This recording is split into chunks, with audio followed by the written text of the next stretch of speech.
Mm-mm, mm-mm.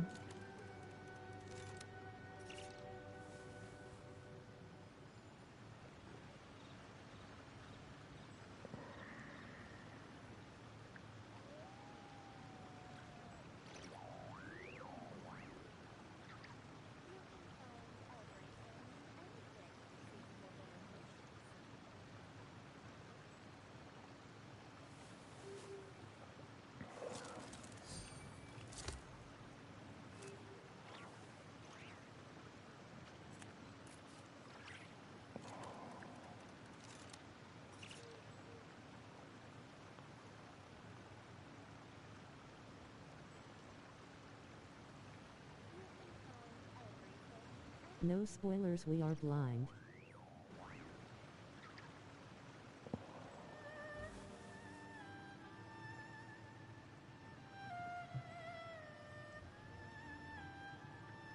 Audio test.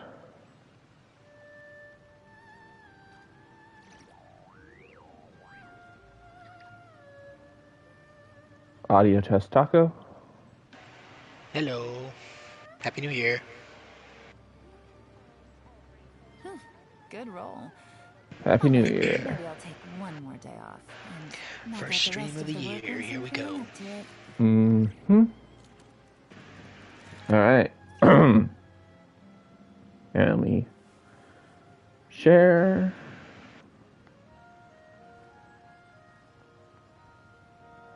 We are live.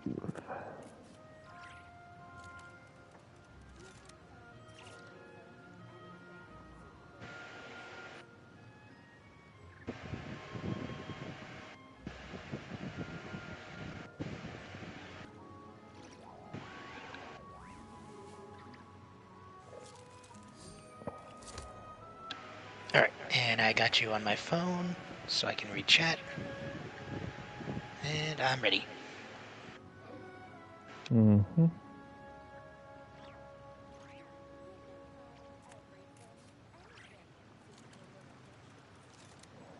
Navigating the world is a whole lot easier with a few different identities to choose from.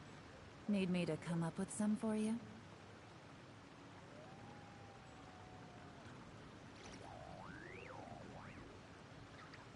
All right. All right. Well, we should be probably finishing Fontaine today. We'll see. We seem to have been ramping it up last time we played. I can't imagine there's much more to go. Yeah. I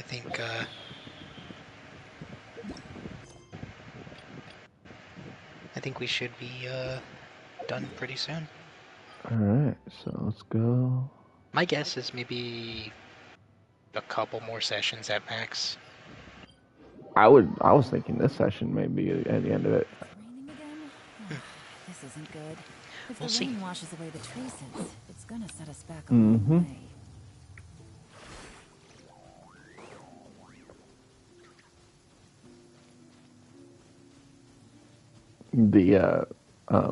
The goal is outside of Fontaine. Excuse me.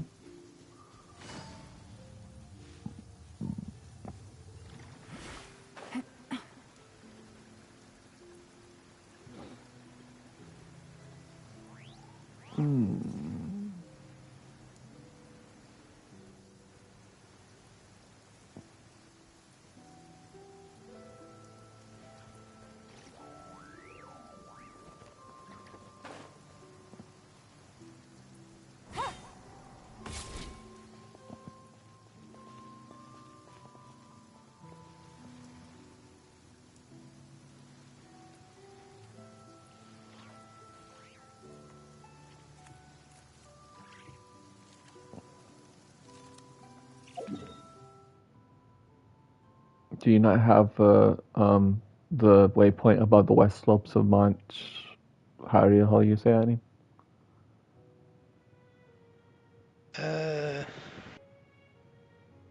Zoom in. There should be a waypoint like directly above it. Oh yeah, no, you don't have that. Nope. You have the one by Poisson? Go to Poisson. You have the one by Poisson. Poisson. Yeah, I was just there, so I could just climb up. Yeah. Yeah.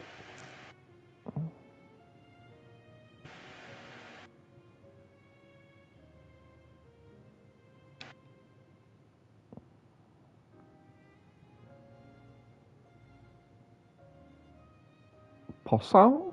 Poisson? Fish, fish.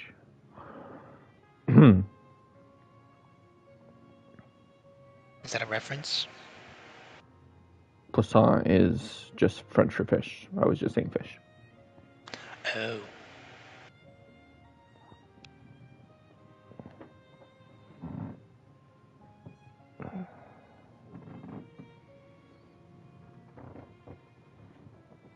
Mm-hmm. Where is that? Just right here. Little chest guarded by slimes. By the, By the west slope. There's a little Alright. trail. Yep. Yep.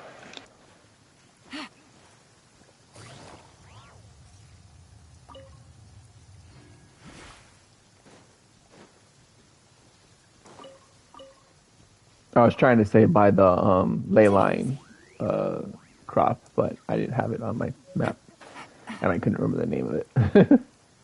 Ah.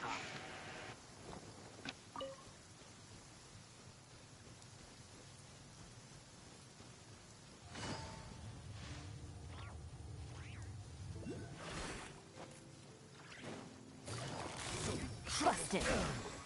Nice and spicy. Shine down!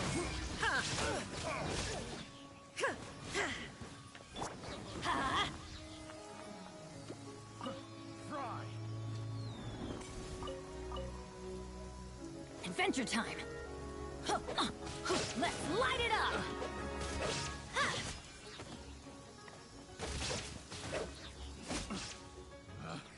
Picked the wrong test subject.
Okay, I'm at the location.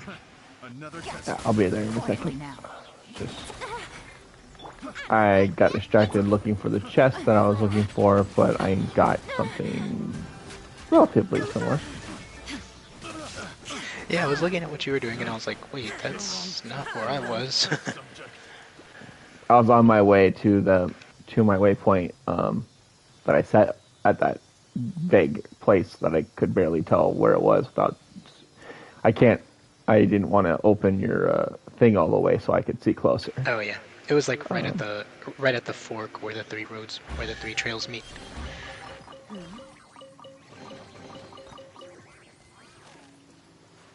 So what I ended up finding was a set of treasure hoarders that had trapped a few Sealies, and then I let them all out of their cages and followed them to their place. Nice. Yeah, I was wondering why they were in cages. That was weird. For some reason, the Sealies trapped them in cages, I guess.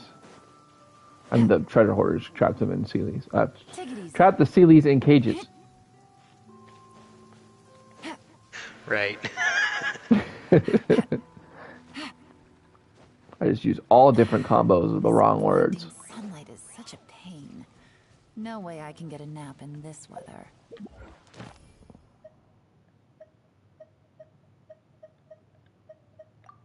Alright, so now I'm on my way. Nice. Luckily, the following the Sealies was going the way of the ruins. So, alright. So, are these the ruins the knave was talking about? Whoa, talk about old. They seem to be pretty ancient, all right. Let's go in and have a look. Just be careful.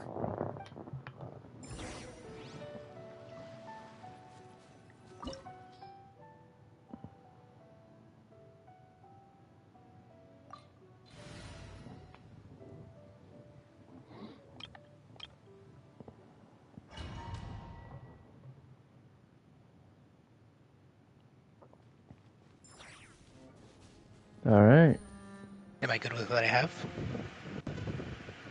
I didn't see any indication that we needed anyone specific. Yeah. Alright, I'll just go with my current team. It's the only team you have.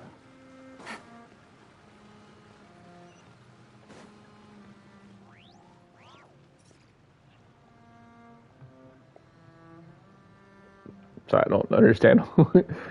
Like if you took anyone else, you would have been at a disadvantage. Oh, okay. I thought you meant that you overwrote my my backups, but yeah, no, that's what you mean. The only competent team I have. Yeah, like none of your teams are viable except for the one you're using, and it's barely viable.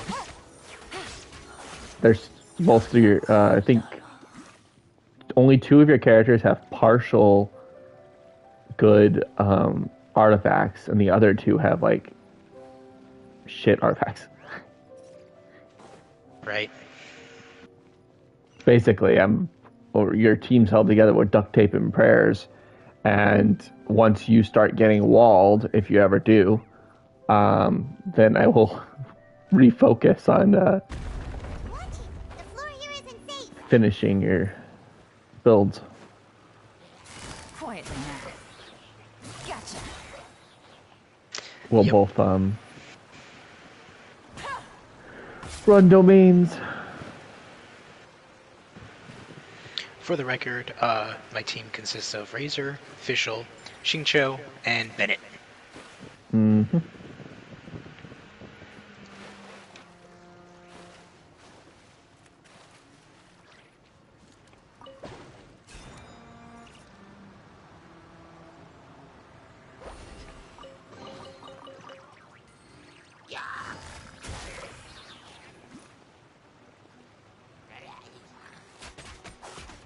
I had a split-second thought of, oh, I feel bad for these hilichurls, and then, ooh, look, treasure.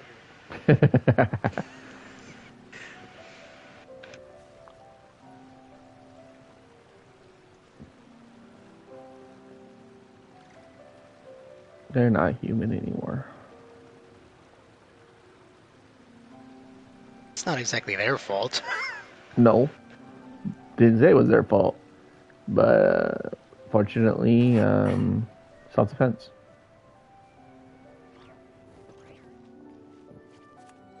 Sure. This place has also been contaminated by primordial seawater. I was gonna say we're putting them out of their misery, but it's canonical that they respawn. So Yeah, I was gonna say, is it really self-defense when we encroach on their territories? I mean, the only saving grace is that they'll respawn, but that's just that just means we get to beat them up extending again. that's extending their suffering, not at the hands of us. It's just their general existence. Yeah. And a lot of it, too. A Fontainian would most likely dissolve the moment they fell in. You should go back to safety, Nadia. Right. You can't go down if there's primordial seawater. It's too dangerous, and it won't be any help for you to just stay here. Don't get by my wrong. We're not saying you're useless. It's just that... No, you're right. I can't do anything in this situation. I'll leave this to you.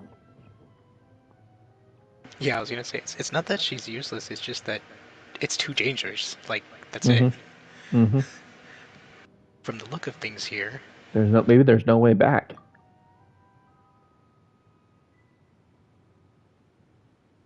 That complicates things.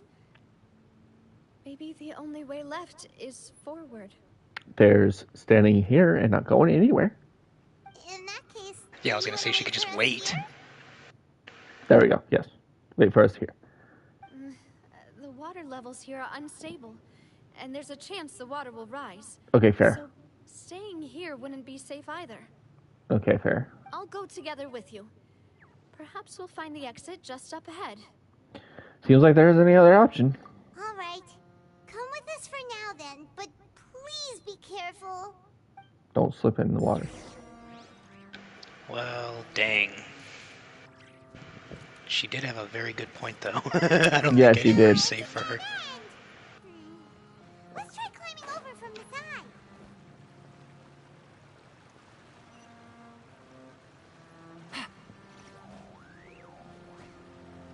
Yeah.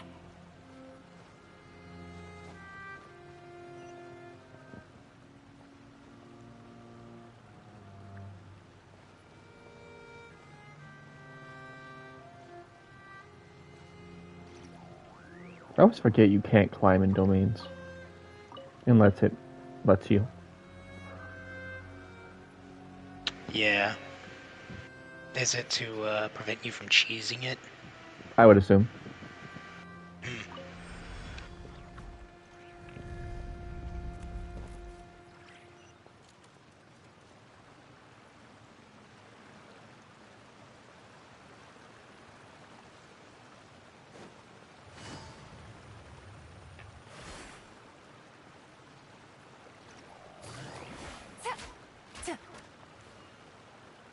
Okay, it zoomed out on purpose. Okay, I thought I did that.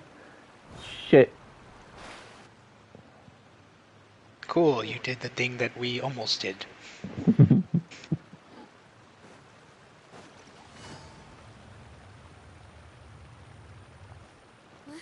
Wait, there's something wrong with this.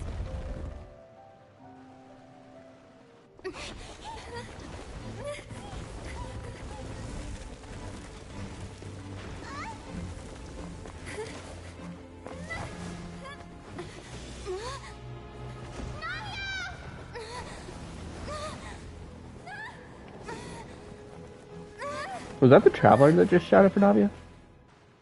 Yes. Nice. But yeah, since you failed and I didn't, I got to watch my perspective, and then I got to watch your perspective. Yep. Demoiselle, What the fuck? No way. Demoiselle, what are you doing here by yourself? Would you be standing here till dark if I hadn't come to get you? Maybe she just wants some time to herself, Maloose. Oh, was I sleeping? Yes, it would appear Tripping so. more like. I must be tired. That's quite possible.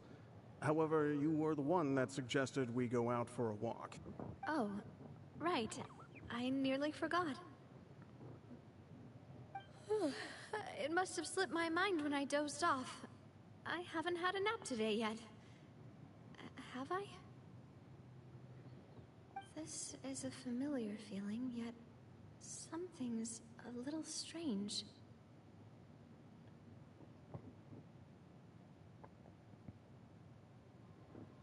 Is something the matter, Demoiselle?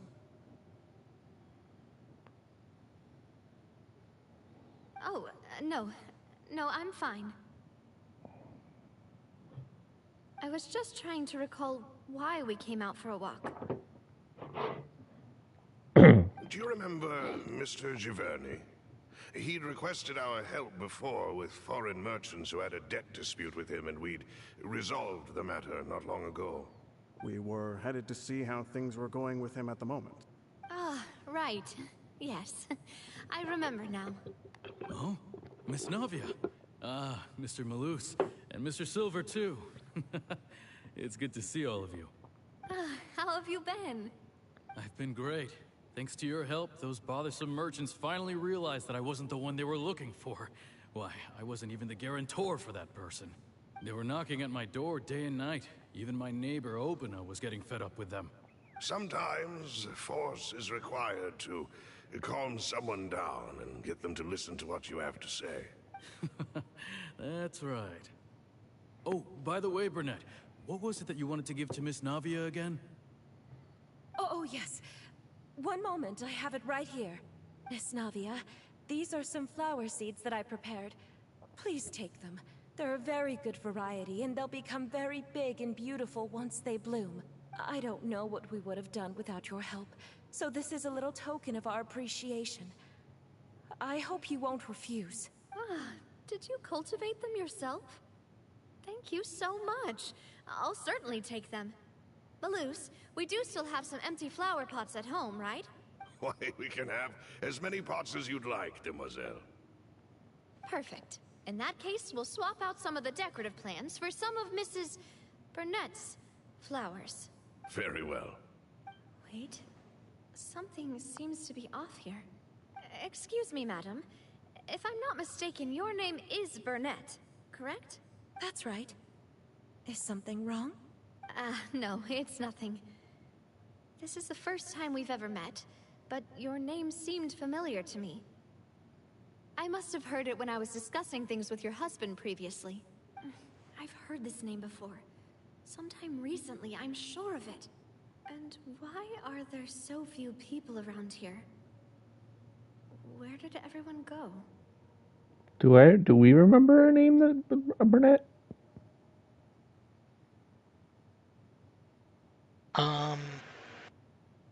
I don't know, but she looks like she uses the same character model as the widow, that we talked to before, the one with the daughter. Hmm. We must mind the time, demoiselle. So I We don't still know if have that's important things to actually attend to her. today. Hmm. Huh? We do? Like what? Well, now, did you forget? Miss Navia, here you are. I've been looking for you. Please, come to the Opera House. Your trial is about to begin. My trial? Wait, why would I need to go to the Opera House? Yes, she's right, demoiselle. It's just about time now, so we should get Oh, this going. is all kinds of weird. Oh? All right then.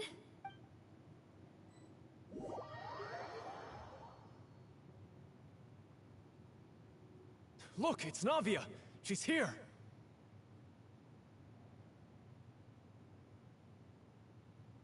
And her two attendants are with her. Goodness, everyone's finally here. There sure are a lot of people here to see the trial. And they all seem to be oddly excited about something. So I just thought of something. I even know some of these people. Yeah. If that was the widow, we were just talking to her and her husband right then and there. Her husband's not dead. What was her Seemingly. husband's name? I don't remember, but he was the one who got shot, right? Mm-hmm. I'm pretty sure that was her. Hmm. Karina, Desiree, Joeyville, I wonder if... Jolie, Yeah! Essen. Why are so many people here? And why do I have no recollection of this case? I was just thinking earlier too. This is some kind of crossroads. This is some kind of afterlife, and yeah, I think it's safe to say every character that we've seen here so far has been confirmed dead. Wait, no, the widow wasn't. The widow? Did the widow die? She might have died in the In the flood. In the flood that just happened. Then what happened to her daughter? And as for the judge... Weird. Huh? Where's Monsieur Neuvillette? Please sit in the defendant's seat. Don't worry, Silver and I shall accompany you. All right. But are you sure you can stand behind me? Typically, it wouldn't be allowed, but today is an exception. Hey, what kind of place do they think this is? Come on. Do they have any idea what they're doing? Seriously. Enough with the whispering! Could someone please tell me where Monsieur Neuvillette is? And why I'm standing trial? My dear Miss Navia, have you not yet realized what you've done? In that case, allow me to explain. As all here know, you are Master Callus's successor, the head of the Spina di Rasula, someone held in high regard by every soul in Poisson. After you took over the Spina, you treated all of us just like the late Master Callus had. If anyone in need reached out to you for help, you responded. Not only you, but your butler, your subordinates, nearly everyone in the Spina di Rasula fought for the well-being of those in Poisson. Wait a moment. Aren't you just proving that I'm a good person? Yes. Yeah, I was gonna say, correct. this doesn't sound negative. Absolutely right. And that is why you stand accused. You have helped so many people get through so many difficulties. You are one with us. We are inseparable. We are one big family, all of us who are from Poisson, inextricably linked. And with you being so important, we couldn't possibly do without you. Therefore, this fair and honorable court shall declare you guilty, and you shall stay here. You will be together with us forever. Huh? What are you saying? Everything you have said is correct. I have indeed done a lot for my hometown, and I would be willing to be with you all, but what is the purpose of having me stand here like this? What is there to discuss? Ah, well, if that's what you think, then I have no further comments. How wonderful, Miss Navia! I know all these people. Why are they laughing? I seem to remember now. Yes, I get it. This trial is... Wait just a moment. This isn't right! Malus? What was that, Mr. Malus? Our conclusion is very clear and unanimous. Let the court judge her now. She's guilty! Stay here, Navia! You're one of us! Demoiselle, don't admit guilt. This trial means to keep you here forever. I wish to exercise my right to defend Our Lady. Mr. Joinville, you only know of Navia's goodness, but nothing of her utterly independent mind. She was born a free and independent spirit. She has never been tied down by anything. Indeed, even the death of Master Callus couldn't stop her. Her actions cannot serve as proof that she identifies herself as part of any group. She merely acted as an individual, extending her hand to help others. Please do not mistake her actions as being otherwise. Really? As an individual, you say? Don't forget, we are all Fontainians here. This is the nation of justice, the nation of Hydro. Even if Miss Navia only voluntarily rendered her assistance, that doesn't change the fact that her beautiful soul must return to everyone. Water accepts all, blends with all. It will surely accept her kindness. Everything is measured here in the nation of Hydro, and in the end, everyone shall meld together. Thus, when a unanimous opinion emerges, that opinion represents justice. Now, I speak for everyone. Our opinion is consistent. Navia should stay. We and Navia are one. And you would call this justice? Preposterous. You are merely jealous that Demoiselle still has a chance to exist as an individual. Have you forgotten how much you all once longed to become individuals, to become independent? Do you mean to defy our justice? If your justice is flawed, then why should we acknowledge it? As you said, we can also have our own justice. Silver and I shall defend Demoiselle, and that is how we will enforce justice. My head... It hurts. Demoiselle. Silver, it hurts. My head is spinning. All I can see is stars swirling in front of me. I remember now. Everything that seemed odd from the very beginning. Karina, Desiree, Joyville, Jolien, Essen, and Mr. Giverny and Mrs. Burnett, who we met earlier. Even Malus and Silver. I don't want to admit it, but they're all dead. Don't be afraid, and don't admit guilt. We will protect you to the very end. Absurd! Who are you to say that she cannot be judged? We are the majority, and in the nation of trials, the majority is absolute justice. We are the will of all. Don't let them escape! We shall keep Navia here with us! Mr. Malus and Mr. Silver, must you be so stubborn? How could the two of you possibly hope to stand against the collective? Do not resist. This judgment is fair and just. Navia belongs to us. After all that happened, she should not be left alone in Poisson. What are you saying? No more excuses! She says we're jealous. Jealous? How could she possibly be an independent individual? What's with these people? Who's jealous of her? She belongs to us! Miss Navia, she... Silence! Oh god. That's... Nervalette? Hello?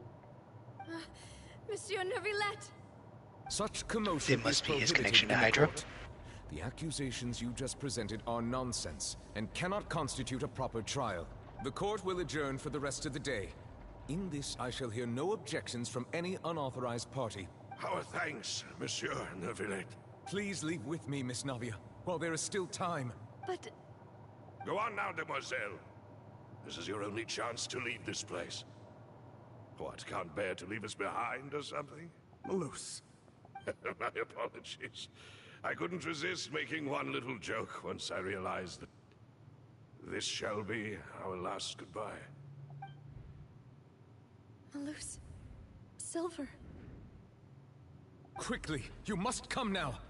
Goodbye, demoiselle. Farewell.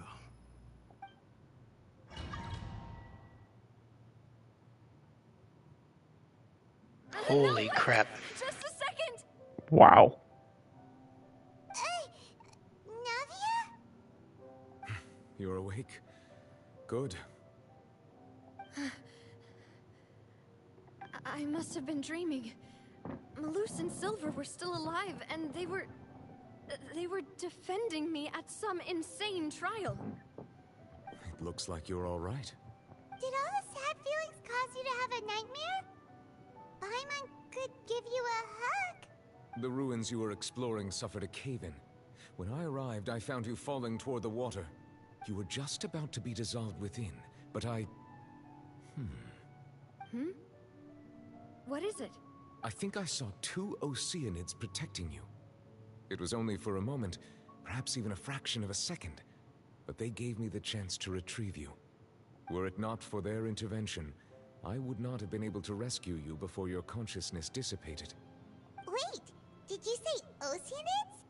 You mean like what happened with Vache? So people that are dissolved becomes Oceanids.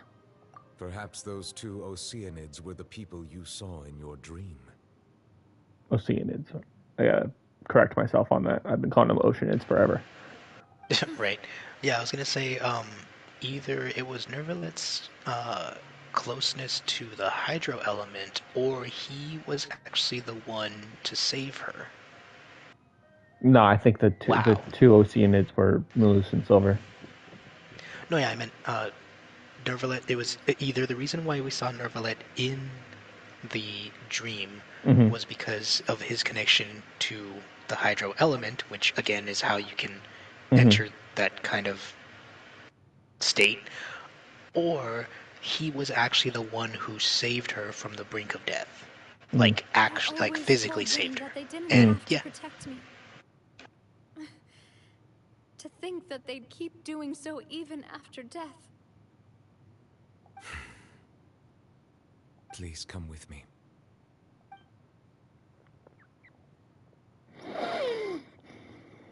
Neverlet, are you okay?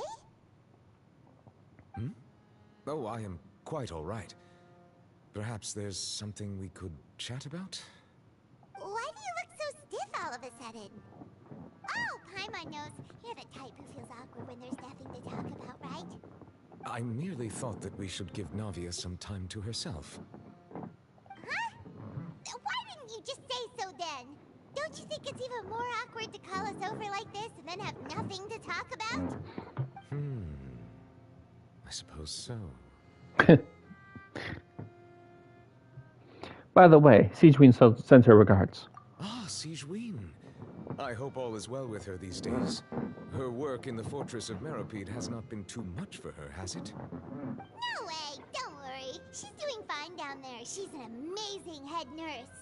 I see. Well, that is good. I have always worried that Sigewin would need a lot of time to understand the world of humanity, just as I have. Oh, and the Duke also says hi. Even though Sigewin made him do that. He hopes that you haven't been overwhelmed by all that's happened lately. Thank you. I have indeed been busy lately, and I also hope that everything is going well in the Fortress of Meropide. He still doesn't know what to talk about. Let's chat about something else then. You're the expert here, Paimon. What should we talk about? So, Neverlet, you're probably quite the swimmer, huh?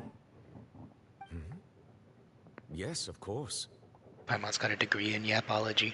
This isn't going anywhere. Let's try something else. How did you find these ruins? Did the knave tell you? Yes, in fact. I had arranged to meet you in Poisson, but when I arrived, I discovered that the Fatui were helping the residents evacuate. They had even transported a large quantity of supplies to the area. Amid my astonishment, I ran into the knave, and we had a chat. She informed me that she had asked you to investigate the ancient ruins here. Yeah, we originally planned to meet up with you, but we thought you might still be busy with all those official documents. We didn't think exploring the ruins would take very long, and who would have thought you'd wrap things up so quickly? Hope Navia can get back to her feet, on her feet.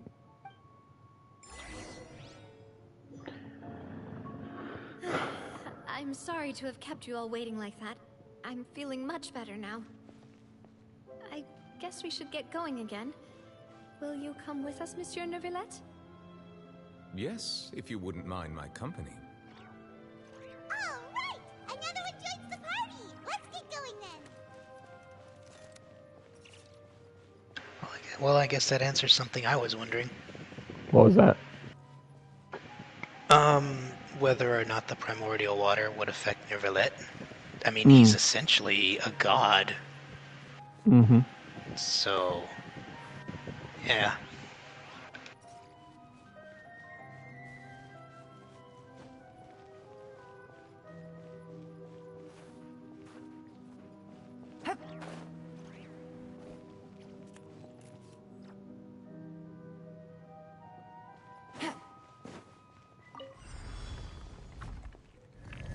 Oh, you were trying to go around to see if there was anything over there?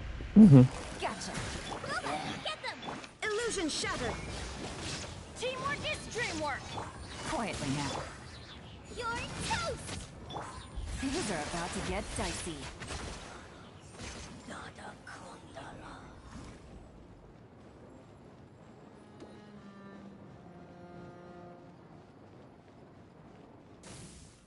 Freaking giant Hellstroll.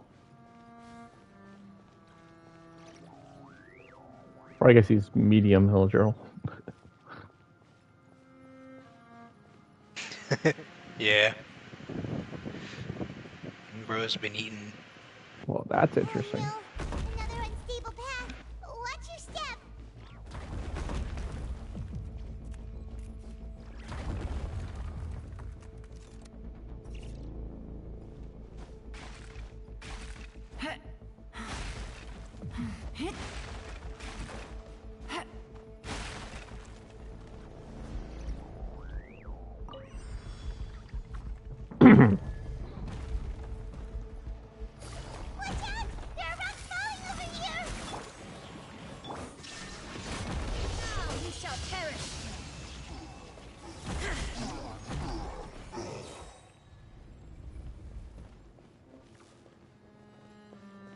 Jeez, I thought I was actually gonna fall. But it seems like it's one of those scripted to actually break after you leave it things.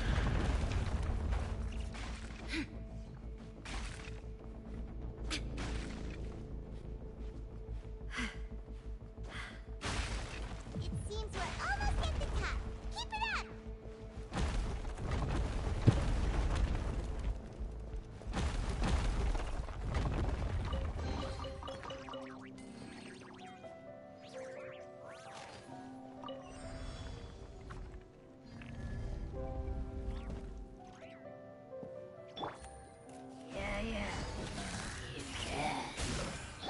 Nice and spicy. There is no escape. I'm going in. Eat this! Here comes the catch.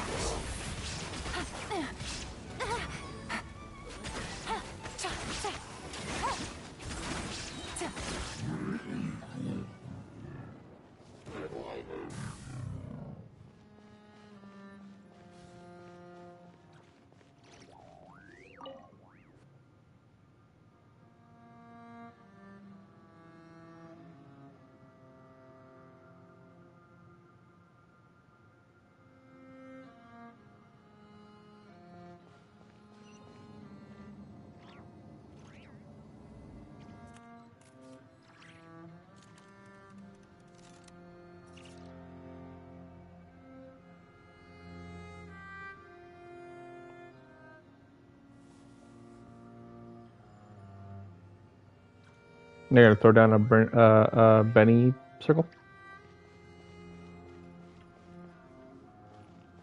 Oh, I was saving those until I really needed them.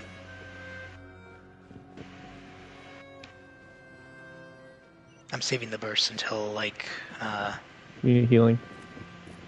yeah. Makes sense. Or until I fight like a boss or something, or you know. Well, the bursts recover pretty quickly, so. Yeah, I know you meant specifically Bennett's burst, but I meant in general. Mm.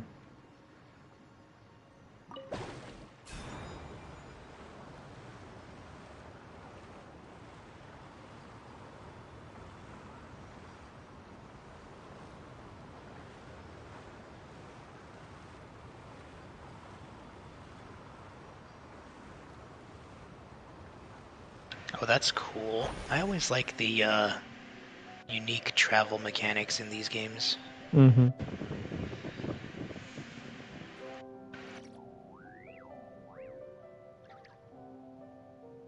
Or I meant to say in these regions in this game. Yeah. Like how each region has its own specific mode of transportation. Yeah.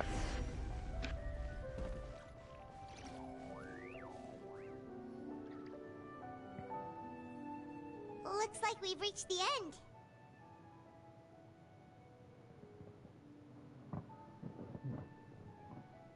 This is the place? There should not be any other hidden spaces in the vicinity. The path sure had some twists and turns, but it turns out that this place isn't actually that big. There seems to be something on that wall.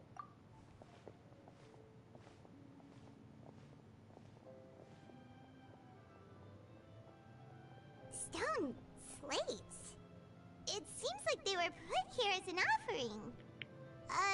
Could we take them down and have a look? Perhaps we should just leave them be for now. There are 4 locations in total, but only 3 stone slates. The slate that should be in the first empty spot is missing. The surrounding walls also show signs of damage. There's something written below. Let Paimon see. Reason dictates that this nation be destroyed. I shall record the history of its future here in its past. Say what? It feels like someone left these slates and these words here for a purpose. But does he mean that Fontaine should be destroyed? That would fit the circumstances dictated by the prophecy, yes.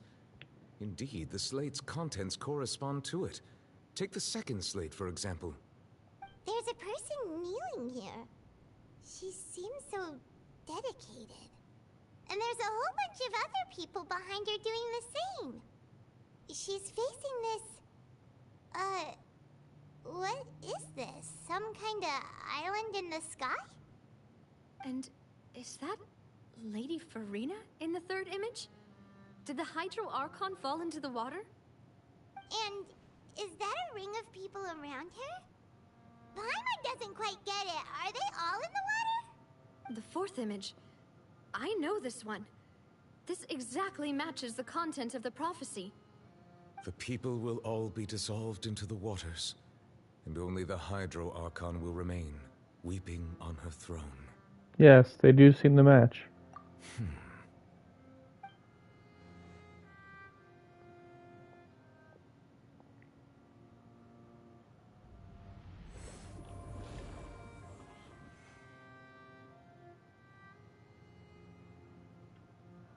More information should be hidden in these slates, but I fear I cannot easily uncover it, most likely due to us missing the first slate. I am very sorry. Don't blame yourself, Monsieur Neuvillette. Deciphering ancient stone slates isn't one of your duties. Ooh, Paimon's getting the chills just looking at these slates. This says that it's the history of the future, right? That means the prophecy's sure to come true. I really hope it doesn't mean that. Still, Paimon feels like these images are kind of weird when you look at them together.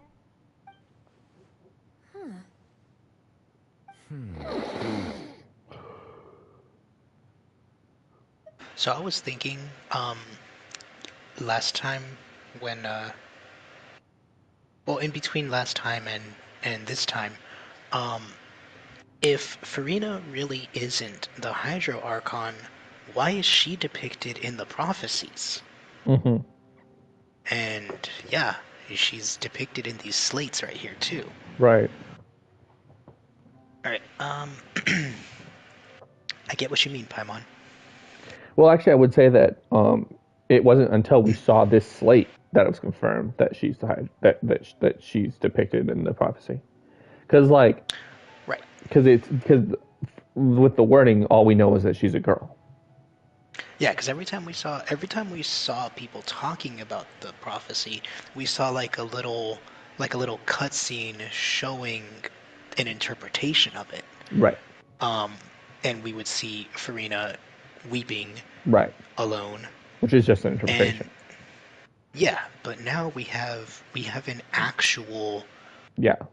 Slate image showing Farina on the throne. Yeah. The issue is the order of the third and fourth images, right? That's right. If the images are in chronological order, shouldn't the fourth, the waters drowning Fontaine, come before the third, where the Hydro Archon herself falls into the water? And yet the order is reversed here.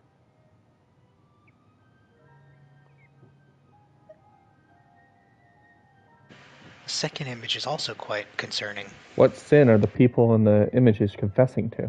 If we go by timing, Lady Farina only emerges in the third image. That means that the person in the second image might be the previous Hydro Archon. Egeria, then.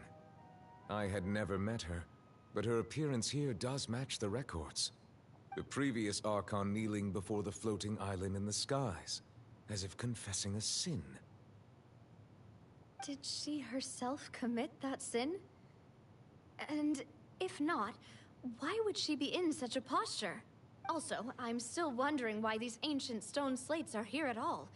Judging from their contents, could this place be the origin of the prophecy?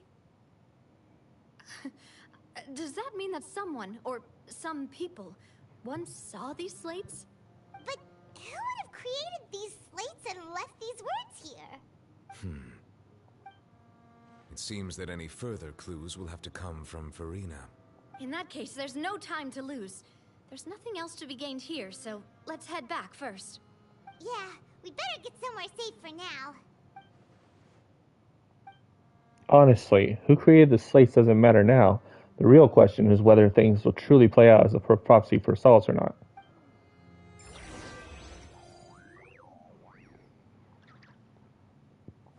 So, if these are legitimate, um, maybe they predicted that Farina was the acting Archon?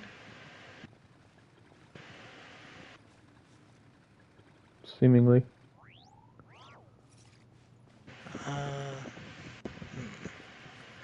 Interesting. I'm trying to figure out this depiction of Farina in the water.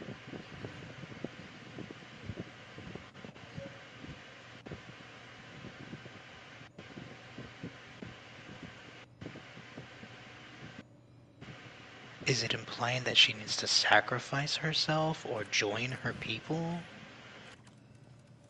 I don't know. But she's still alone in the last one. Mm-hmm. Weird. Very. Unless, wait, they did mention that the order might be flipped, right? So maybe she's alone and then she joins her people?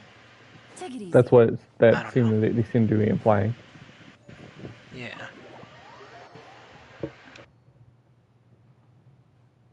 Let's split up here.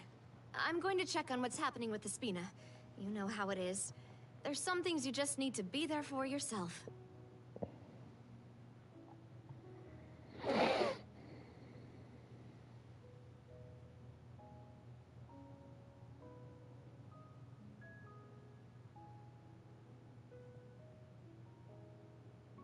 You still have energy for that, Navia?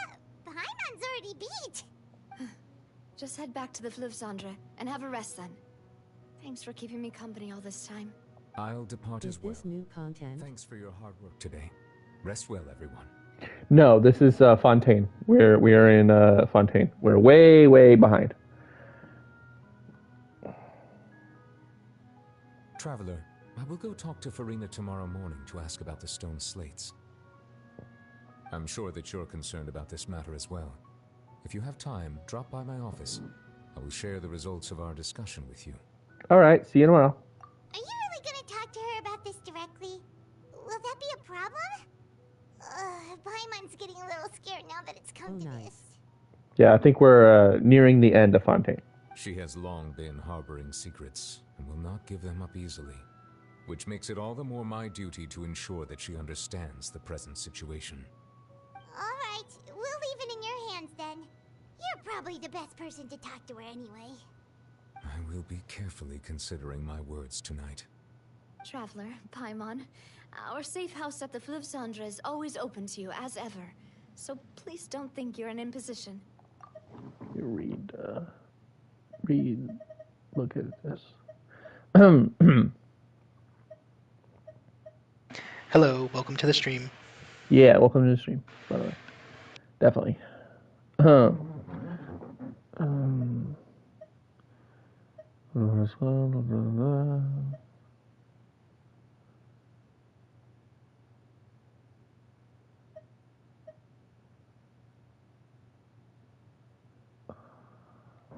Okay. All right. So I'll be on my way then. So regarding Navia never let Navia never let Wolf depart. You and Paimon head back to Spanish Rizzola. So regarding what they said about her, regarding what they said about her still having energy, nothing like nearly dying to reinvigorate you. Yeah, for real. Welcome back. We've got a special menu prepared for you two tonight. Yay! And there's good food too! Navia, no, the boss is the best. You did great as well, Paimon. Ooh, desserts! Nice, these are all Paimon's! Paimon's already starting to forget what happened today. Oh, that voice. Is that who I think it is? Mona. Wow. Was not expecting to see her. What are you doing in Fontaine? What are you doing in Fontaine? Right?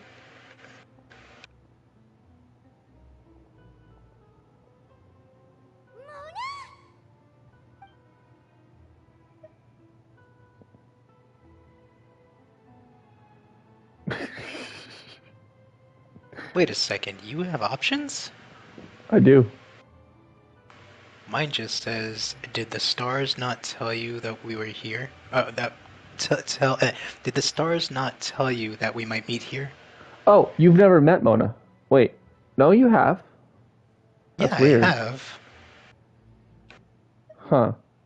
Okay, well, you said Lady Magistus. I said, yeah. Did the stars not tell you that we might be here? Meet here. Seriously, nobody just uses a scry glass whenever they've got time to just see who they'll meet on the road. Still, we didn't expect to see you here. Wait, you're not a Fontainian, are you, Mona? Well, I have some business to attend to here, so I booked a hotel in the city. I was just out for a stroll when I bumped into you. Quite unexpectedly, if I might add. Why did you think I was from Fontaine, though? Is that because Magistus doesn't sound much like a Mondstadt surname? Yeah, let's go with that. Well, I used to have my own surname, which was, well, some other thing. Either way, the old hag told me when she took me as her disciple that the first step to being a great astrologist's pupil was to change that name. There was nothing for it, really. She really is amazing at astrology, so I changed my name to what it is now according to her wishes. To my surprise, however, Magistus is not the name of some ancient house or clan. It isn't? Nope. Although it is used by us in place of surnames, it generally just means great. Wow! Imagine including a boast in your name. Wait, are you gonna have to put that into your genealogy as well? I reckon so. In any case, I'd give my disciple a name like this as well, if I were to take one.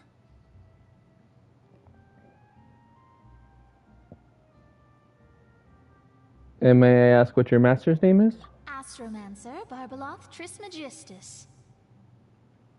Whoa, that's a long one. Does it also mean great or something? My name means Mona the Great Astrologist. As for the old hag, hers is, in plain speech, the thrice-as-great Scholar of the Stars. Just take it as a title specific to astrologists. Thrice-as-great? That's so petty. I know, right? That's just how she is. She used to call herself Magistus, actually, but when she took me in, she changed her name to Trismegistus. Talk about excessive. Wow, Magistus I was gonna is say also that name the sounded cold pretty heart of our pretentious. School, so to speak, which makes it about the same as a surname. It's all right if you don't get it. You can look into it further should you need to study astrology more deeply. Okay, I'm gonna Google real quick to find out the Lady Magistus thing.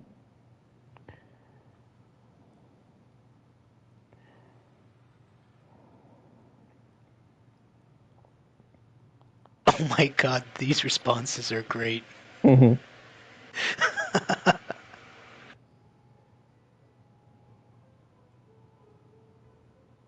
Triple strength traveler sounds like toilet paper.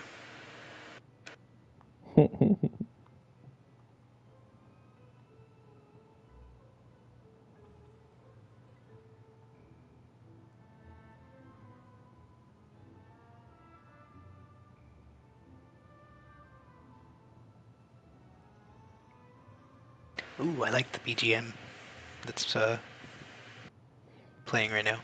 We're just chilling.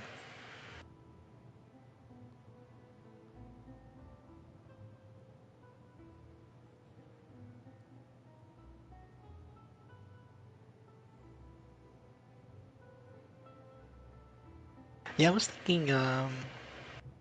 thinking, maybe Bona had some like hydro-related business or something, but sure.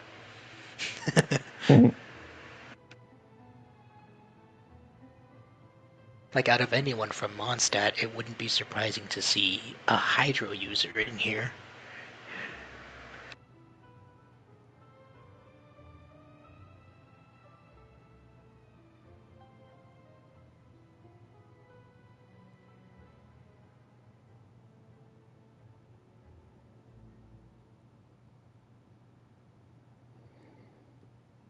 That Yeah, I'm gonna or my guess. second. I'm gonna guess that there was some kind of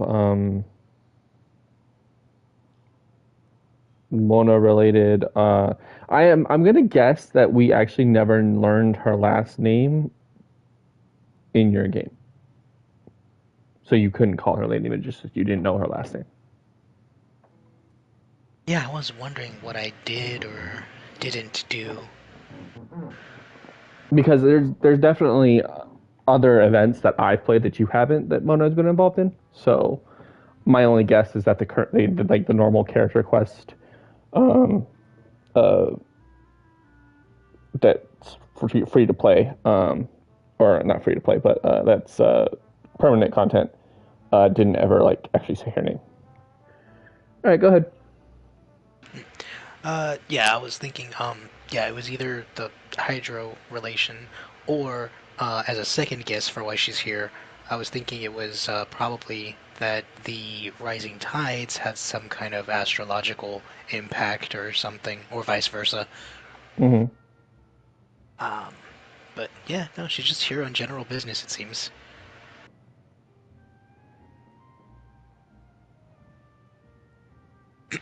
Alright, ready? Ready. Alright. How about Triple Strength Traveler? Or Triple Appetite Paimon. Terrible! What'd you say? Was it still unstable? Terrible? Yeah, same thing. But anyway, you're not Fontainian, are you, Mona? You're from Mondstadt, right? Well, I was born in Mondstadt, yes. My parents migrated to Dorman Port, and I traveled with the old hag for a while, after which I settled down in Mondstadt City. Oh, that's a good thing then. At least we know you won't be dissolved by Fontaine's waters. Speaking of that, I'm sure you're aware that a bunch of things have happened here in Fontaine, right? I know you're not a local, but I'd avoid getting too close to any water that looks strange all the same. There's something ominous about it. Well, the water, I mean.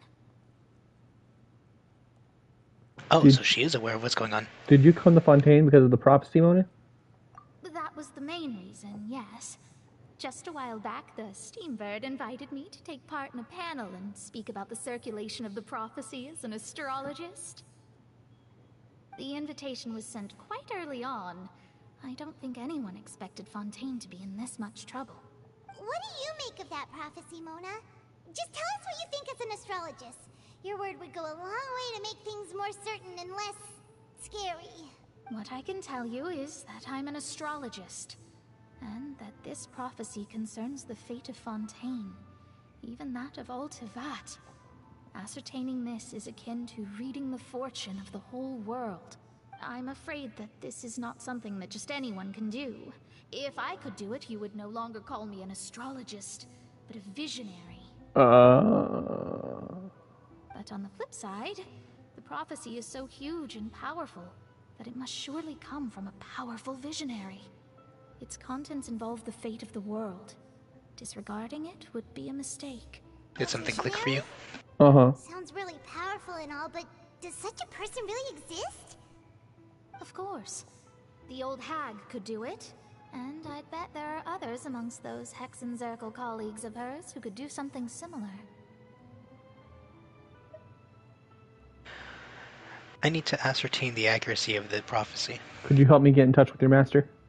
Okay, so the visionary. We learned about the sinners, remember? Oh yeah. Verifulnor is the visionary.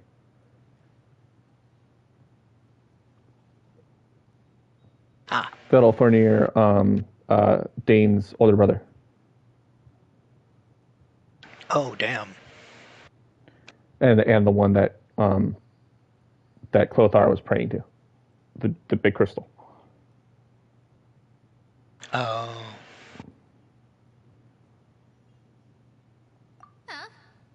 Are you sure? All right, I'll help you. It isn't often that I see you with such a serious look on your face. I'll tell you once I hear back from her. Thanks, Mona. You're amazing as always. Oh, well, this is something only I can do after all. So yes, your praises are quite welcome. That's the greatest of astrologists for you! Of all the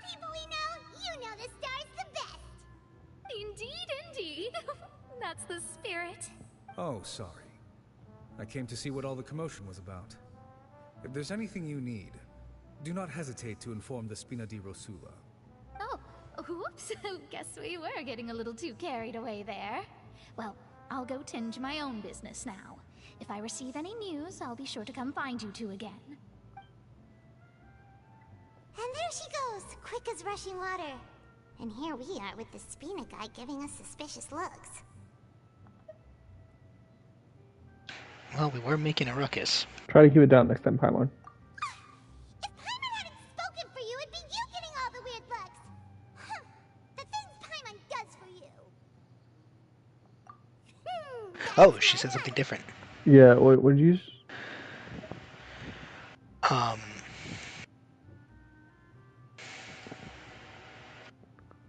Hit your touchpad. Okay, she said, right, but we were able to recruit Mona's help, didn't we? Our Fontanian friends will thank us someday. And I said, "Ha! If Paimon hadn't spoken with you, spoken for you, you'd be you getting all the weird looks. The things Paimon does for you." I said, all right, thanks, Paimon." She's like, "Haha, that's more like it." What'd you say? Then Paimon said after the conversation. Oh no, I guess we just moved on. What did you say? I didn't get to respond. Oh, okay. After the conversation, you decided to have a good night's sleep to replenish your energy. Good morning. To be honest, Paimon's still feeling kind of sleepy. But it's time to get up, traveler. We agreed to go. Paimon's always feeling kind of sleepy. Get going.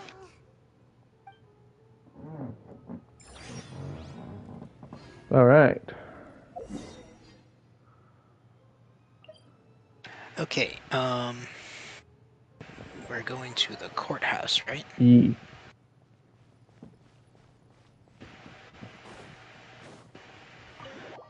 Alright, I think I'm going to, take my dinner break right now, because I was going to in about 10 minutes anyway. Alrighty. I'd rather just do it now before we get into something else. Okay then, dang, this is getting really good. Mm-hmm.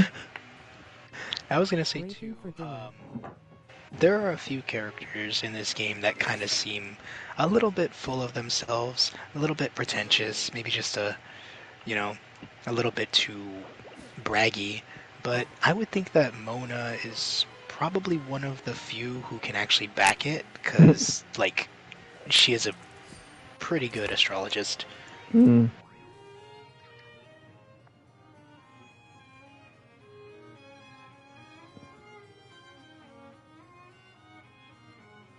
Honestly, I don't think there's anybody I can think of who can't back what their boastfulness. Maybe Ito. Yeah, I was gonna say there are a couple of characters, but none that come to mind currently, I would say. But yeah, I definitely think Mona is one of the ones that definitely deserves it. Mm-hmm. Definitely deserves the praise. Alrighty, laters. Later.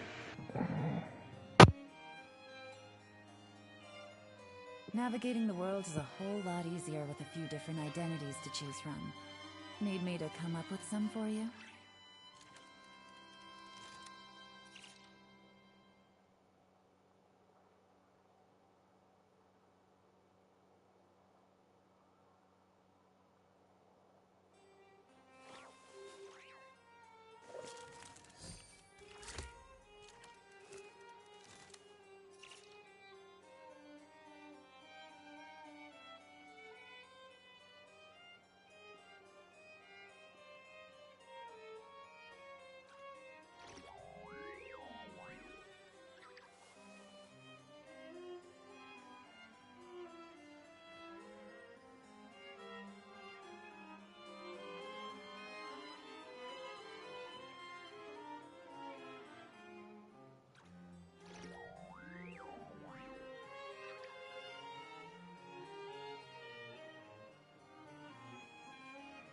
got a new letter from an informant.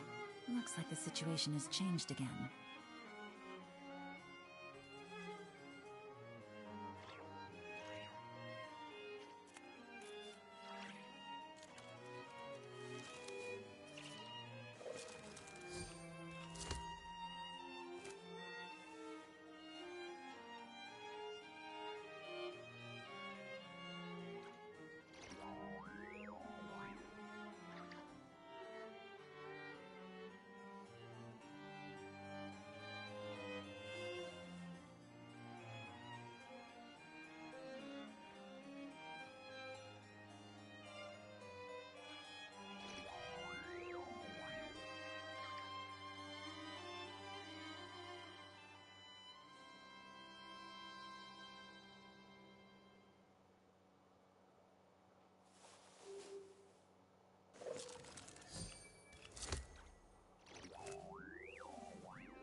Good roll. Alright, maybe I'll take one more day off, and knock out the rest of the work once I'm feeling up to it.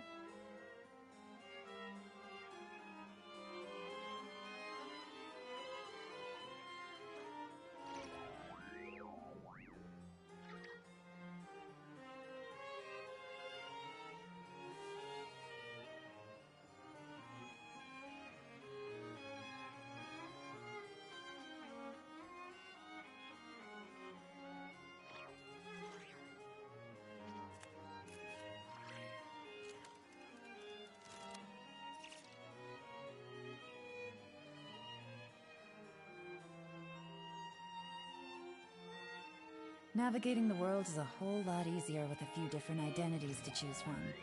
Need me to come up with some for you?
Good roll.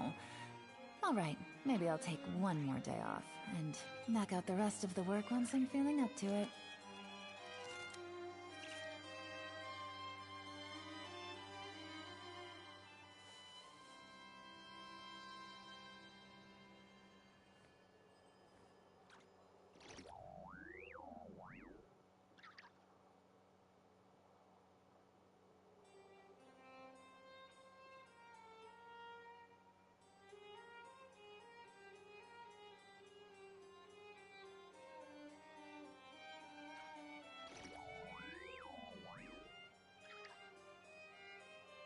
Navigating the world is a whole lot easier with a few different identities to choose from.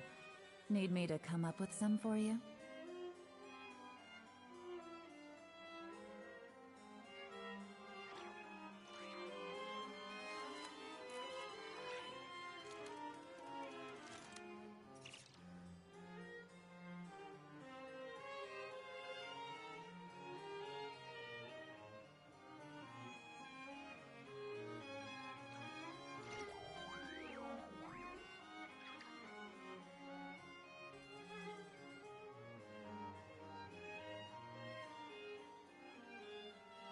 I got a new letter from an informant.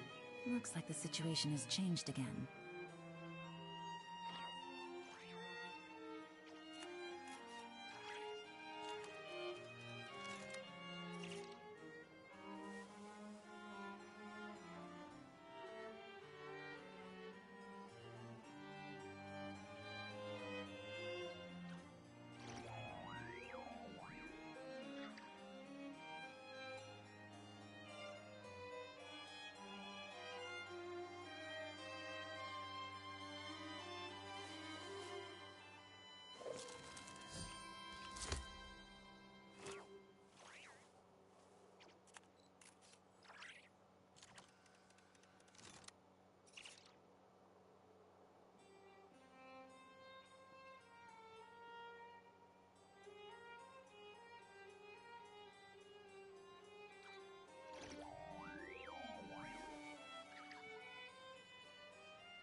Good roll. Alright, maybe I'll take one more day off, and knock out the rest of the work once I'm feeling up to it.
Navigating the world is a whole lot easier with a few different identities to choose from.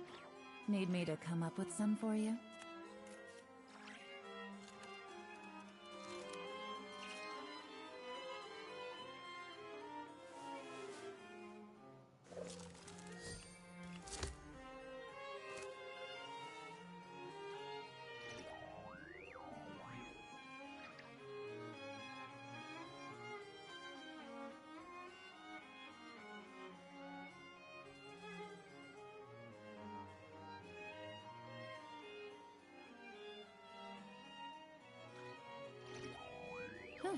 Good roll.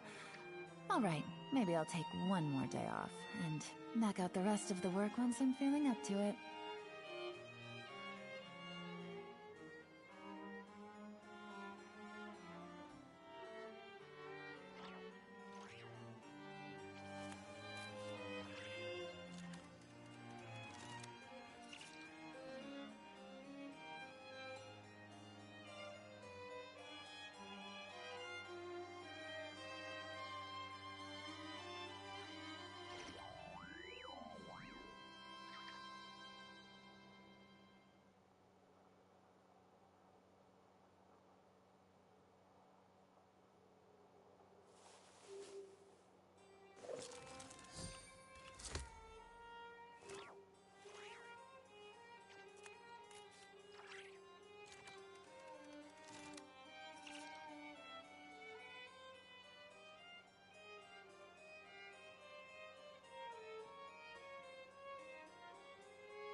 I got a new letter from an informant. Looks like the situation has changed again.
Navigating the world is a whole lot easier with a few different identities to choose from.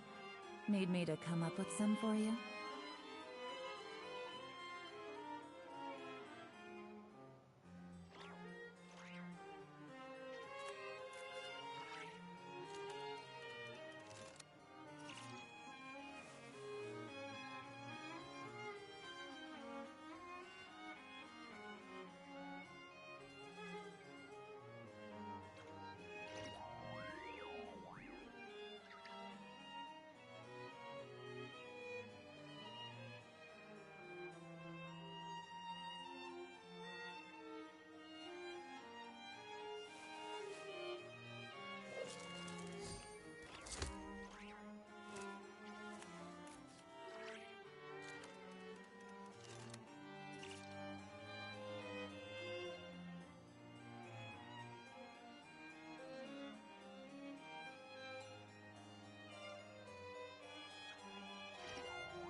Good roll. Alright, maybe I'll take one more day off, and knock out the rest of the work once I'm feeling up to it.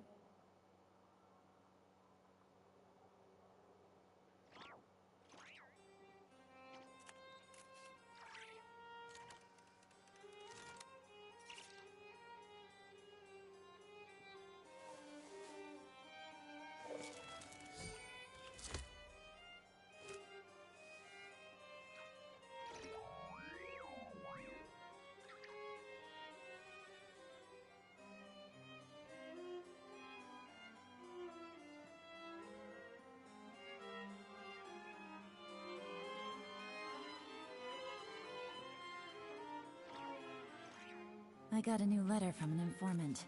Looks like the situation has changed again.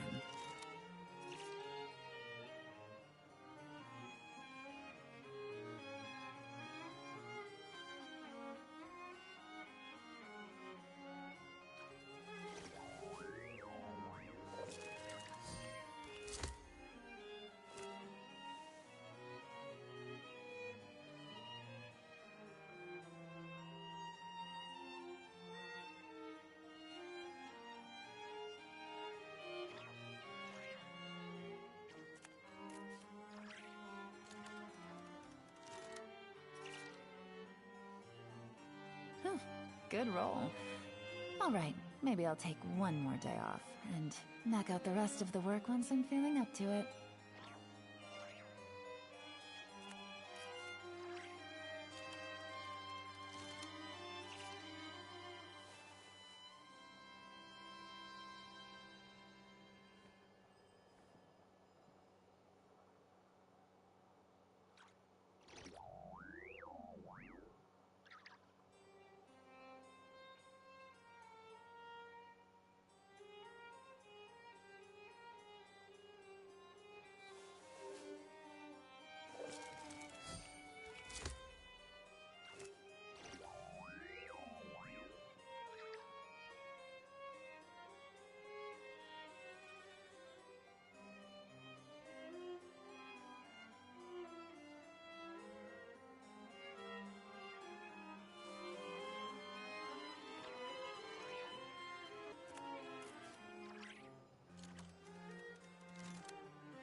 Navigating the world is a whole lot easier with a few different identities to choose from.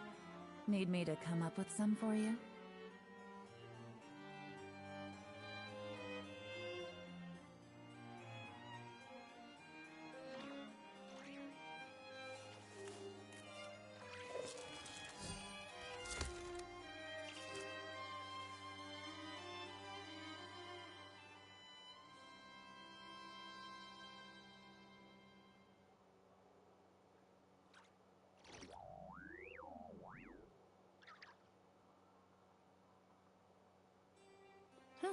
Good roll. All right, maybe I'll take one more day off, and knock out the rest of the work once I'm feeling up to it.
Navigating the world is a whole lot easier with a few different identities to choose from.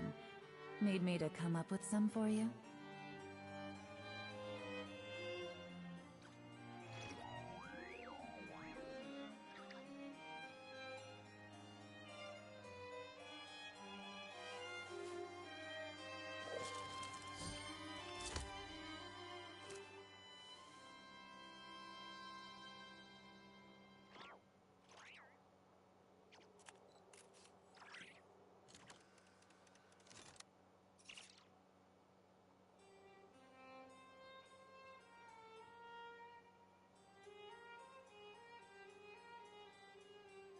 I got a new letter from an informant.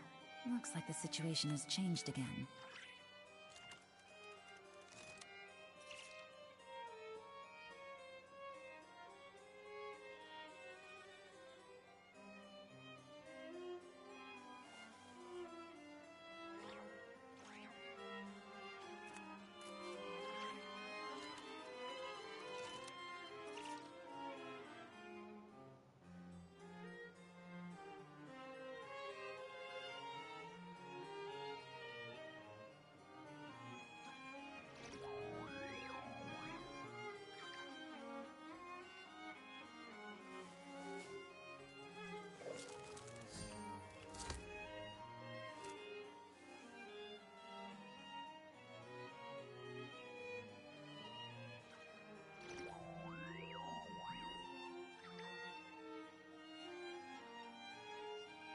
Navigating the world is a whole lot easier with a few different identities to choose from.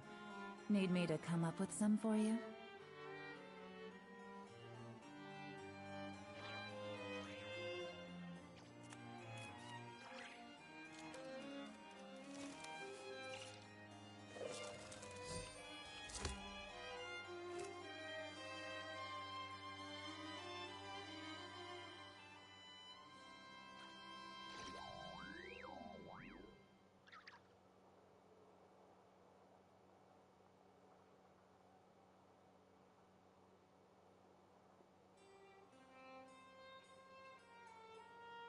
I got a new letter from an informant. Looks like the situation has changed again.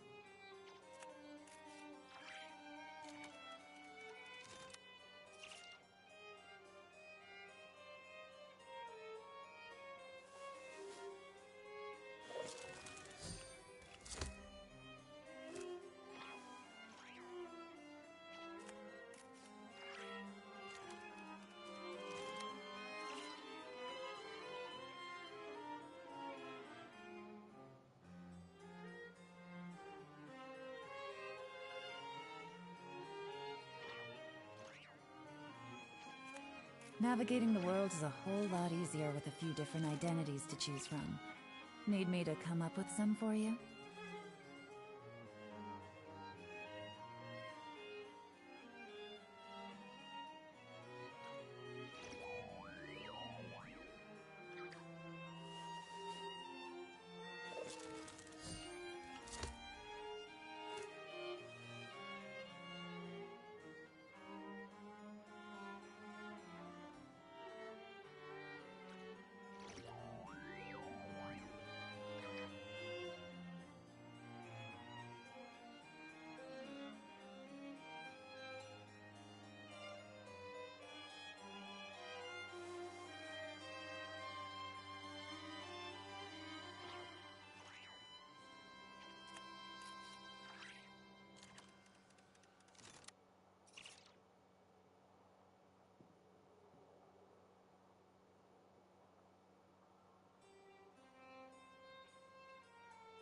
I got a new letter from an informant.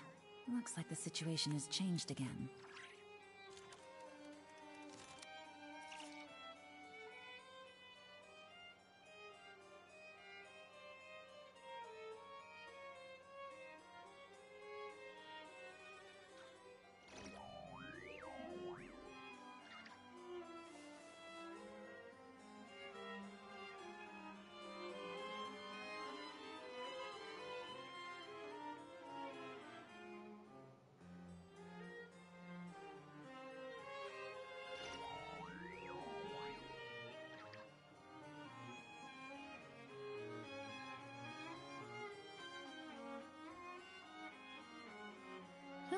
Good roll.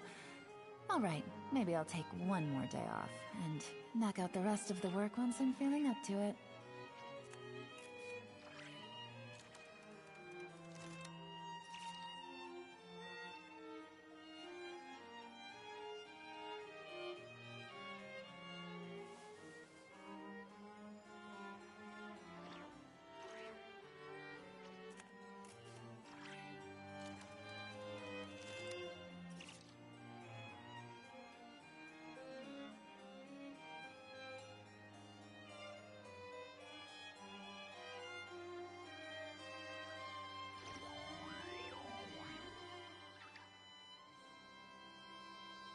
I got a new letter from an informant. Looks like the situation has changed again.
Good roll.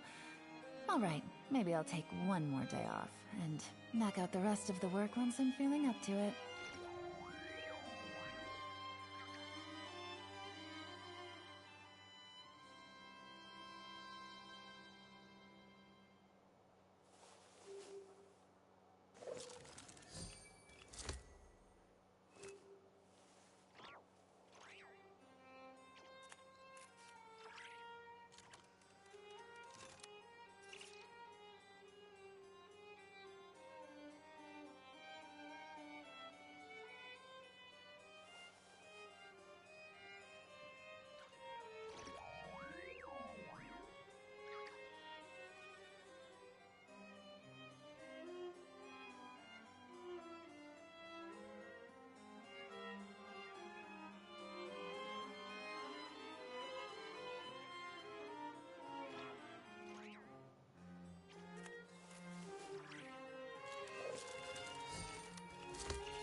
I got a new letter from an informant. Looks like the situation has changed again.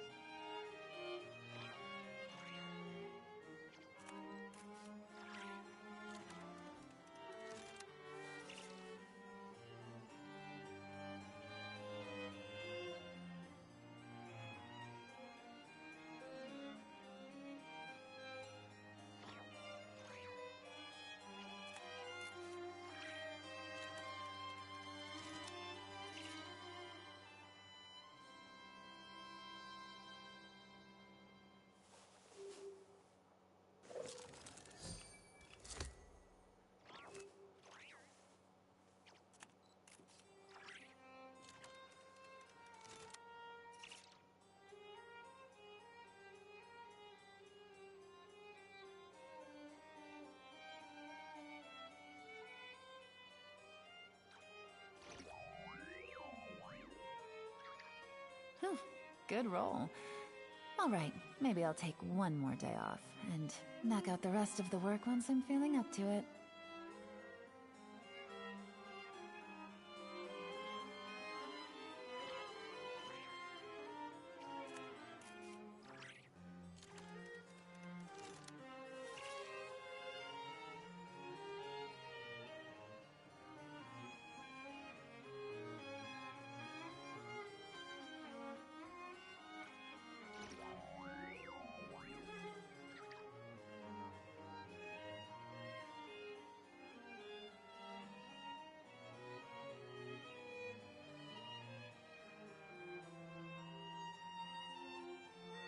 Navigating the world is a whole lot easier with a few different identities to choose from. Need me to come up with some for you?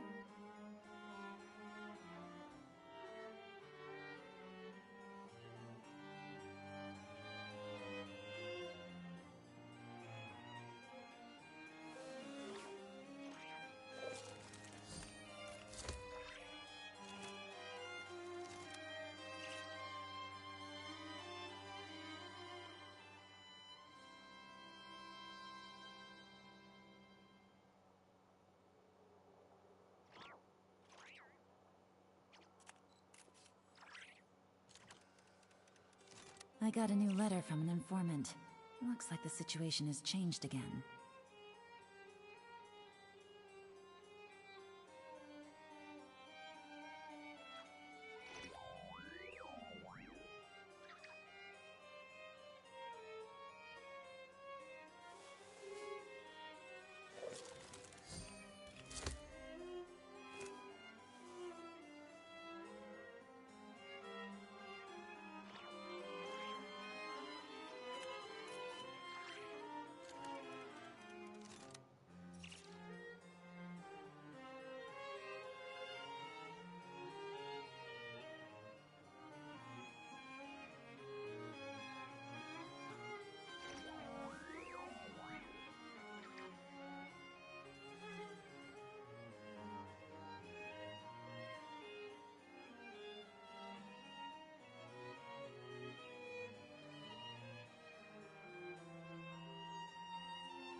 Whew, good roll. Alright, maybe I'll take one more day off, and knock out the rest of the work once I'm feeling up to it.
Navigating the world is a whole lot easier with a few different identities to choose from.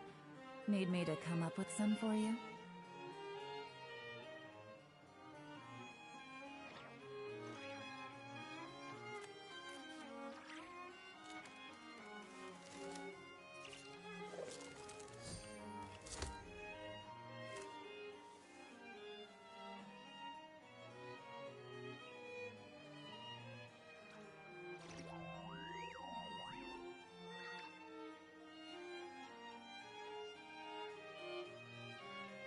Phew, good roll.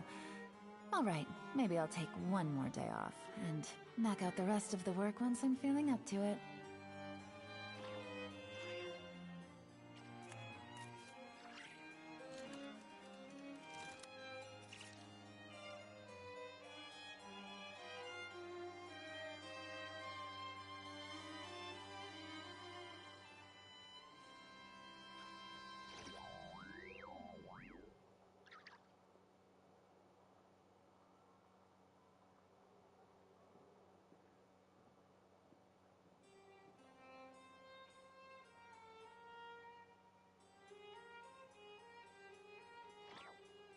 Navigating the world is a whole lot easier with a few different identities to choose from. Need me to come up with some for you?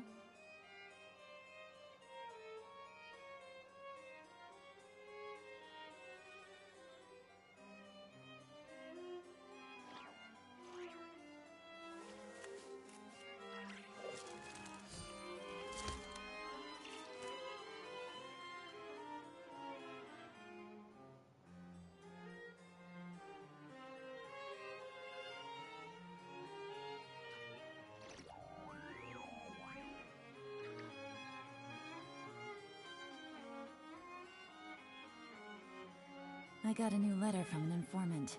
Looks like the situation has changed again.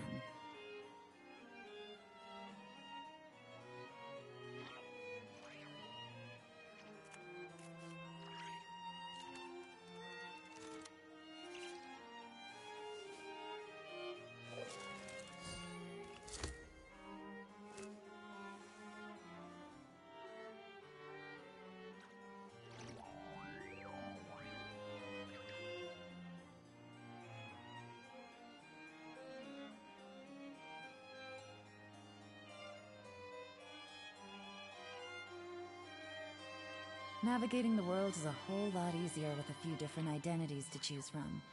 Need me to come up with some for you?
Phew, good roll. Alright, maybe I'll take one more day off, and knock out the rest of the work once I'm feeling up to it.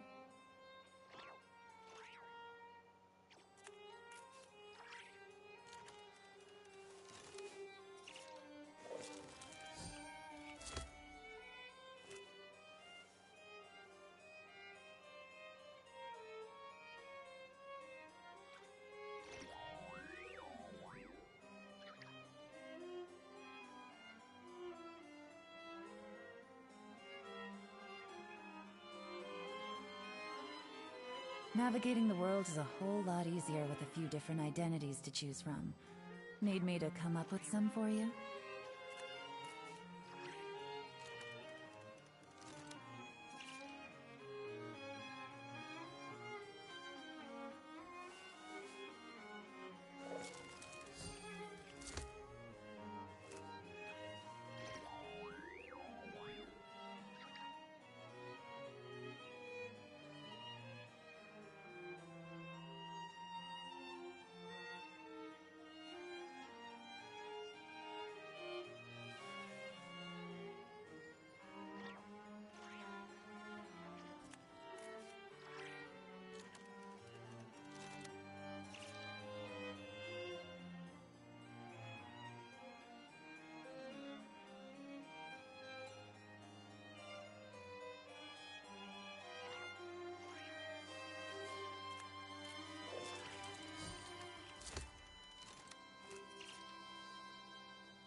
Good roll.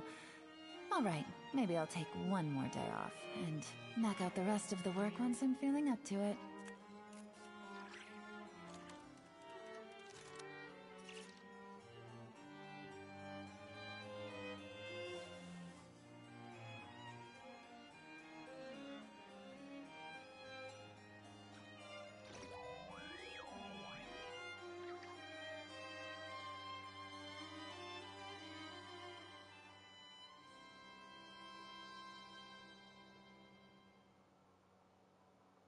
I got a new letter from an informant. Looks like the situation has changed again.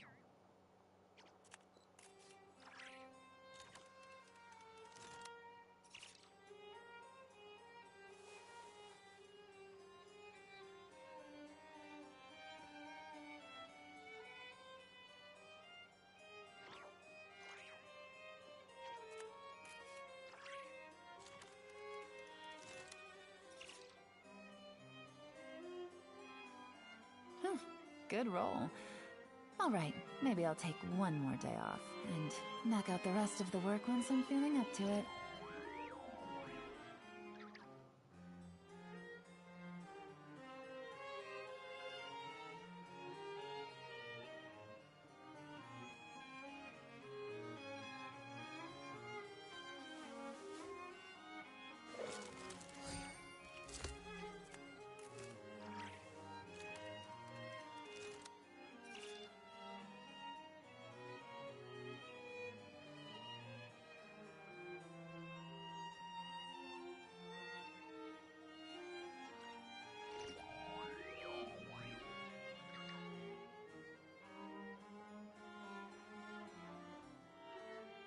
Navigating the world is a whole lot easier with a few different identities to choose from.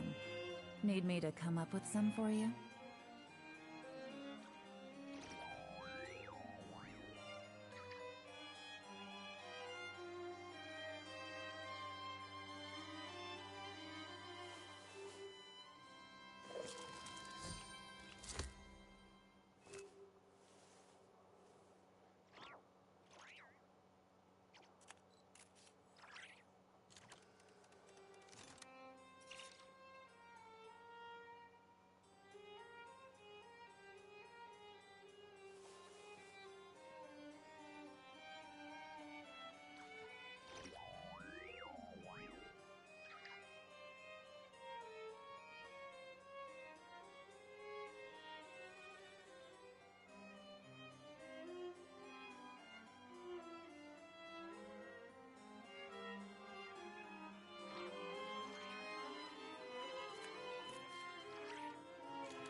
I got a new letter from an informant.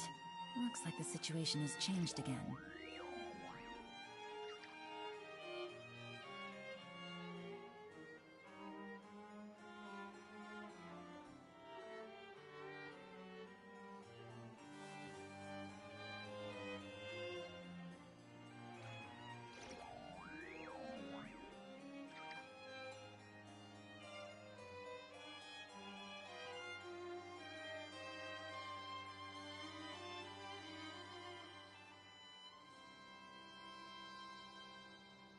Navigating the world is a whole lot easier with a few different identities to choose from. Need me to come up with some for you?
Good roll. Alright, maybe I'll take one more day off, and knock out the rest of the work once I'm feeling up to it.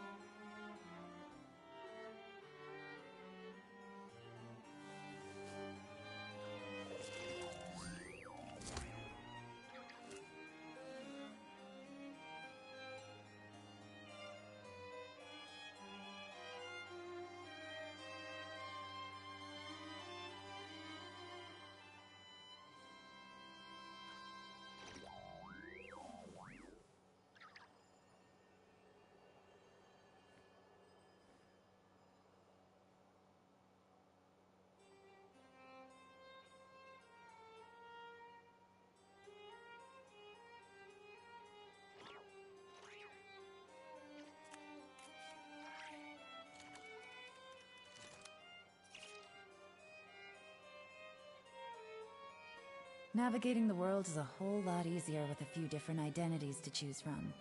Need me to come up with some for you?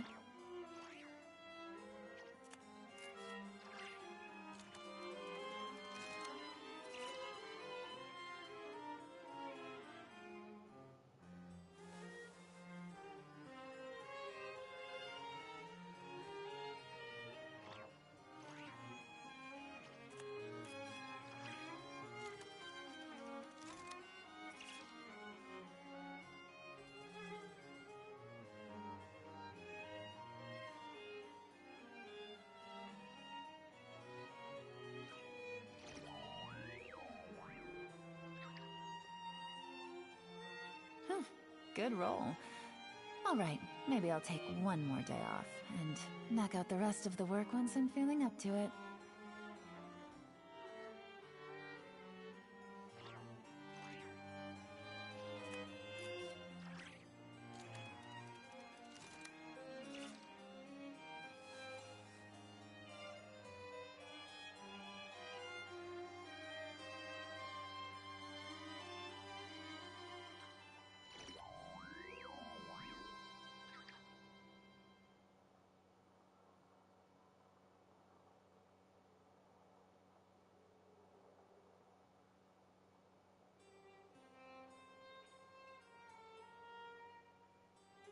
Navigating the world is a whole lot easier with a few different identities to choose from. Need me to come up with some for you?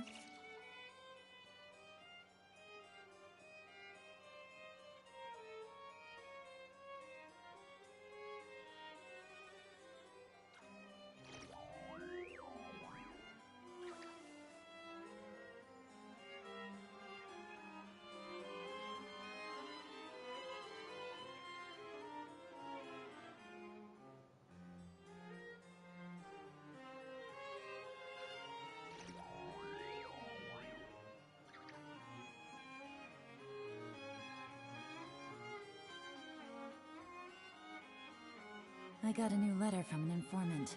Looks like the situation has changed again.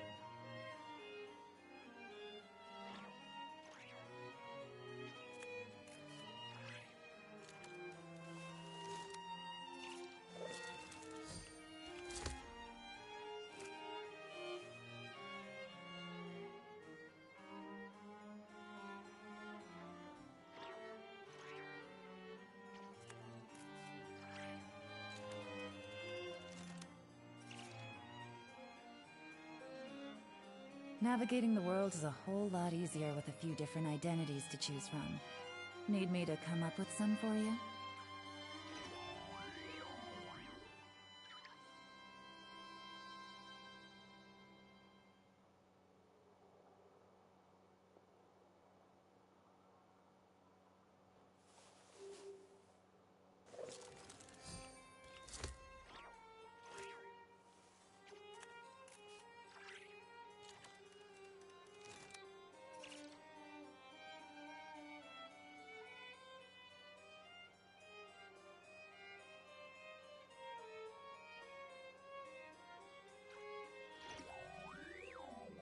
I got a new letter from an informant. Looks like the situation has changed again.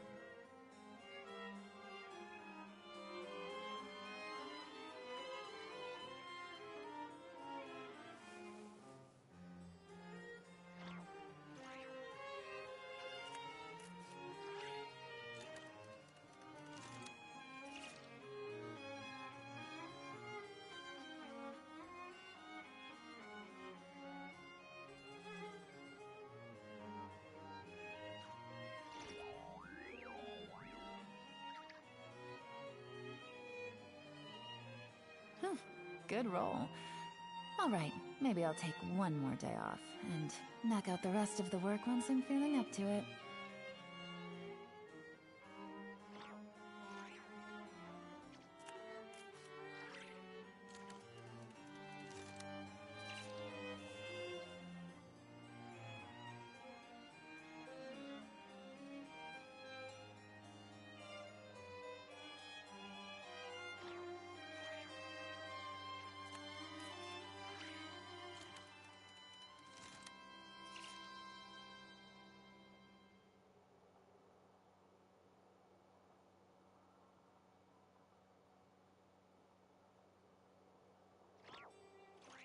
Navigating the world is a whole lot easier with a few different identities to choose from.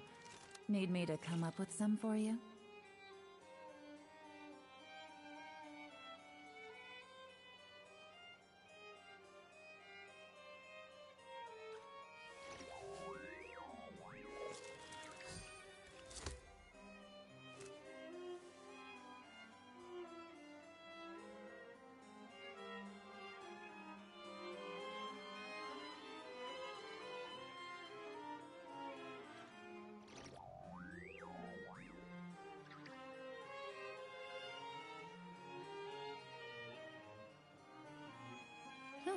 Good roll.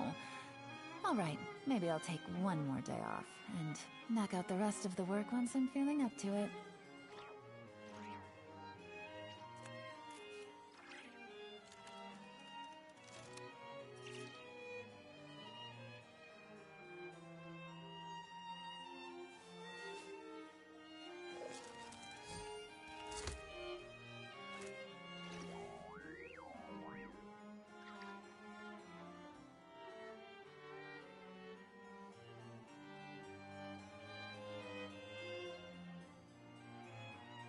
I got a new letter from an informant.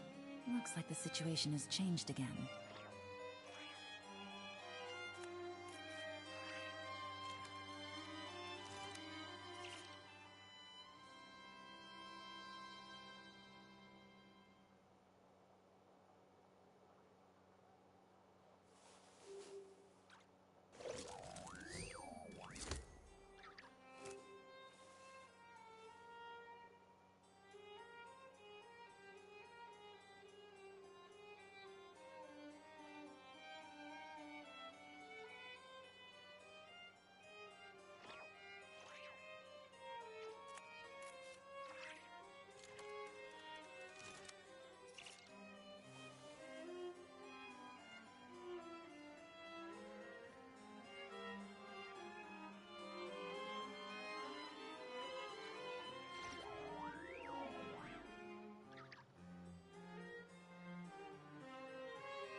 Navigating the world is a whole lot easier with a few different identities to choose from. Need me to come up with some for you?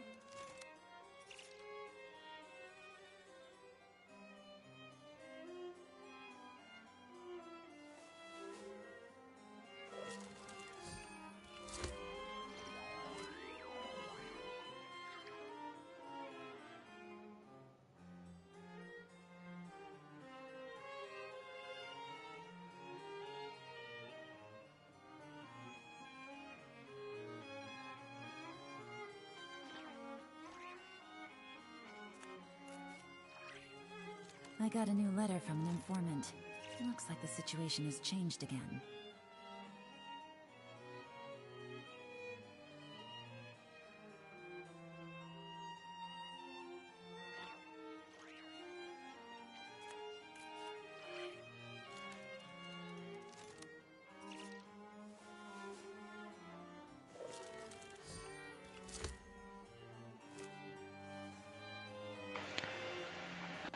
I'm back.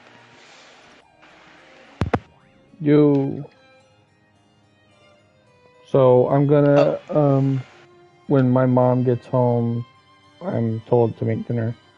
So I will have to do that. But don't know when she's getting home, so.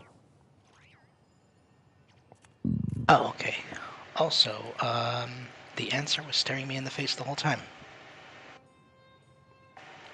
The poster child for characters who have not earned their reputation. Official. Oh yeah, I could have told you that. That's like I one. wasn't sure if I she... said most of them. Yeah. I wasn't sure if she counted, though, considering her reputation is entirely fictional. It does count. It does not count. That's the whole point. She doesn't back it up. She can't back it up. But like I was saying, that, like most of the characters, the boastful characters, can back it up. All right, maybe I'll take one. Right, yeah, I meant I wasn't sure if she counted as a character who can't back it up because it's entirely fictional, so there's no way to back it up. I don't know if that makes her the best example or the worst example. That would be the best example, because not only can she not back it up, she's lying. Right. I just wasn't sure if that was like a weird technicality. Nope.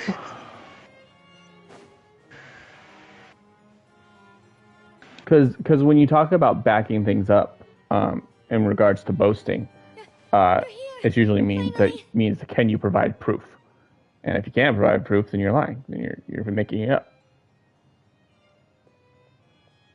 It's like putting your money where your mouth is.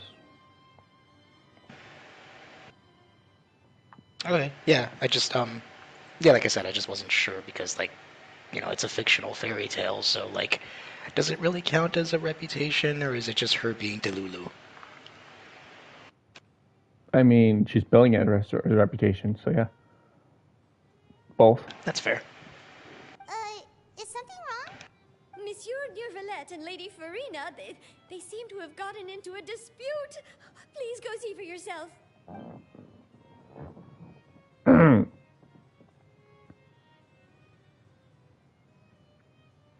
Like I said, I've already explained everything.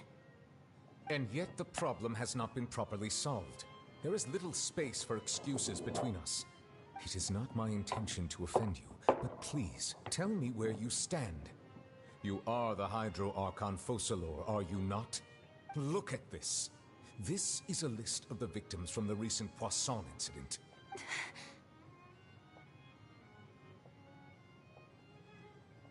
You mean... they're all...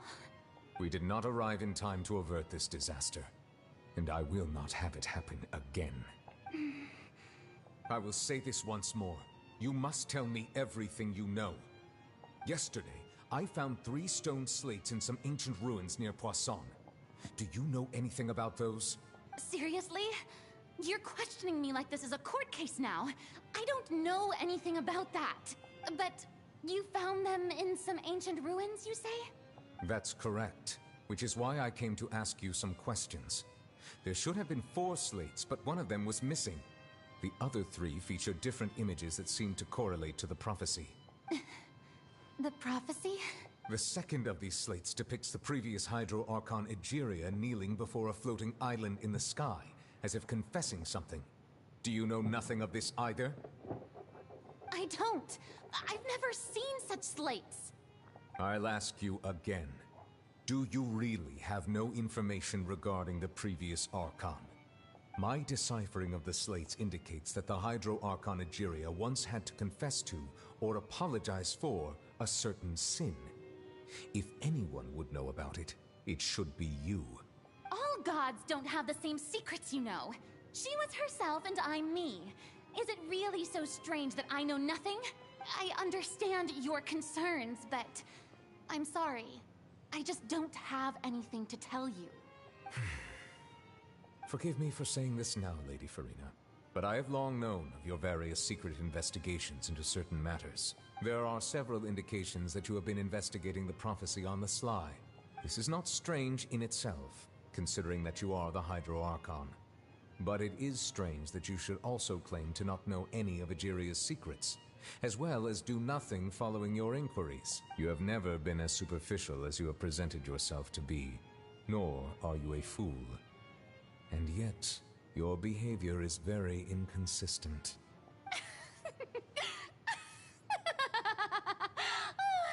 So you've been watching me all this time, have you? I didn't think you were that type. You... Well, since you know about my secret investigations, then you should know I'm actually working to take care of it. There's no point questioning or suspecting me. You're the Eudix, but you're still my subordinate. You should be following my lead. Just trust in me. You're Archon, and do as I say. Never mind whether you can truly convince yourself to or not. It'll all turn out fine. That's all I have to say. We do not discuss this matter again. Oh, the opera's about to start. Toodles!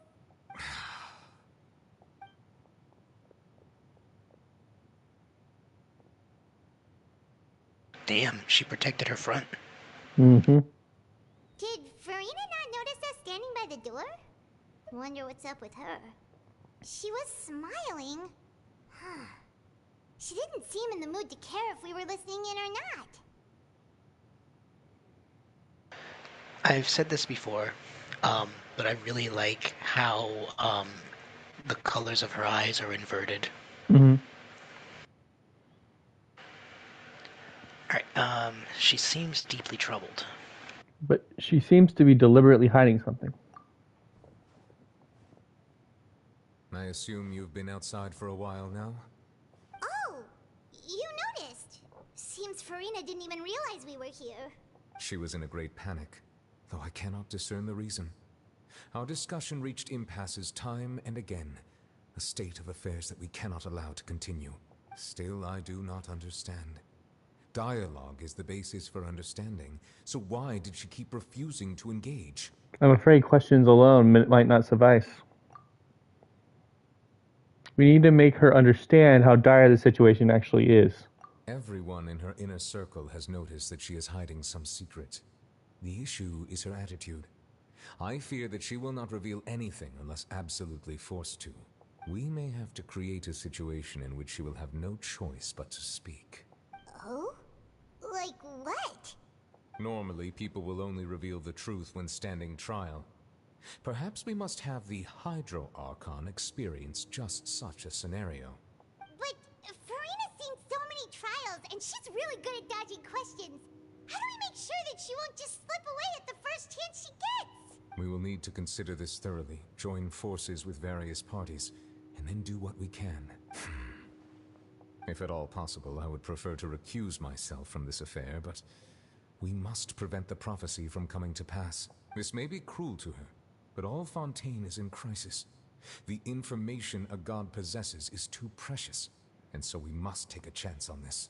In that case, we'll help. Need help. But who will lend us their aid to do such a thing? Oh, I think I know who to call. A few days later, on a boat somewhere in quiet Poisson. Well, that's everyone, huh? Speaking of which, it was pretty smart of you to think of hiding here. Poisson was just involved in a disaster, so it's presently devoid of people. That naturally makes it the best choice. And here you are drinking tea like it's the most natural thing in the world, huh? That's what families should do. Sit and enjoy a leisurely time together. It's nice to enjoy tea here, you know? Care for a cup? Lend me your ears, everyone.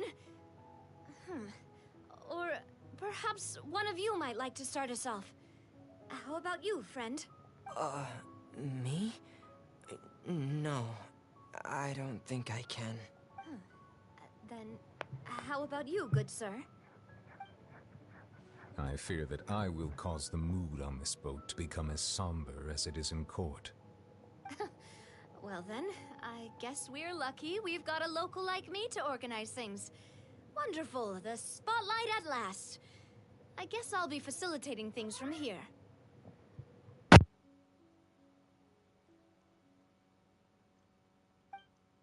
That was a little long-winded, don't you think? Oh, you might be right. Anyway, to cut to the chase, our friend here, the Traveler, has brought us together to discuss something. As for what that is, well, let's start by saying that we'll be pooling our efforts together to create a series of traps. Oh, how intriguing. Well, it's just an expression, really. One that I just learned from Chlorand, and used on the spot. So, let's invite her to explain in detail. A round of applause, please. Huh? Didn't you say that you would be facilitating this? Oh, come now. Your work doesn't involve much public speaking, right? This is a good chance to practice. You might even pick up some fancy oratory tricks to impress your boss with in the future.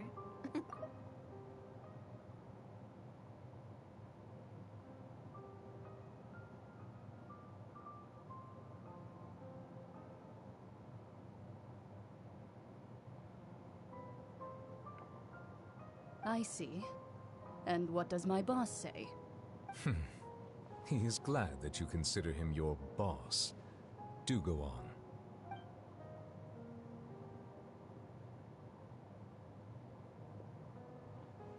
In that case, do any of you have experience hunting? Not that I recall. Fremine and I once used a wooden stick in a basket to catch wild rabbits when we were younger. As for Lynette, oh, right. You were sick that day, weren't you? I've also gone diving to catch some fish before. Does that count?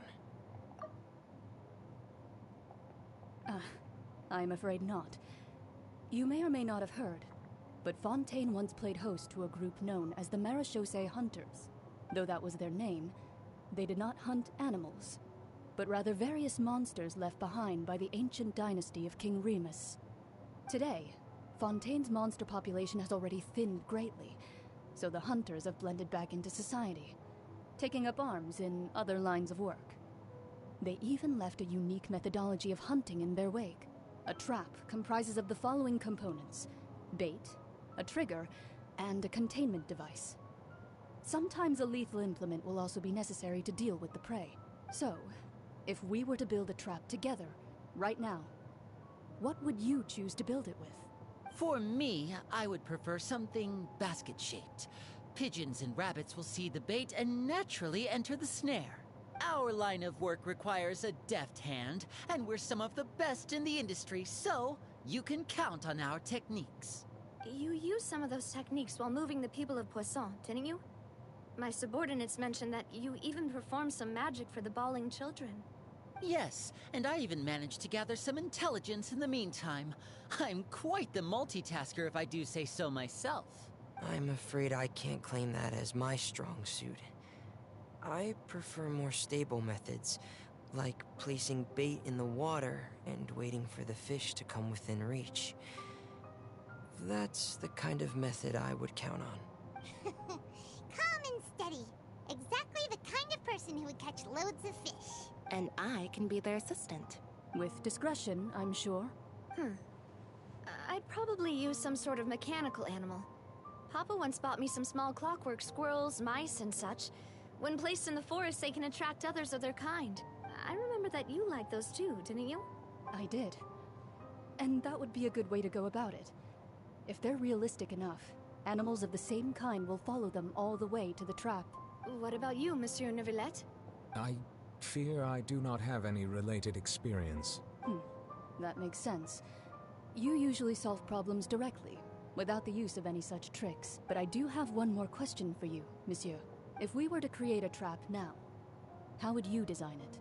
I would like for it to be effective, but bring no harm to the prey. A more gentle trap would be ideal.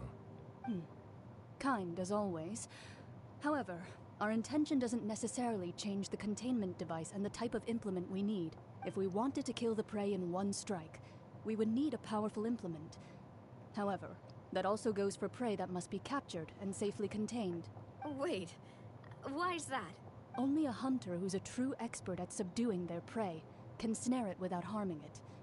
The line that divides life and death is often exceedingly thin. So are we going hunting together? Huh. We hadn't thought of seeing ourselves as hunters. It kinda works, but maybe it's still not the best metaphor. If our means of capturing and dealing with our prey is to put them on trial, then the hunting metaphor is actually quite accurate. But we shall require much more courage than any hunter to judge a god, a being whose seat is an exalted throne. That's right. Oh, so that's what's going on. Sounds very interesting.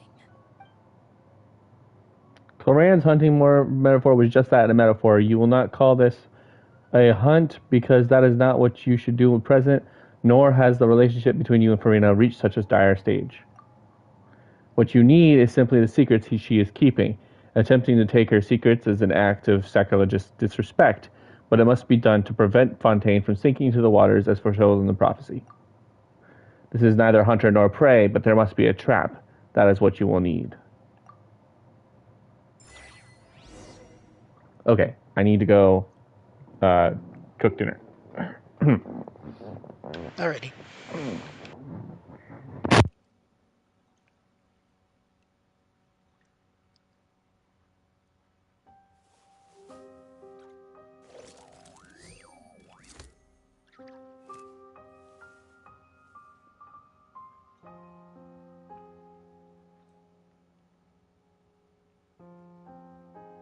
Going to cook my dinner.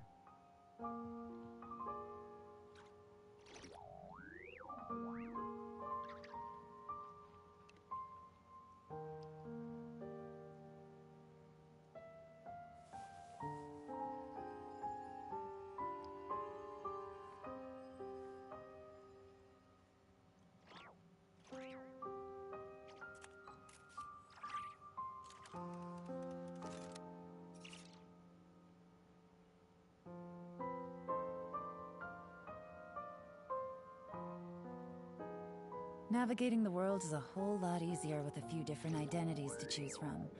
Need me to come up with some for you?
I got a new letter from an informant.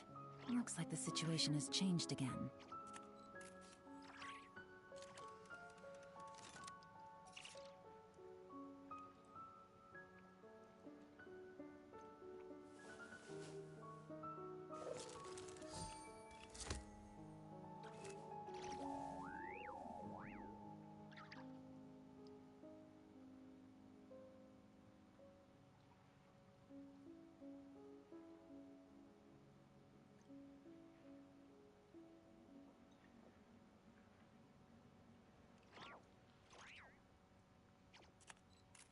Navigating the world is a whole lot easier with a few different identities to choose from.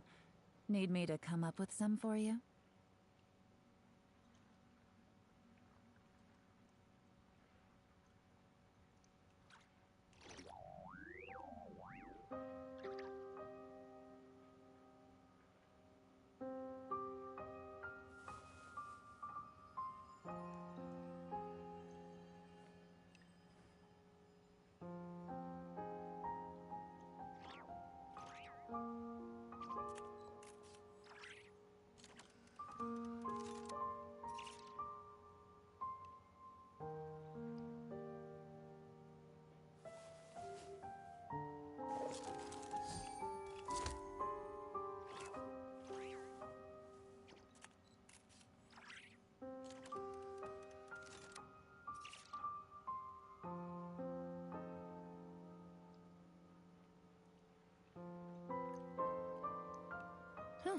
Good roll.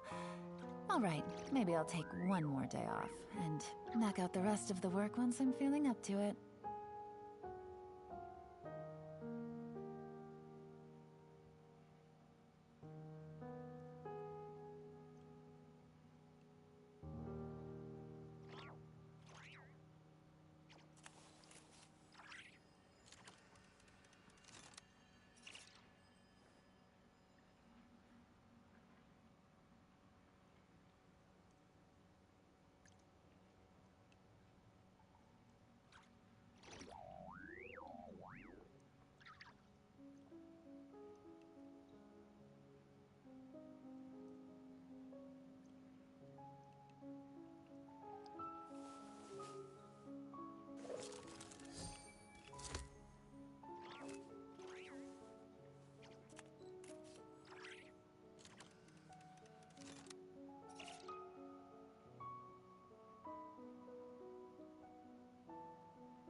I got a new letter from an informant.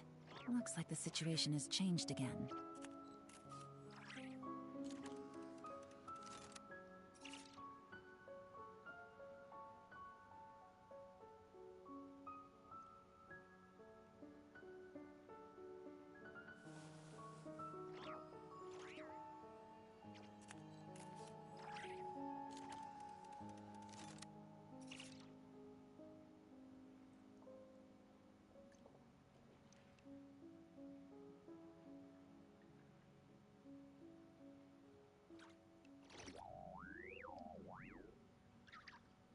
Navigating the world is a whole lot easier with a few different identities to choose from.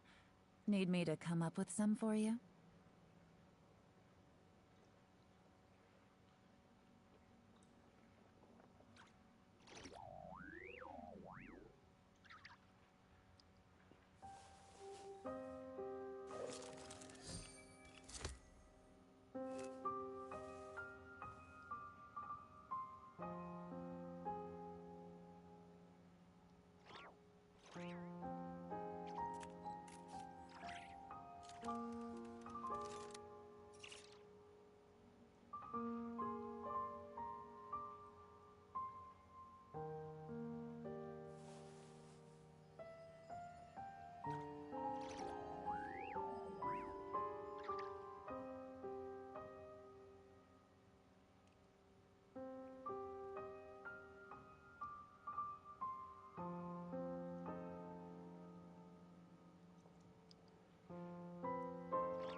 Good roll. All right, maybe I'll take one more day off and knock out the rest of the work once I'm feeling up to it.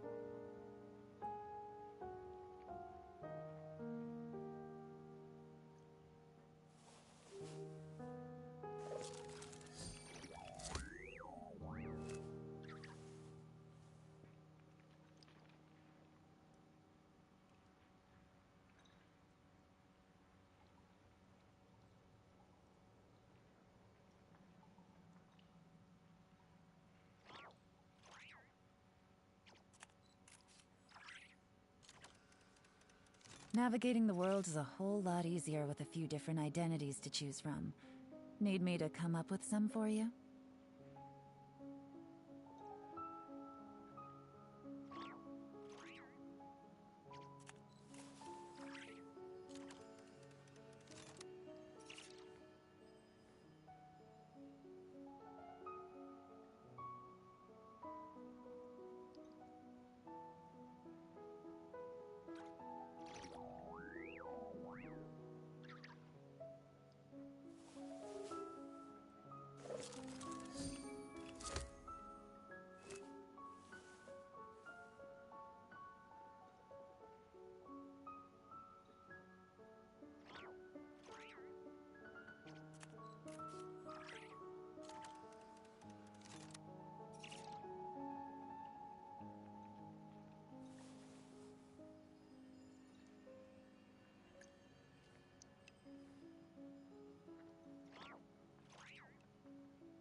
I got a new letter from an informant.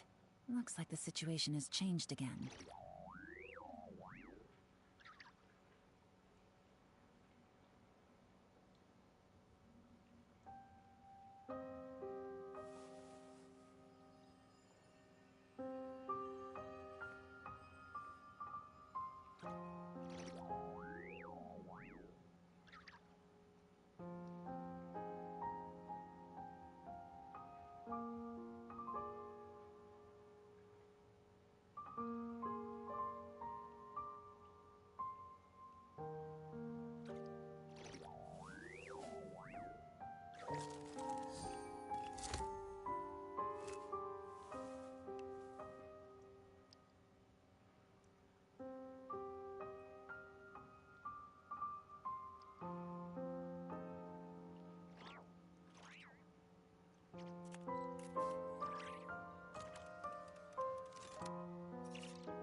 Good roll.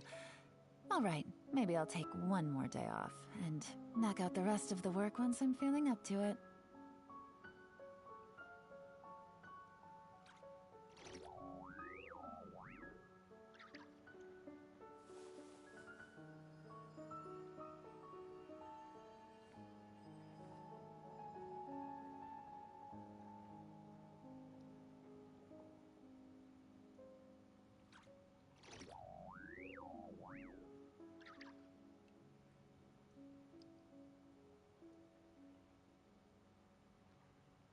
I got a new letter from an informant. Looks like the situation has changed again.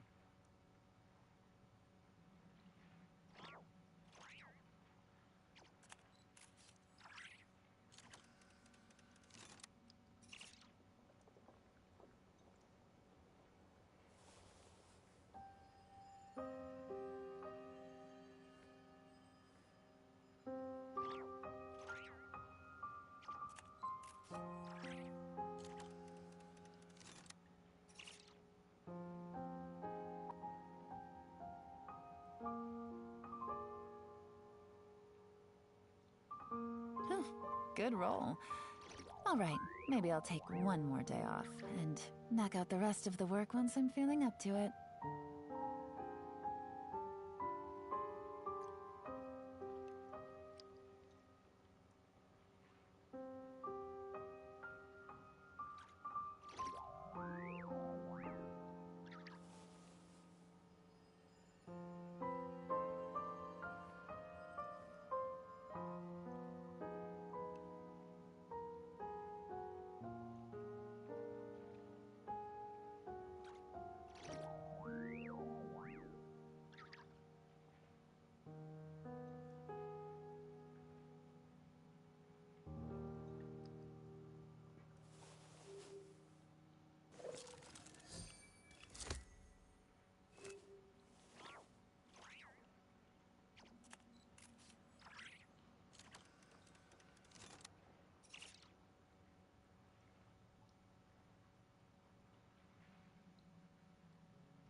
I got a new letter from an informant.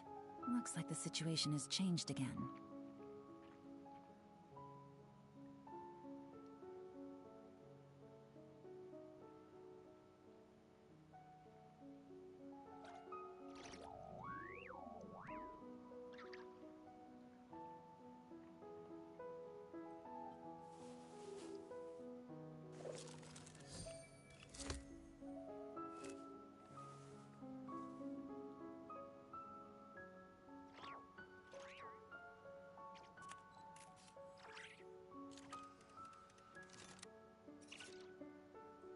Navigating the world is a whole lot easier with a few different identities to choose from. Need me to come up with some for you?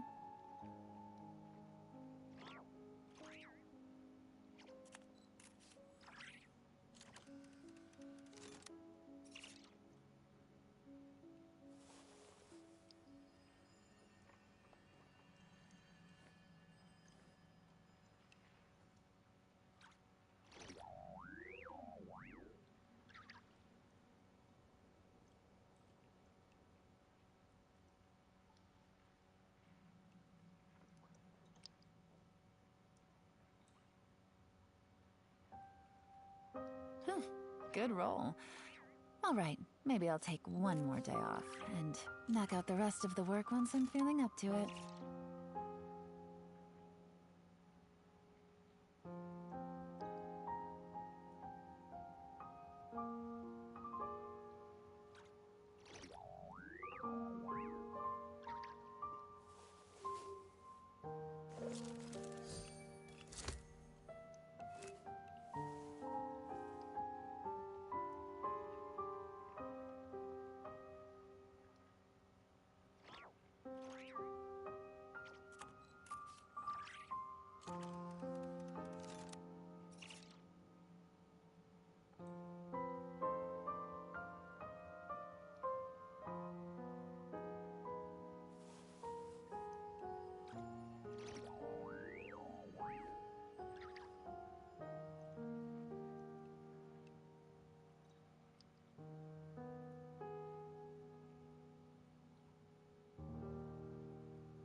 Navigating the world is a whole lot easier with a few different identities to choose from. Need me to come up with some for you?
Good roll.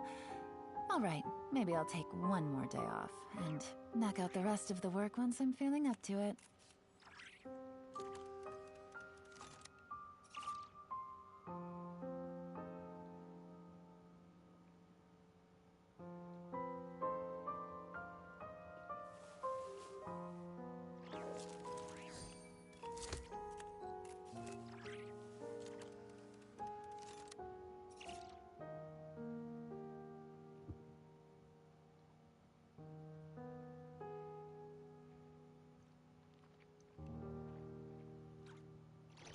Navigating the world is a whole lot easier with a few different identities to choose from. Need me to come up with some for you?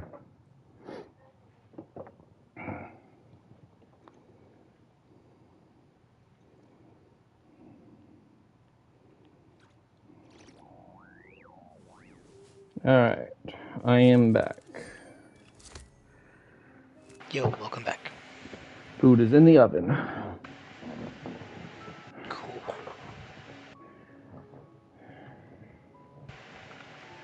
Alright. To the courthouse. Oh no, not the courthouse. To the underground. Back to the inn. It's been a Durula base. It's been a tough few days, hasn't it? So much has been happening.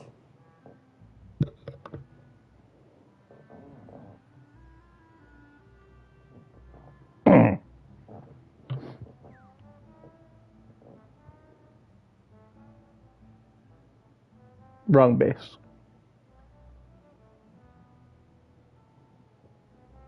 No, you're there now. You were wrong base before. It looked like you were in Pasar. Right, yeah. Yeah, it's like you said underground, so we're going down here. Mm-hmm. Yep.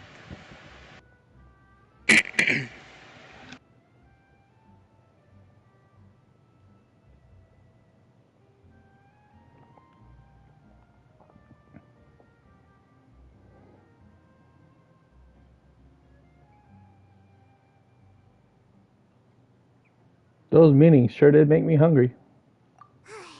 Paimon didn't think the meetings would go on for so long, but everyone seemed pretty fired up, huh? Paimon thought they'd be at least a little frightened. Well, Fremine was, now that Paimon thinks about it, but everyone else just looked a little surprised.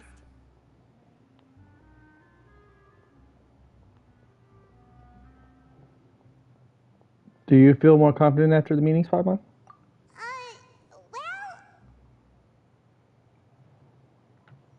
It's hard to say. Paimon doesn't have any experience with this sort of thing. But with you around, Paimon sure will do great.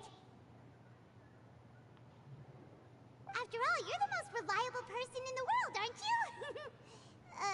Huh? Is something wrong? Did you just pour some tea? Paimon didn't notice you doing that at all. No, I didn't.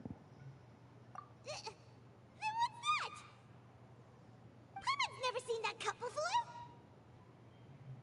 Don't be frightened. I'm just joining you two for tea. I merely refrained from saying anything till now. Who's that voice? But there's no one here. Huh. Have you forgotten me already? Wait. You are familiar. You're the voice we heard from the sky in Sumeru. The voice from the sky, hmm? I fear that description is wrong, though not completely wrong. You're feeling lost now, just as you were feeling previously. I sensed that confusion, and thus came to you. Guiding people is an irresistible hobby of mine, after all. Who are you, and what do you want from us? Consider me a passerby, just accepting a commission from my friend's disciple on a whim. Allow me to ask you. Will Fontaine's prophecy come true? The prophecy. Yes. What has been prophesied will be fulfilled. You may view such things as the history of the future. What? Then is there any way we can stop it? Oh, cool. We actually got a name. Mei Jen.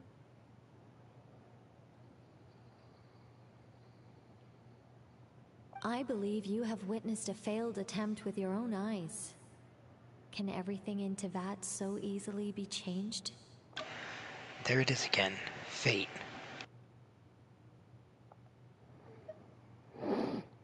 Can there really be no exceptions? Ah. So you've caught on. Just as prophecies are usually only the future as seen from the perspectives of the gods, could things be happening in hidden corners, where the gods' gaze does not fall? Are the things that you shall see different from the fate that the gods perceive? What is she talking about? It all sounds really impressive and important and stuff, but it also sounds kind of scary. The tea in the teacup is just about gone as well. I believe that you understand, right? Some things are insignificant, but others, you must reach out to change. Ultimately, fate shall serve as your only guide, no matter what will happen in Tevat's future. All you need to do is to play your part. This was good tea, by the way. Thank you for your hospitality. Well, that'll be all for today. The voice. It's gone. Mage N. Is this the clue you're leaving for us?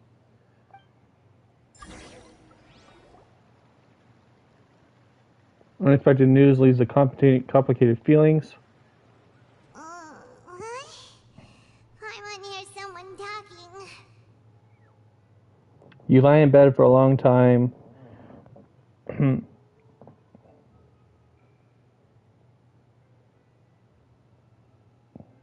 You lie in a bed for a long time before finally falling asleep. When you wake up, someone seems to be outside. Did she introduce herself at any point, or did it just randomly decide to label her Mage N? Yeah, it just popped in.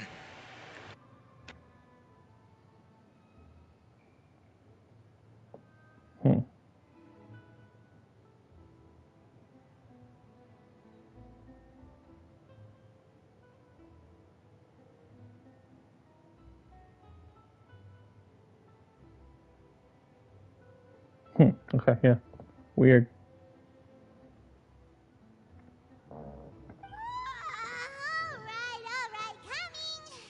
You're getting more diligent, Paimon. Hey, it's you who's getting lazy, okay? Well, I see I've walked in on some lively banter. How have you been the past 2 days? Fine, just fine. I went to take part in that Steambird panel. It turned out to be more interesting than I expected. Not all Fontainians are pessimistic about this. One journalist mentioned that sitting around and waiting for the end to come would be wrong, and that they should make their own rescue preparations. I agreed, so we had a brief chat with her. Did she have pink hair by any chance? Why, yes, it was Charlotte. I assume you've heard of her, no? That daredevil journalist? I'm in full support of her view. Prophecies are very important, but how can people allow their lives to be commandeered by just a few words? That's right! Paimon's glad to hear something sensible for once. Ah, yes. About what we had discussed before. I did try, but I'm afraid I couldn't reach the old hag. I'll try again tonight, but I wouldn't get your hopes up. Actually, someone already came over. Huh? You tell them about your mysterious guest. Well, not about your mysterious guest. Goodness gracious. Are you serious? I believe she came to pass a message to us. She said that even the gods' gates have blind spots. Pretty bold if you ask Paimon. Most people would believe the gods to be all-knowing, right? The Hexen Circle members are certainly anything but ordinary. As for the mage named N, the old hag has mentioned her a few times. She said that N's sense of direction is incredible, and that she loves guiding those who are lost. But I've never met her, and if she were still alive, she'd be... well, suffice it to say that the hag's at least a few hundred now, and N's been around for longer than that. Whoa. The Hexen Circle sounds like a scary group. But they must really stay in shape to live so long. Their abilities alone are pretty terrifying. If she came to see you personally, then the problem you're facing must truly be of great importance. Well, it's not like Paimon could understand anything she said. Yes, she was quite cryptic, but I suspect she means that there is still a way to turn things around. She didn't say when or what that would be, though, so perhaps it is something that you cannot know right now. True, her words were meant as a helpful hint, but when will we realize their value and meaning? Was that the best answer that my question could have gotten? Traveler, Paimon, are you two all right? Oh, we're fine. We're just a little down right now. It kind of feels like the end is coming, you know? I see. I feel that same sense of desperation, too. I guess you could consider me someone who has often witnessed fate. So far as I have seen, it cannot be swayed. But even so, I still hope for, and believe in, miracles. Astrology is eternal and rational, but fate may not be. It is cruel, but it can also be beautiful. Perhaps that's what En was trying to tell you. Not to lose heart, and to believe that what you are seeing playing out before you is not yet set in stone. I did originally think of steering clear of all this, but I couldn't. Even if this is all futile, I still wish to help everyone. If we don't struggle to the last, then how can we face the end when it comes? Huh. You do have a point. There I go, talking about astrological principles again. Sorry about that. The moment I start talking about work-related stuff. I need to get going. Don't worry about it, Mona, and thank you. It was worth trying to comfort you, even if only a little. I believe that you'll help those who are struggling in the same way I did. I suppose that might be why we always seem to meet by coincidence. Paimon feels kind of moved by what Mona said, but also kind of sad too. Hey, Traveler, Paimon suddenly feels like going outside for a walk. Let's go. Let's walk around the city, shall we? There's a few spots we always like to walk by. Well, we've officially met our first Hexen Circle member. Cool.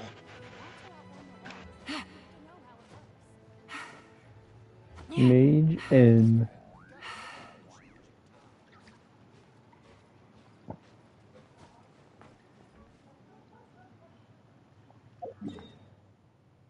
They all have code names. So Alice is Mage A. Then there's Mage R and Mage B. Mage B being Mona's. And Mage M is one. I think that might be it.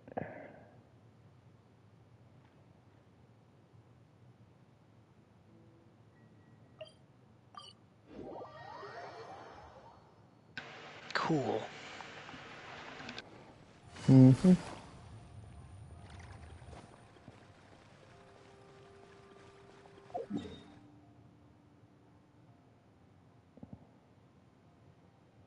This waypoint right here.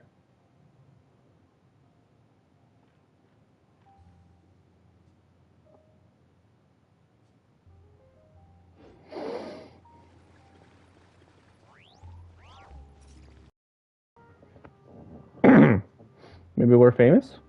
Let Paimon see! The underwater stronghold, the Fortress of Meripede, has continued in its noble autonomy. But that does not mean that others cannot interact with it. My recent friend become the focus of this report. A blonde adventurer with their white fairy legends trailing in their wake. It is said that this mysterious traveler once visited the underwater fortress. So while the fortress's interior remains a mystery behind closed doors, do not fear, for the tales of the traveler contain surprises in spades. Journalist Charlotte's biggest scoop yet, the Traveler's Trail, World Walker. Huh. Charlotte took so many awesome photos of us and we never even noticed her. She hasn't been able to get a hold of anything at the fortress, so since we're easier to find, she's using us as the subject matter instead? That sure seems to be the case. Ugh, seriously? Well, fine.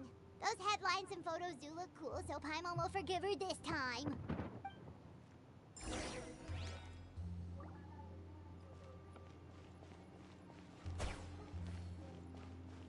Wow. What? Just the whole situation and Paimon's reaction to it. Mm-hmm. We're here! Paimon's hungry. Should we go in and get something to eat?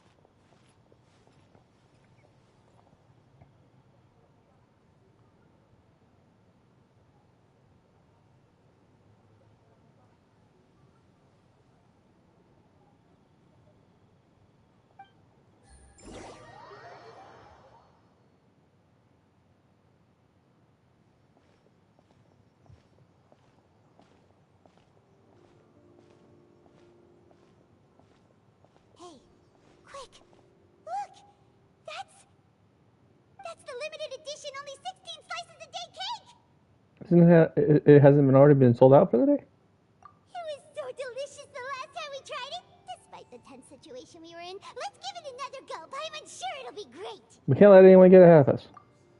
One slice of cake, please. Someone showed up after all. Oh, wait, you're the one from the Palais Mermonia. Oh, are you here to buy cake too? It seems Monsieur Nervalette was right. You really can eat. Wait, did he really say something like that? That's right. Even he has his own preferences when it comes to food. As for me, I love the cake and coffee here. Do you come here often? Usually every day. Every day? It's part of my daily schedule, apart from work. I shall have my cake and coffee. Then what if someone told you one day that this place would be closing soon, and you wouldn't get to eat cake here anymore? What would you think? But why would it close? Well, Paimon doesn't know either, but maybe the waters will rise tomorrow. You know, like in the prophecy. Oh, the prophecy. To be honest, I haven't paid much attention to that. No, still, even if there'd be no more cake tomorrow, that wouldn't keep me from having some today. No, it's the same for eating in general. You might not be able to eat tomorrow, but if you can do so today, then you should carry on. That's what people call living, you know. Huh. Don't be sad. Excuse me, could I have 2 more slices of cake to go? These 2 slices are for you. Sijuin said that this kind of expression you're making is what humans call being sad. Oh, you know Sijuin? I sure do. She was born before me, and she sometimes comes to the surface to teach us things about humans. She said that humans are creatures that are saddened easily, yes, and you can only lift their spirits by feeding them delicious food. So please try the cakes here. I've got something else to do, so I'll be going now. You two try to stay in a good mood after eating, all right? Bye. Freaking adorable. And there she goes. All right, let's dig in. I'm unsure this cake will be delicious. You share a glance with Paimon and snarf down the cake. It's more delicious than last time. And the flavor gets even better with a sip of tea. It sure would be nice if we could come again tomorrow. Sure would be nice if we could always eat delicious food here.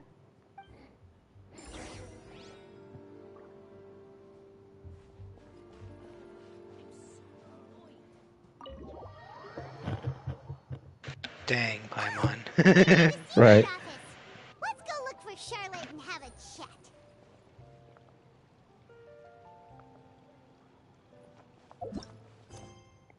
Uh-oh. Uh-oh. Did we get locked into something? We did. Or locked out of something?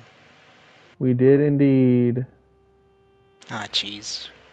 What is it? Steambird interview. Go try it. Go into your go into your quest and click the locked quest to get to the quest we need to do.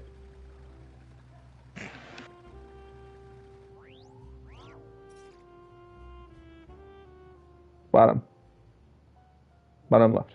There you go. Scroll up to the top. Click on the one that's blocked.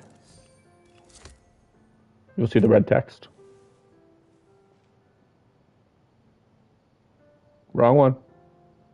Red text. There you go. Steambird interview, right? Yep. Click that one.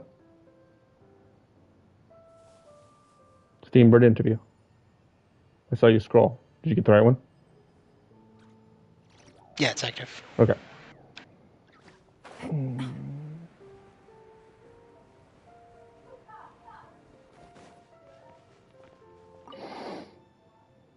Truly spectacular weather today, no? It's like right here.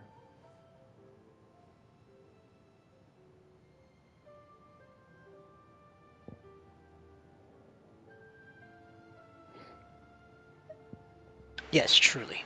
Quite comfortable. If only the weather was this cooperative every workday, I should be quite merry indeed.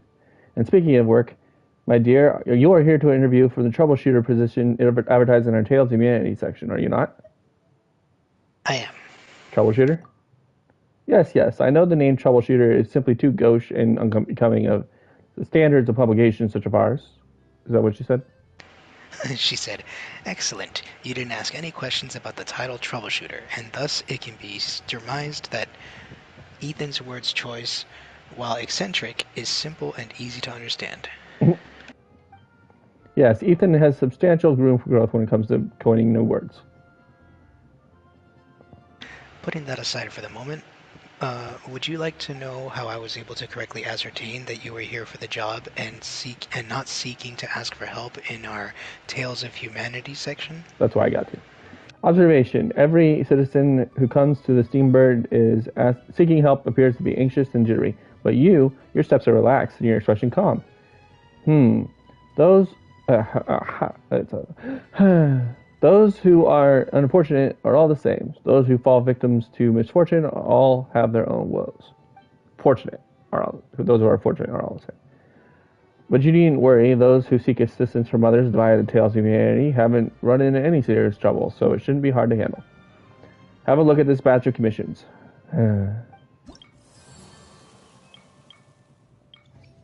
Whoa. 5 out of 45 Fontaine quests done. 1% world exploration. Jeez.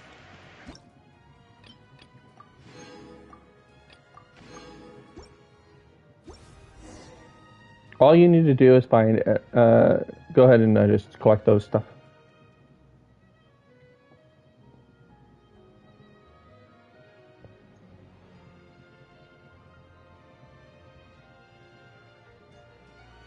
In triangle. Collect those.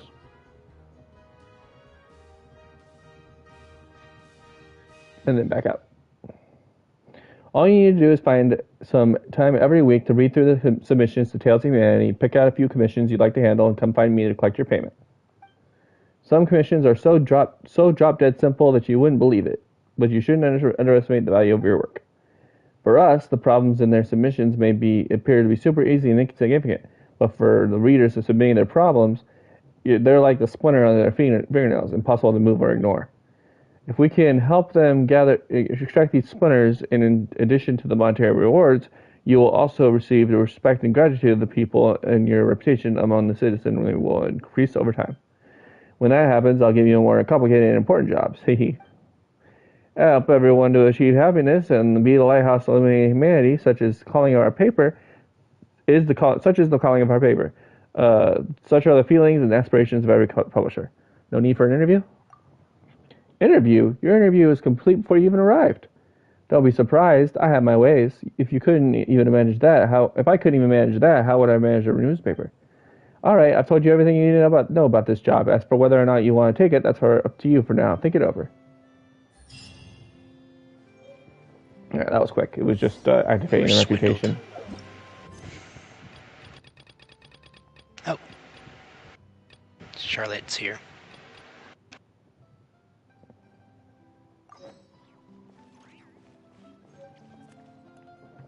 Wow!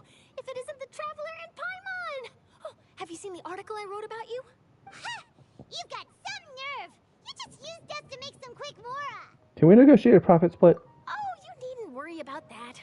I heard that you were in Poisson some time back, so I sent you a letter to discuss just that.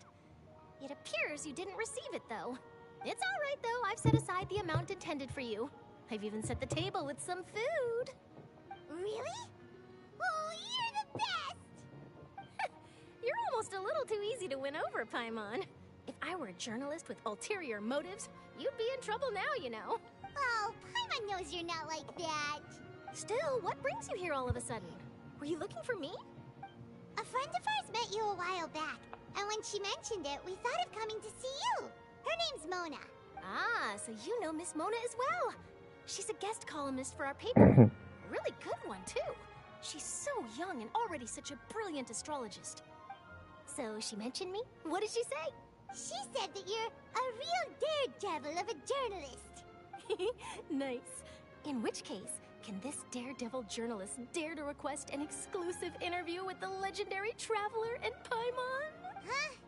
So your article in the paper today doesn't count? Oh, of course it doesn't. That was more like live photography. What I'd like to do is dive deeper and ask you to talk about the things you've seen and experienced. You seriously want to interview me? Yeah, are we even qualified enough?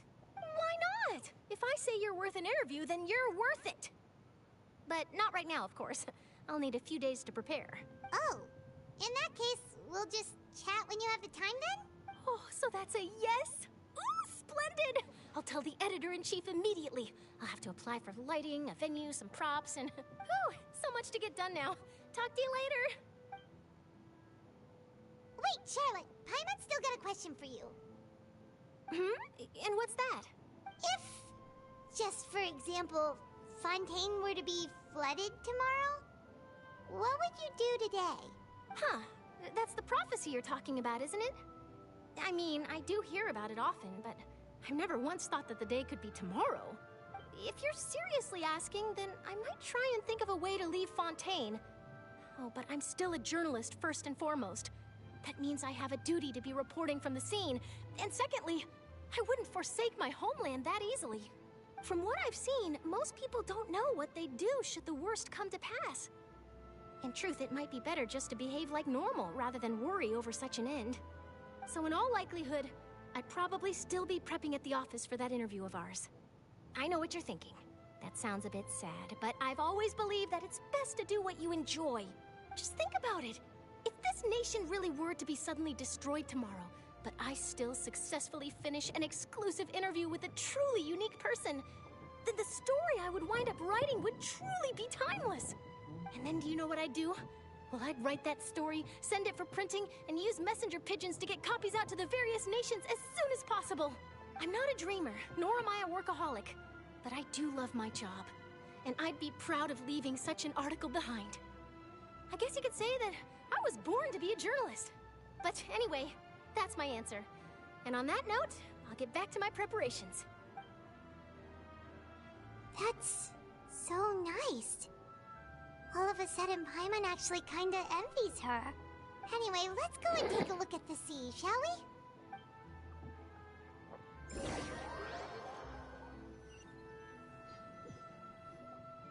The sea breeze and scenery can be a pretty soothing combo, huh? Paimon's been thinking.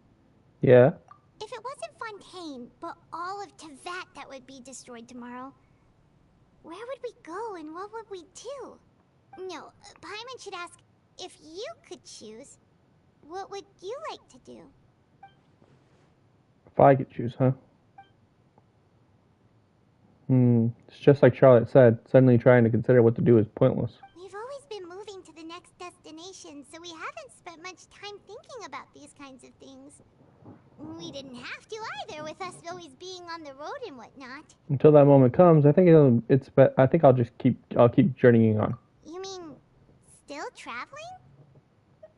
Yes, cherishing every single moment. But I have to look upon this world. Huh. Wait, isn't that what we've always been doing?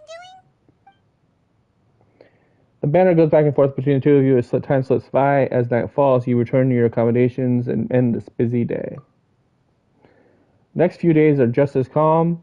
Charlotte comes to find you and conduct the interview in the Spina de Rizula safe house at that. Navia, having finished her business in Poisson, even drops by to take a photo of the two of you. All goes well.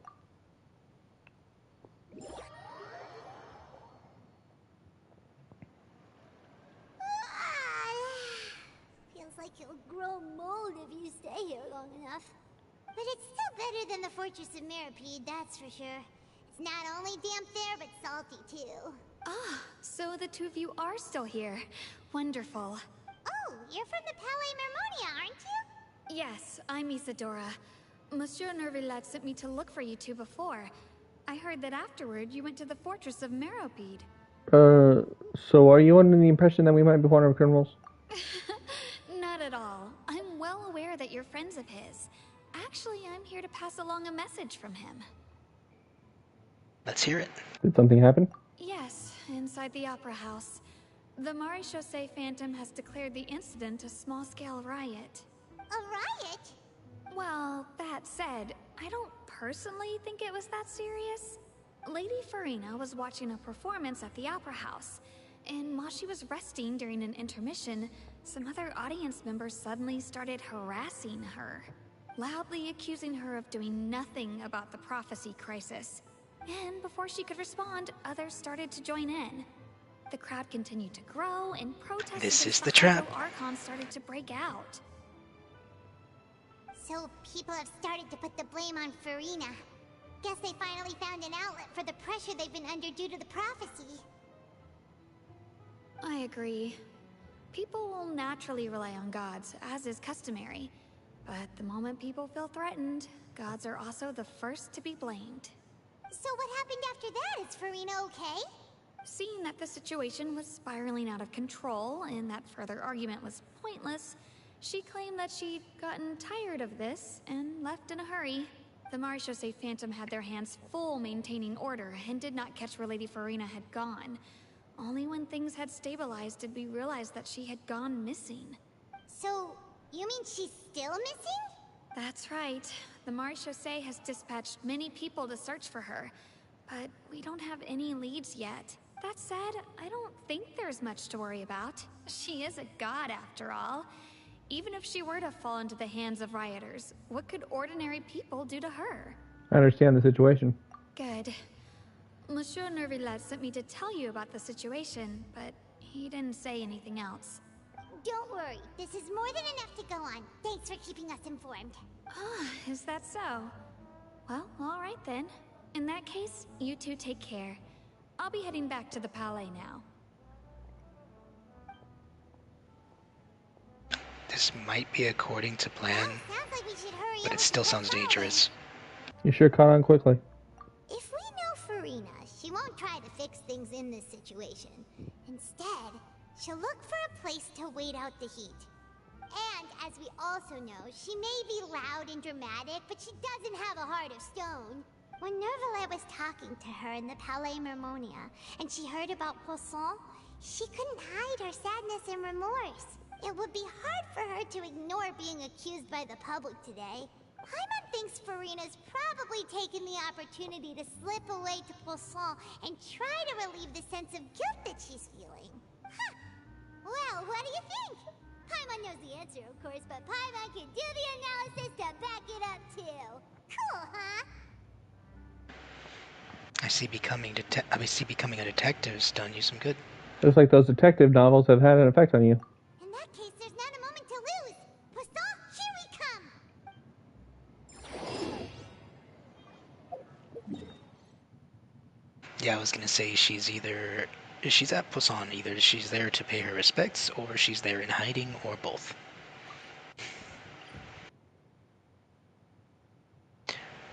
Damn. This is getting good. This place looks deserted. Guess all the survivors must have evacuated already. All that's left here are signs of devastation. Could Farina really be here? Let's try to find her as soon as possible.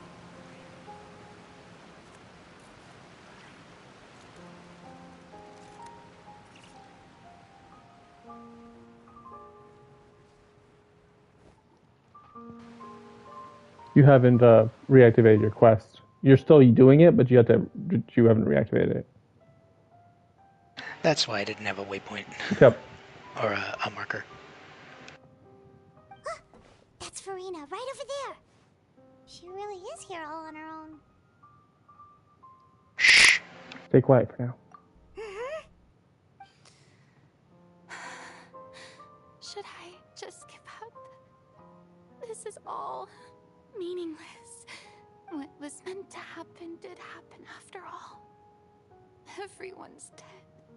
I'm sorry. I am so sorry. Give up, Farina. There's no point in holding out. I'm sorry.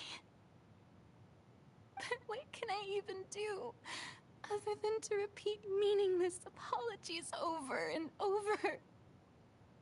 Farina? Don't worry, Farina, it's just us.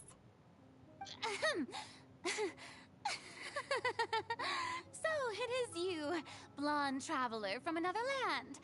Why, I almost thought you were someone from that mob of my ignorant subjects, come to kneel and beg for my forgiveness. Farina, you were crying just now, weren't you? The tear stains on your face are obvious. What do you mean, tear stains? Oh,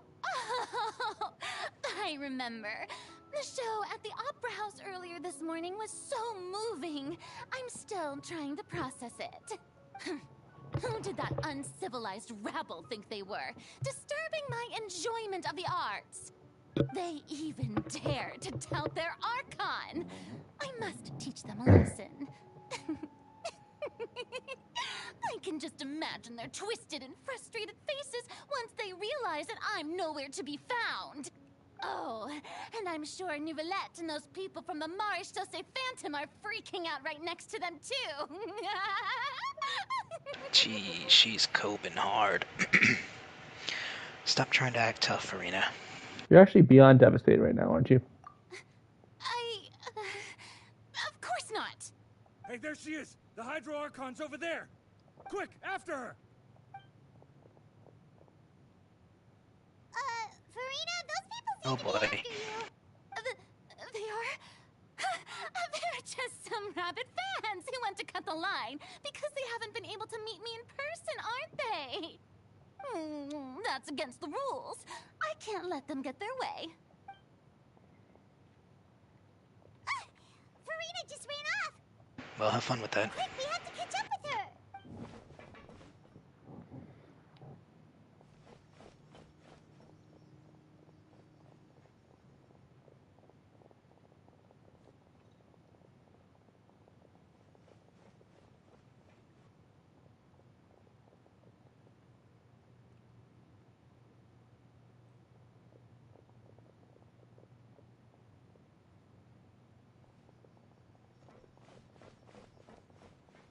This should be the place, right? Hey, Farina! There's a good hiding spot over here. Quick, come to Paimon before the rest of them catch up to you. What is this place? Hurry, they're almost here. Fine. I suppose haste is warranted. Lead the way.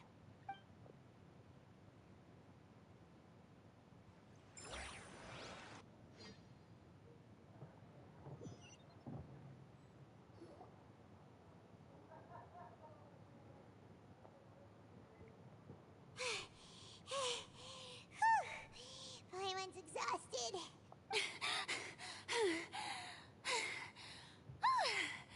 I'm so tired. I totally thought they had caught me. No, I mean, I merely gave in to the sheer enthusiasm they displayed. This place is not what I'd call soundproof. You might want to lower your voice to stay hidden. You're right. Yep, that's a good girl.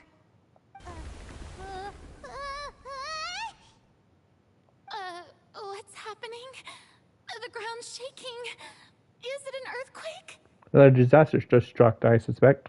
Yeah, a quake of this kind preceded the flooding in Poisson, didn't it? It can't be. It's happening again. Well, there's no need to worry too much about that. Nouvellette's made some emergency plans, so the evacuation should go a lot smoother this time. Yeah, I hope you're right. But the people of Poisson, they've already... Has Farina finally reached her limit? Now that she's talking about her actual feelings, she's starting to look far less stiff. You begin to talk amongst yourself as Farina slowly calms down. It's true. I've been investigating the prophecy for hundreds of years. I once had informants all over Tevat, searching for clues and feeding information back to me. I've tried all kinds of ways, too, to hold back the sea. Anything to keep the coastline from advancing. But all my efforts proved to be futile in the end. Really, the truth has been clear to me for a very long time. We cannot make an enemy of the divine. No matter what we do, the will of the heavenly principles will have its way, and the prophecy shall be fulfilled. But even then... You still haven't given up, right? Give up. I do love the sound of that phrase. It would mean finally coming to terms with fate, but also for me to finally be free. That would also mean all hope would disappear. Indeed. I've thought about giving up so many times, especially after we almost lost Poisson. Fate is really unreasonable, isn't it? It has no heart and obeys no rules. The prophecy has only just started to come true, and so many people have already lost their lives. But just now, it all became clear to me. I still don't have the right to come to terms with fate on behalf of everyone else. As long as the final moment hasn't come, it's still not too late. Don't worry. I will keep hope alive for everyone until the very end. Well, that's enough for now. I got the impulse to play the stricken maiden, but honestly, considering my rank and station, that wasn't a good fit at all.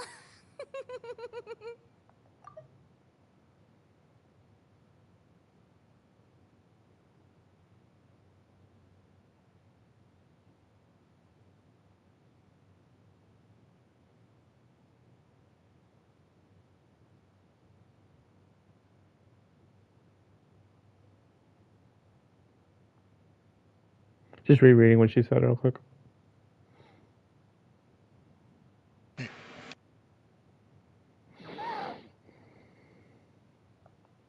Don't take any of what I just said seriously. How could I possibly let Fontaine fall to the whims of trivial prophecy? Come on! Paimon could have sworn you were actually being honest just now. We're running out of time. We can't just go back to square one at this like this. I have to get more information out of her. Farina, you might not have to shoulder this burden alone. Although I don't know what you might be keeping from everyone. Your people are more than willing to share your burden with you. Share my burden. That's impossible.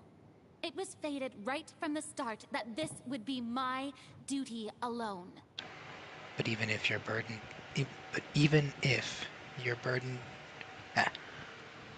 But even if your burden doesn't need to be shared. You can still choose to confide in someone. Just share it with me. I'm what you'd call a witness. A witness? Yes. I've heard that you came to Tevat from beyond the stars, yes. In other words, you never belonged here. And if Tevat is, in its entirety, a show on a stage, then you're just a spectator, aren't you? If that's the case... There's no time left. Please, Farina, just spit it out.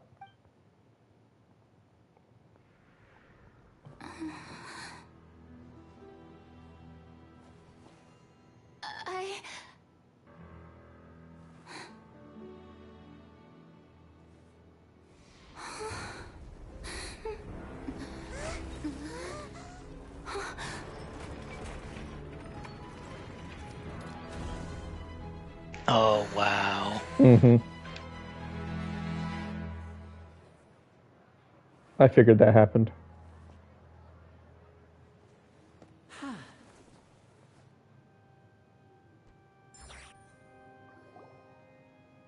Ladies and gentlemen, this concludes my opening performance.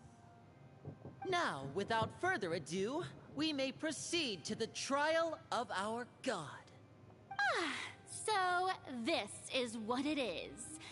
Yes, you deserve praise for the effort you took to raise the dramatic stakes. Do not forget, however, that I am Focalor, the god of justice, the embodiment of justice itself. Does it not strike you as even the least bit absurd to bring the very concept of justice to trial? May I interpret these words as your refusal to stand trial? In that case, You will have the opportunity to defend your honor through a duel. You played against a god? Wow. I see. It seems like you have made up your mind.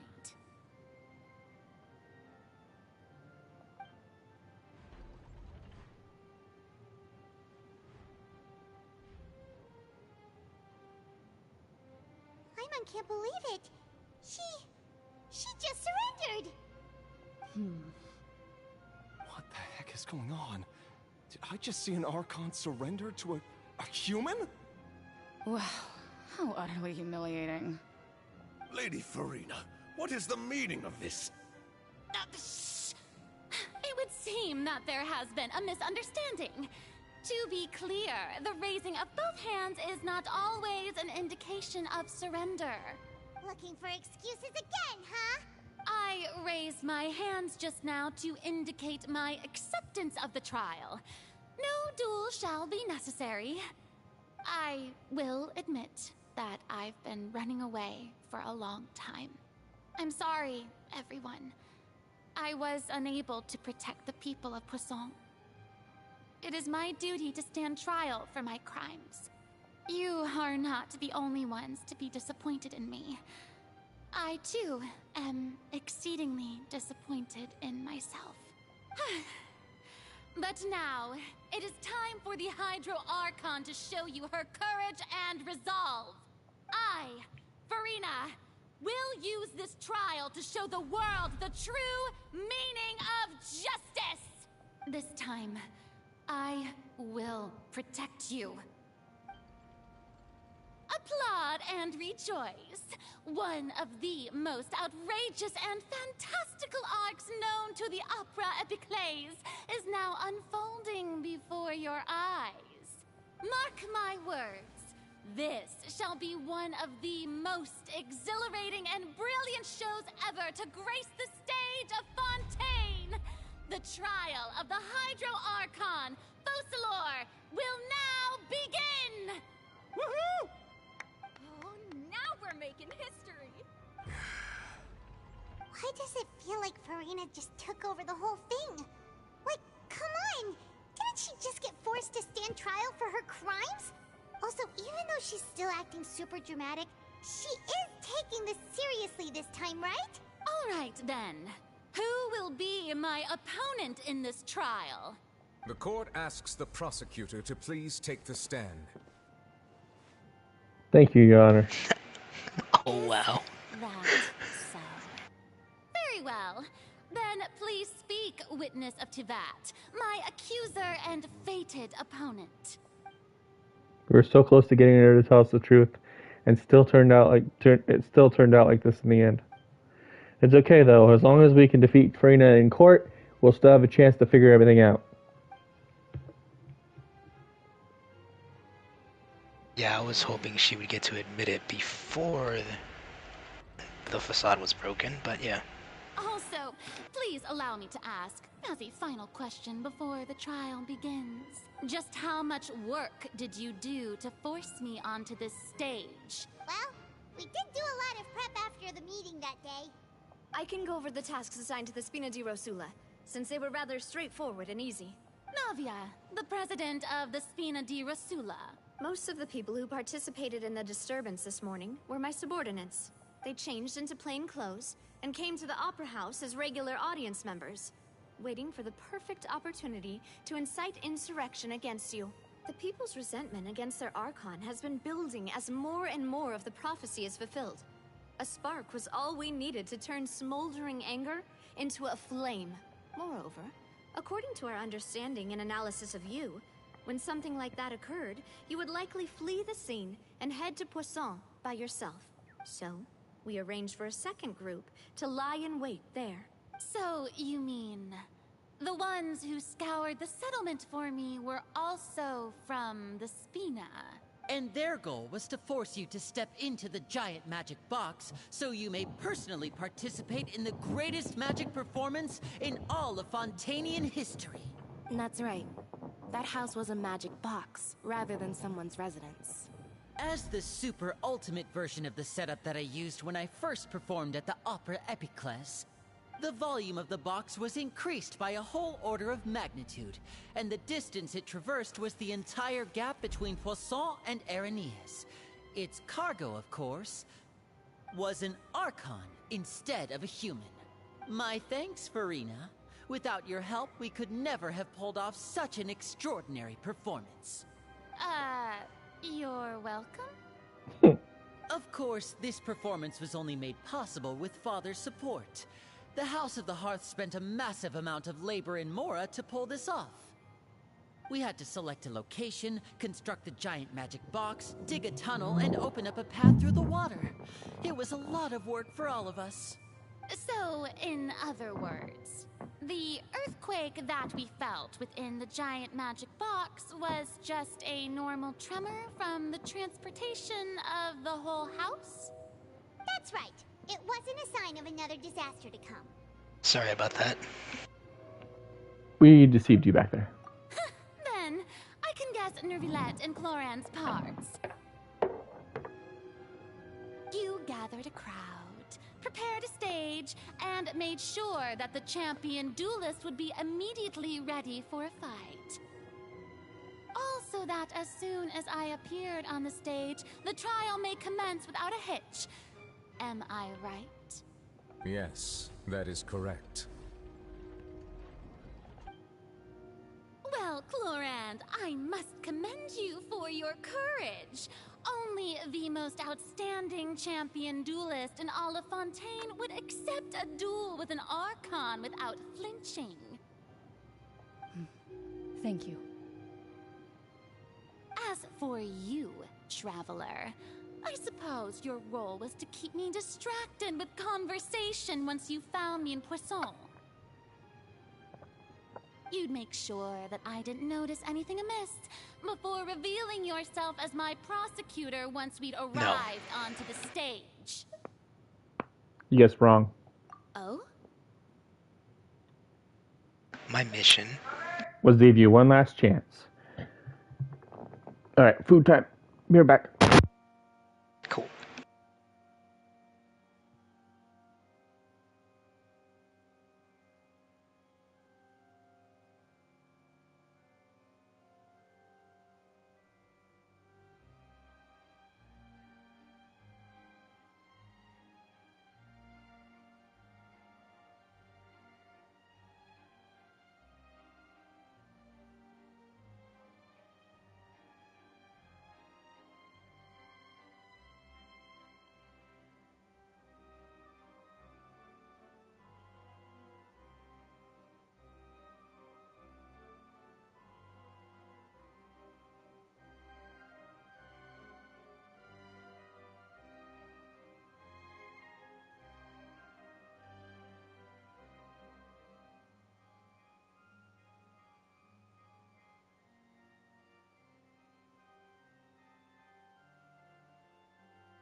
All right. Excuse me.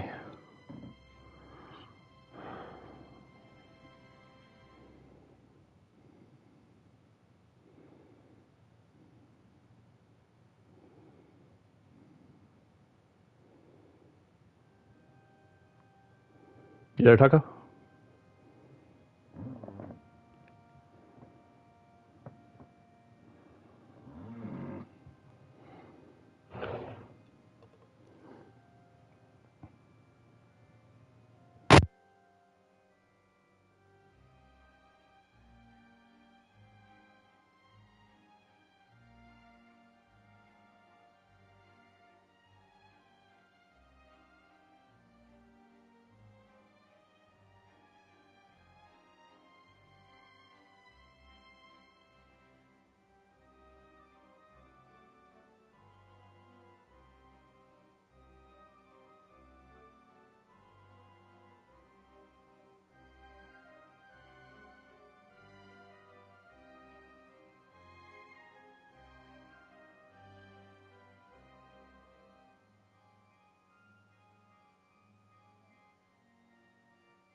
Yo, I'm back.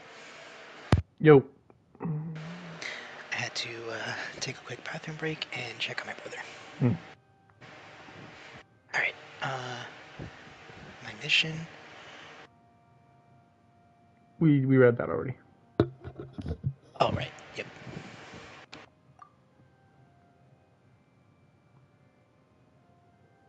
We hope that you'd share your secret with us. Before the magic box arrived on the stage. Is that so? Then I suppose I must have missed my final chance.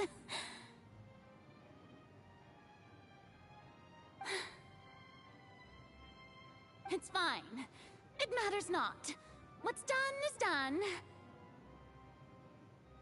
The stage is already set, so there's no reason to disappoint the audience. Let's see this trial through to the very end.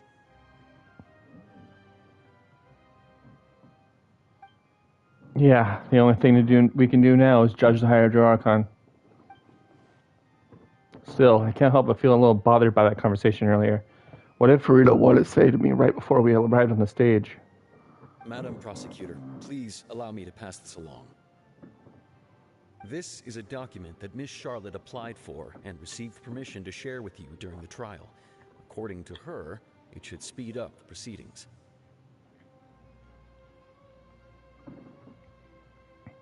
Huh? Charlotte wanted to give us something? Oh, so she's here too! Hey, Charlotte! Oh, Leb Hymansi. Isn't this the exclusive interview that she did with us before? So she's already finished it, huh? Wait, then that means this document is a perfect timeline of everything that's happened ever since we stepped foot in Fontaine! So in other words, we can refer to this anthology of evidence every time we want to use something from our journey as evidence for an argument! I never would have thought of using it that way. Let's quickly confirm the information in it. Just think of it as a refresher, alright? You defeated the Hydro Archon in the very first duel you took part in at the Opera House. That's one for the history books, all right.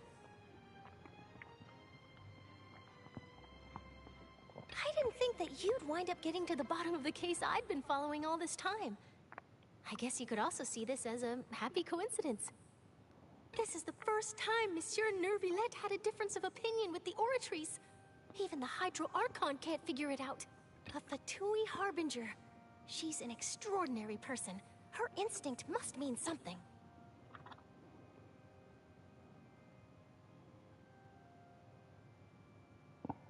The fortress of Meripede was almost destroyed in a single day.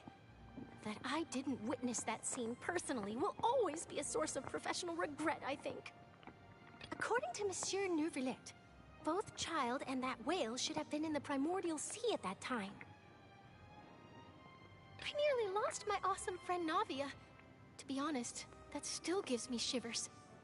The words of someone as extraordinary as a witch can probably only be truly understood when something surreal happens to you.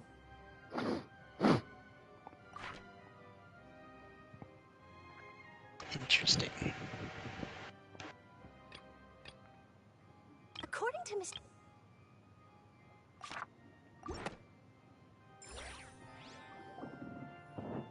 The prosecution and the defense are both in position. The trial shall now begin. Oh, come on, Neuvillette. There's no need to repeat all the unimportant legalese. Just fast forward to the part where the prosecution lays out my offenses. As the defendant and the lead actress of this performance, I still haven't even been informed of my supposed guilt in all of this. Of course, it is only natural for humans to struggle to understand the actions of a god. However, you will need more than that to convict me of a crime.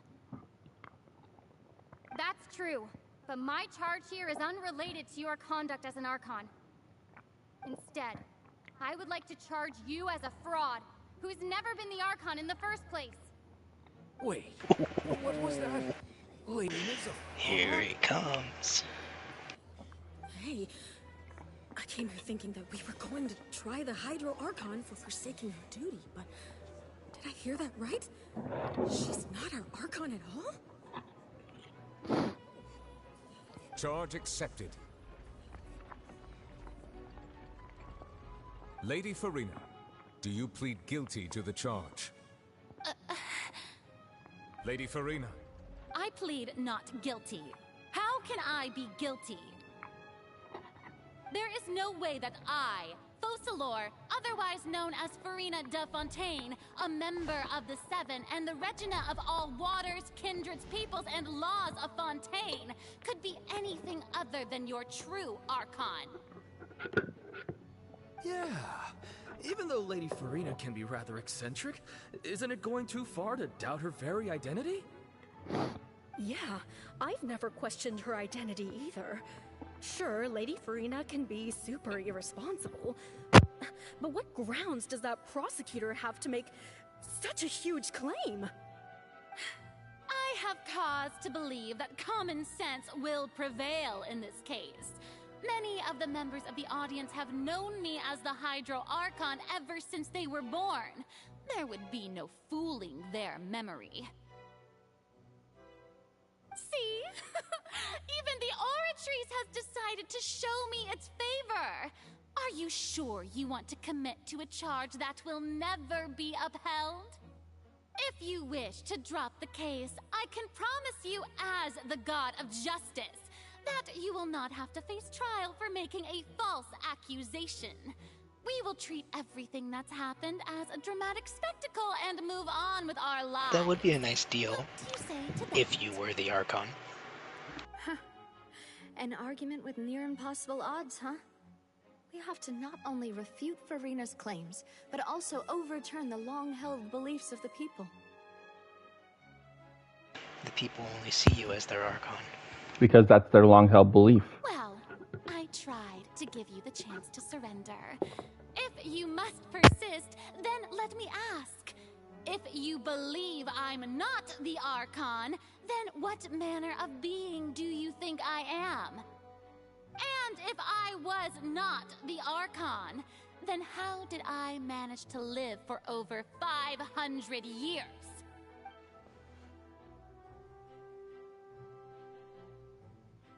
I've got to think carefully. What do we know to be special about Farina exactly?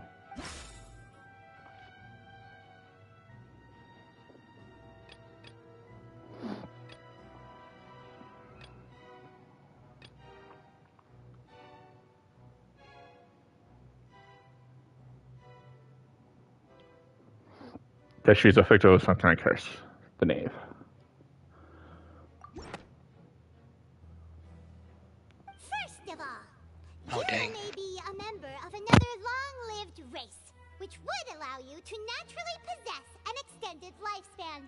And second of all, even if that wasn't the case, there could be other ways to extend your life. Such as a curse. Who gave you that idea?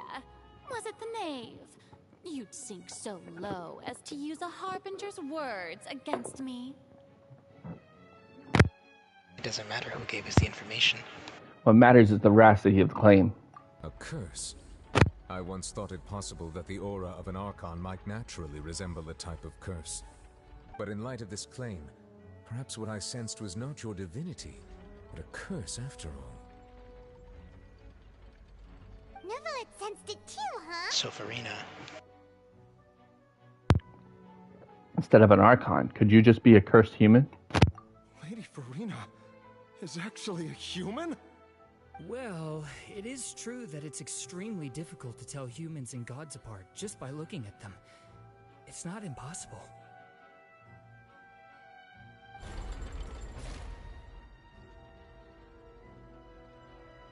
Well, don't start celebrating too early now. Even if I have been carrying a curse like you said, how does that prove that I am merely a human being? Besides, everyone knows that the main difference between a human and a god is the possession of authority. Gods can do what humans cannot. But can That's you? why they're worshipped as gods.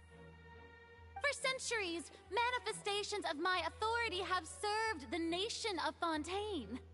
One need only to turn their eyes towards the Oratrice Mécanique d'Analyse Cardinal in this very opera house, or consider the indemnitium that is used in every aspect of life. Wait, that one trial proved the opposite. Farina actually has no control with Oratrice at all. Child's case. You tried to reference the Oratrice, but weren't you as confused as all the rest of us when the Oratrice declared Child to be guilty without any proof? Otherwise, you should have come up with a good explanation for that by now. Didn't I make myself clear at the time? The decisions of the gods are naturally difficult for humans to comprehend. There is no need to provide an explanation. Lady Farina, I believe a reminder of your current circumstances is in order. While the court is in session, the principles of justice and the law must come before all else. While you are an Archon, you are also first and foremost the defendant in this trial. You will prove yourself unable to defend against the prosecution's charges if you continue to withhold vital information against the rules of the court. I never thought you'd use that kind of rhetoric against me.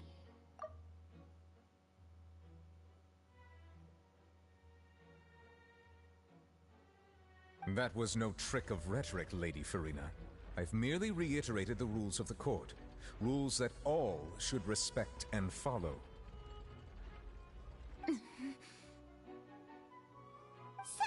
you neither knew why Child was declared guilty, nor did you understand the structure and operations of the Oratrice. Instead of having been created by you, the manifestations of authority you mentioned have been made by the real Hydro Archon, haven't they? The real Hydro Archon? Well, now you're really losing me. It is true that I did not know why the Oratrice gave out a guilty verdict that day. But the Oratrice handed out that verdict unilaterally, and it has been operating independently ever since it was first created. You can't argue that just because a divine creation is flawed, that the god behind it must also be no god at all. She's still throwing out all kinds of excuses. Seems like she's confident that we won't be able to produce proof that she has no power over Sure, the we can put the Oratrice aside for now. But then, Miss Farina, could you give us a brief demonstration of your power as an Archon? My power as an Archon? There are many ordinary citizens in the audience. How can I just carelessly demonstrate the formidable power of an Archon? If that poses a concern, I'm prepared to extend my protection to the audience. You don't need to go that far. A brief demonstration of your power over Hydro should be quite harmless. Surely an Archon can at least match the capacities of a human with a vision.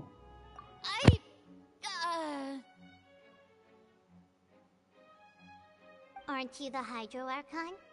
Or is it that you can't even wield the power of Hydro, much less the authority of a god?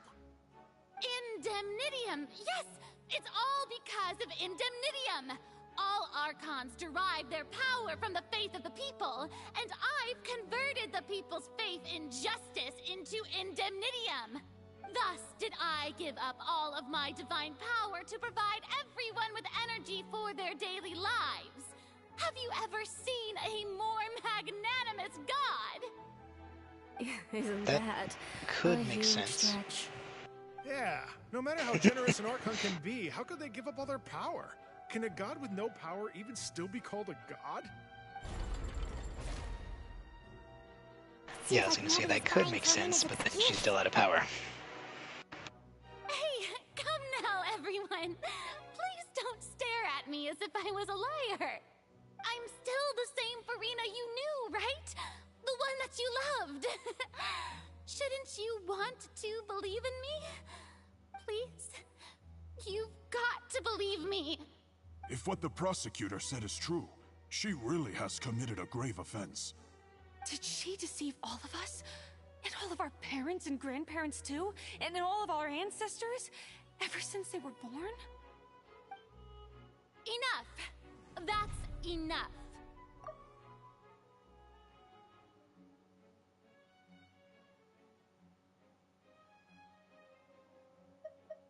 Please? You've got to believe me! Tell me then, if I'm not the real Hydro Archon, then who is? If you have no evidence of another Hydro Archon's existence, nor can you find anyone who can back up their claim to be such, then what grounds have you to say that I'm not actually the real deal? Wow, she came up with yet another argument. How can we refute her now? Seems like she really doesn't want to give up. If we can't prove that she isn't the Archon, we can try to prove that she's just a human. And if she's only human...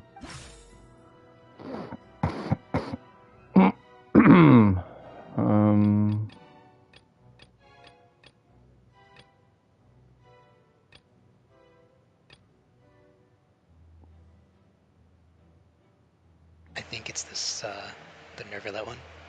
Portions of Meripede? Yeah.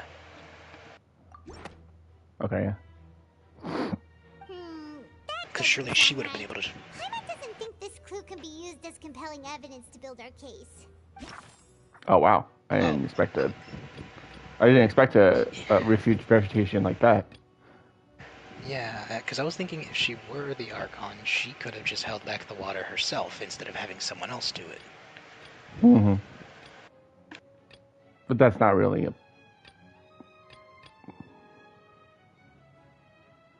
That's not really a,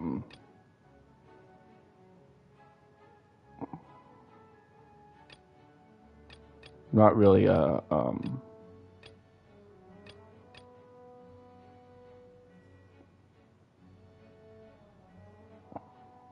proof that she's human. It's just that she didn't do it. I guess it's the serial disappearances of a young woman case? I was gonna say that, but I don't know why. We're gonna dump primordial water on her and see if she dissolves. What? No, that she would dissolve if she was human. Yeah, that's what I meant. Like, how are we gonna apply that? It's been established that all Fontainians can dissolve in water from the primordial sea, and that means I guess we just threaten her with it. Since you insist on claiming to be a god and not a human, then there's a method that you can use right here and right now there. Yeah. to eliminate all suspicions of you being the latter. Miss Navia, please apply to serve as a temporary attorney for the prosecution before addressing the court. Though you act in partnership with the prosecutor, you must still adhere to proper procedure. Super sorry, Monsieur Chief Justice.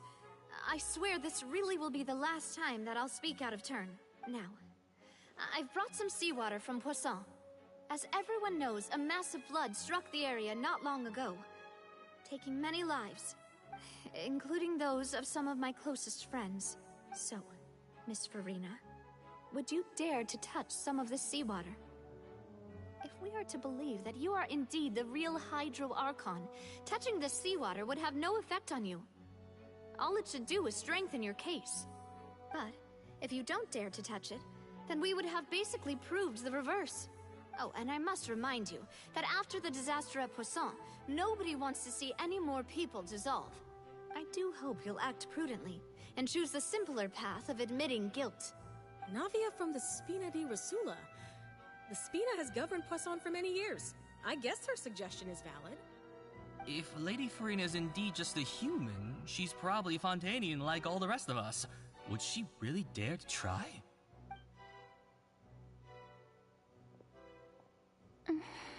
Damn. Farina? Lady Farina, this test has been unilaterally proposed by the prosecution. As it falls outside the realm of standard court proceedings, You possess the right to decline participation. Well, of course he had to tell her that. But refusing to participate is basically the same as a confession of guilt. She's just staring at the water without saying a single word. It really does seem like she's quite terrified of it. That could only mean... What's going on? Is she really planning to... that's not what we thought she would... Due to the inherent risk of the test, Lady Farina, you may... Wow. Hey! She actually...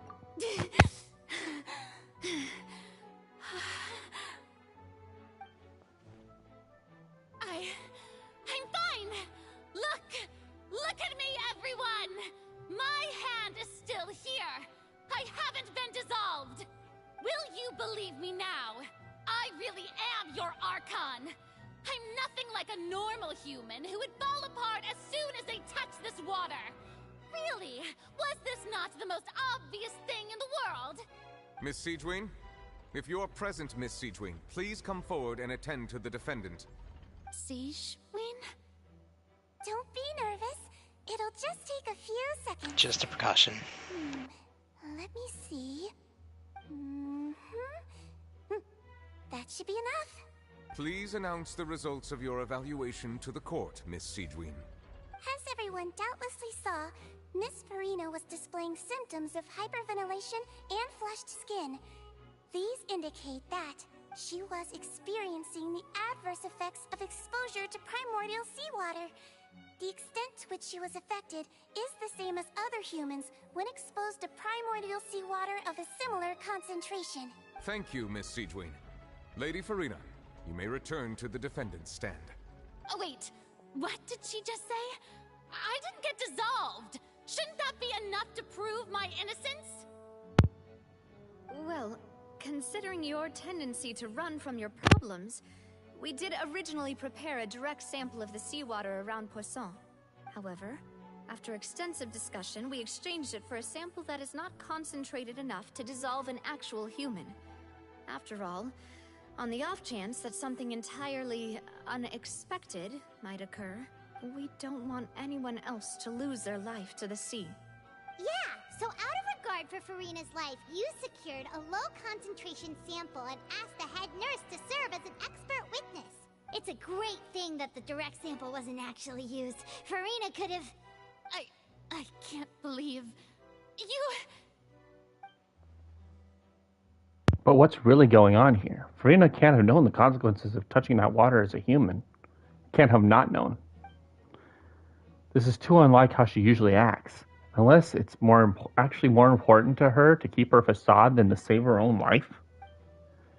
But hadn't she given up on everything a long time ago? Listen to me, everyone. Please don't give me such cold and disdainful looks. What happened just now didn't prove a single thing. Think about it. How can you conclusively prove that an Archon can't also be affected by the primordial seawater?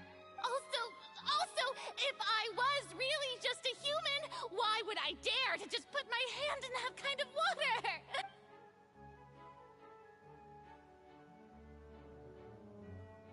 Please. Damn. Anyone, just listen to me. I swear, I really am your Archon.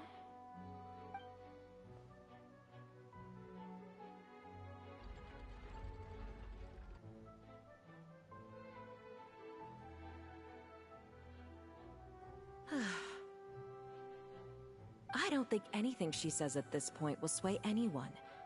The odds are just too stacked against her now. With all the things that have been said, Paimon doesn't think there's any way left for Farina to win. I believe the time for arguments and presentation of evidence has come to an end. If there are no objections, we will move on to the final judgment.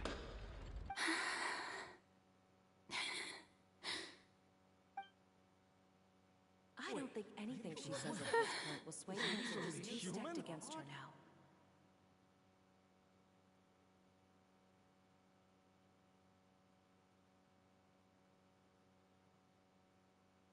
She's gonna snap. In my capacity as Chief Justice, I shall now render judgment on Furina's misrepresentation of herself as the Archon of Fontaine. As a human who knowingly deceived her fellow citizens, Furina is guilty.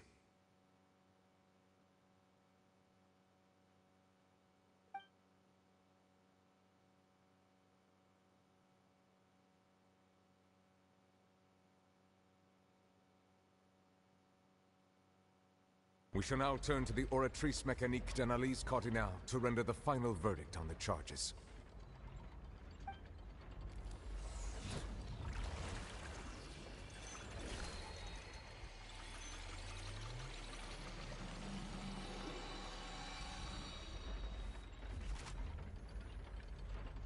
According to the judgment of the Oratrice Mécanique d'Analyse Cardinale, Furina is...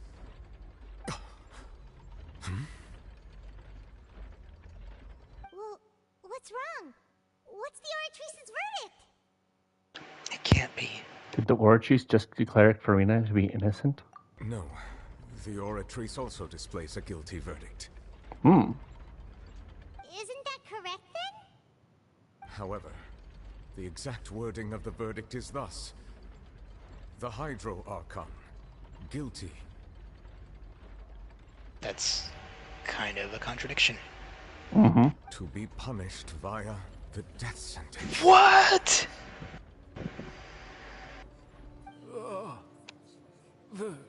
The death sentence?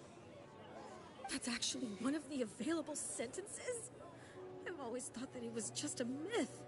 The one and only time the death sentence has been handed out at the court, and it's been given to the very person we've worshipped as the god of justice? What an unexpected twist.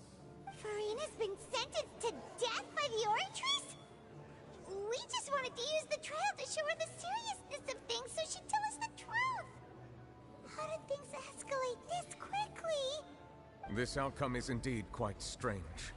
According to Fontaine's current definitions of justice, as well as its recommendations for criminal sentences, is this sentence really appropriate for the crimes that have been committed? Yeah! Even Vache wasn't sentenced to death by the Oratrice. You know, the real evil mastermind behind the serial disappearances case. Something blasphemy? What's more strange is... Instead of Furina, the Oratrice rendered the judgment on the Hydro Archon. Indeed.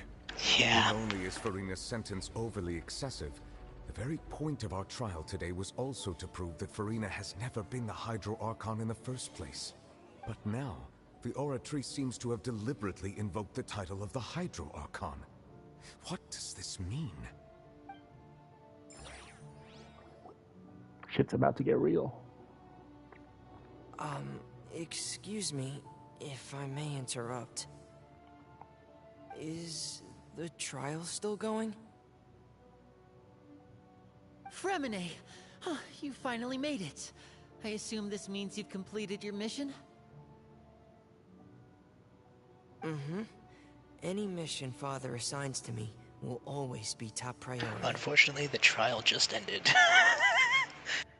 But somehow from the other Fatui, Furina brings a stone slate onto the stage. That the first prophecy slate? Oh, shit. Huh. So the knave privately arranged for Fremine to try and find the missing slate. I looked everywhere and finally found it at the bottom of the sea. It took me a long time to get around some dangerous stretches of water. But has the trial already concluded? Then... doesn't that mean I've come too late? Oh no. Father will be disappointed in me. Don't worry, the mystery hasn't been resolved yet. It's still not too late for you to shine. Thank you for your hard work, Mr. Fremine.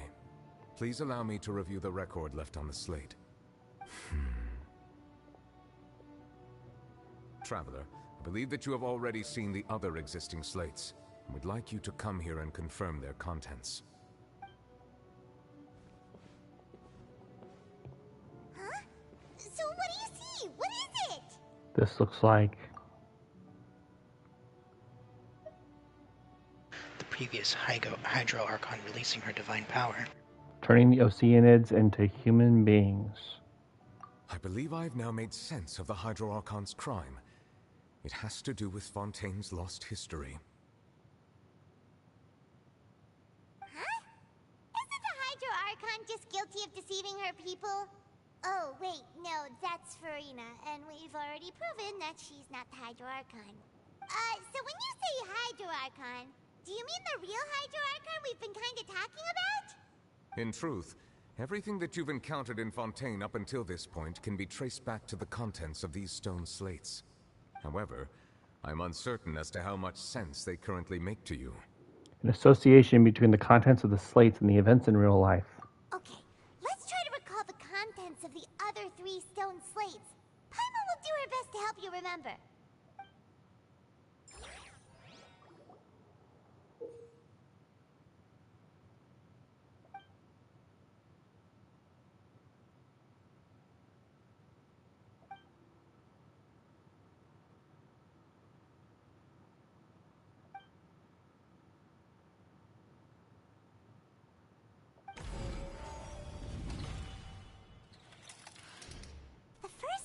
Slate describes what you just said. It seems to show the previous Hydro Archon using her divine power, and then the Oceanids turn into humans. Does that mean that Fontainians are transformed Oceanids? Oh, Paimon wasn't expecting that. But if Oceanids can turn into humans, then perhaps this process can be reversed as well. The second stone slate shows Celestia floating in the sky, and the Hydro Archon and her people worshipping it together. But the heavens still brought judgment down upon them. This must be the point when the Hydro Archon and the Fontainians were branded with their original sin. Does this mean that the original sin and the Hydro Archon sin are the same thing? The third slate shows the Hydro Archon sinking into the sea surrounded by many people. That reminds Paimon, didn't we also watch that happen to someone else? Well, the fourth slate is the prophecy the Fontainians have been talking about. People dissolving into the sea, the Hydro Archon crying on her throne, and so on. We didn't believe that such a crazy disaster could happen at first, did we? But after that incident, it was just a question of when and not if.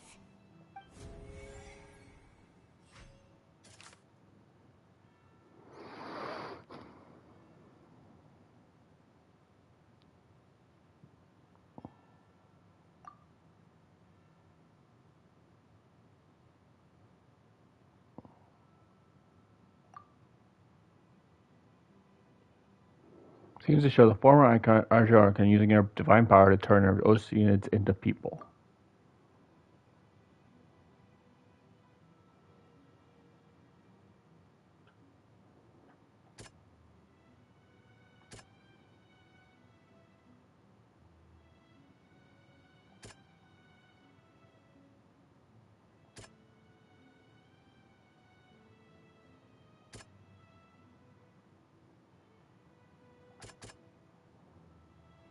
Navia falling in the seawater? Navia? That's what I was thinking. No, wait, no, that can't be right. That's, Navia is going to be the third slate. Going and falling in the water surrounded by people.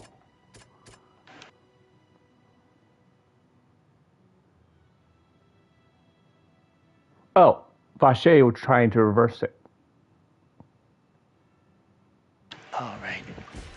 We know from the case of the serial disappearances of young women that Fontainians can be dissolved in primordial seawater. And this might be the reason that Fontainians can dissolve. I didn't mean to interrupt that, but oh.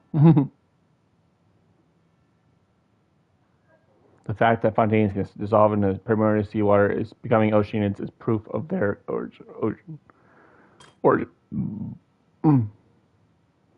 Celestia, floating in the sky, Hydro Archon and people worshipping together, but the heavens still had brought down judgment upon them.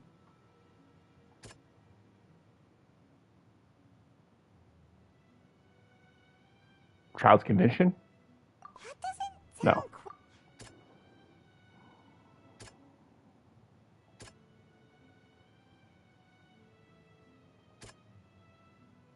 The Hydra Archon Hydra and guilty to guilty. be punished. Yeah. Perhaps what is about to take place has all happened before. The true sin of the Hydro Archon that Nervilette mentioned, and the original sin cast down on the people of Fontaine by Celestia, as recorded on the stone slates. Alright, this one's Navia. It's not as simple as falling into the sea. When Navia fell into the sea, Hold her on, I'm reading this consciousness was subjected to judgment. The stone slates show the people gathered around the Hydro Archon in the sea. Could that be alluding to the same thing? So when we slotted the second one, it says, a sentence never before passed in the court of judgment has been handed down to the Hydro Archon. Just what kind of sin merits such a verdict? Mm-hmm. And this one says, while exploring the ruin, Navia fell into the water containing primordial seawater.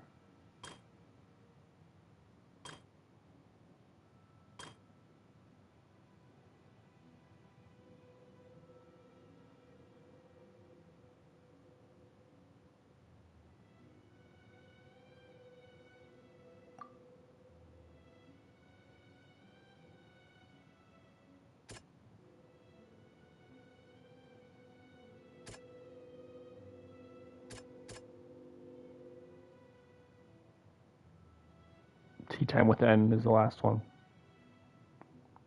I was thinking that. That doesn't sound quite right. Mm.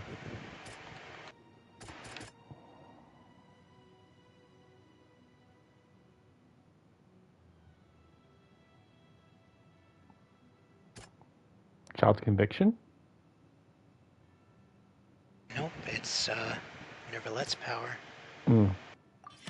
The prophecy from the stone slates found its way into society, but not many people believed it at first. The fortress of Meropide was nearly flooded with primordial seawater, which we know can cause Fontainians to dissolve.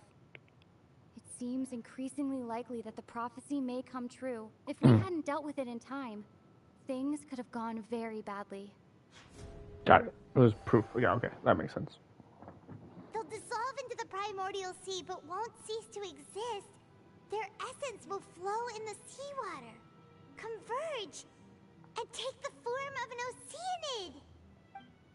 The Hydro Archon was sentenced to death in court, shocking everyone present. Perhaps this means that her sin was actually Fontaine's original sin. Navia fell into the water inside those ruins, and she nearly dissolved.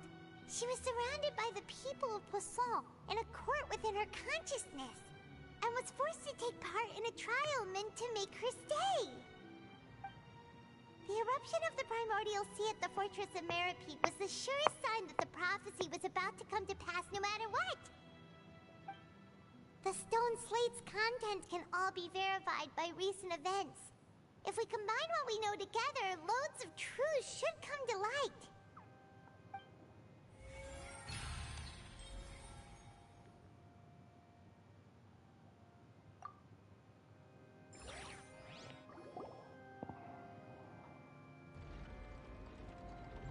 Huh? Oh, Paimon gets it now! So that's how you can make sense of it. But then it feels like we're going to have to share some truly shocking revelations. Let's hear them. The first slate reveals that Fontainians are not real humans. Incredible. Linny, did you hear that? We're not real humans. All Fontainians were originally created by the late previous Hydro Archon, with Oceanids as their basis. The evidence for that can be found in how only Fontainians could dissolve in primordial seawater, and how all the girls Vacher dissolved were also turned into Oceanids. Oh, and according to Navia, when she was about to get dissolved, she also saw everyone gathered around for a trial, all of them in the shape of Oceanids. Indeed. the second slate reveals that. The crime of the Hydro Archon was her creation of the Fontainians from Oceanids. Yeah, and it follows from the content of the first slate that she probably angered Celestia by creating humans without prior permission. That could also explain why the Oratrice judged the Hydro Archon to be guilty. It's to account for that ancient sin. The Hydro Archon's true sin was creating us? And yet, after many hundreds of years, the Hydro Archon's creations have turned around to try to judge the Archon within the Opera Epiclese. The twists of history are often the most unexpected of all. That's for the third slate. I'm still convinced that it should come after the fourth slate. Yeah, isn't the image here just like when Navia fell into the sea? So wouldn't it be trying to show the image of the Hydro Archon also falling into the sea once the prophecy has been fulfilled in the fourth slate? The fourth slate Depicts the fulfillment of the prophecy as it's already widely known. In the end, the people will all be dissolved into the waters, and only the Hydro Archon will remain weeping on her throne. Only then will the sins of the people of Fontaine be washed away. Did Paimon get all that right? You've made some keen deductions. I must say, given how much you still don't know, it is impressive that you've already managed to connect so many pieces of the truth. However, while you were able to decode all the information on the slates, they've also been etched with an additional layer of hidden information using a different power source. When we were at the ruins, I tried to decipher the hidden information recorded in the slates. But since we only had 3 slates at the time, I was unable to come to a full conclusion. Now that the slate collection is complete, I shall make another attempt to decipher the narrative recorded within. If everything goes well, we should finally be informed of the unadulterated truth.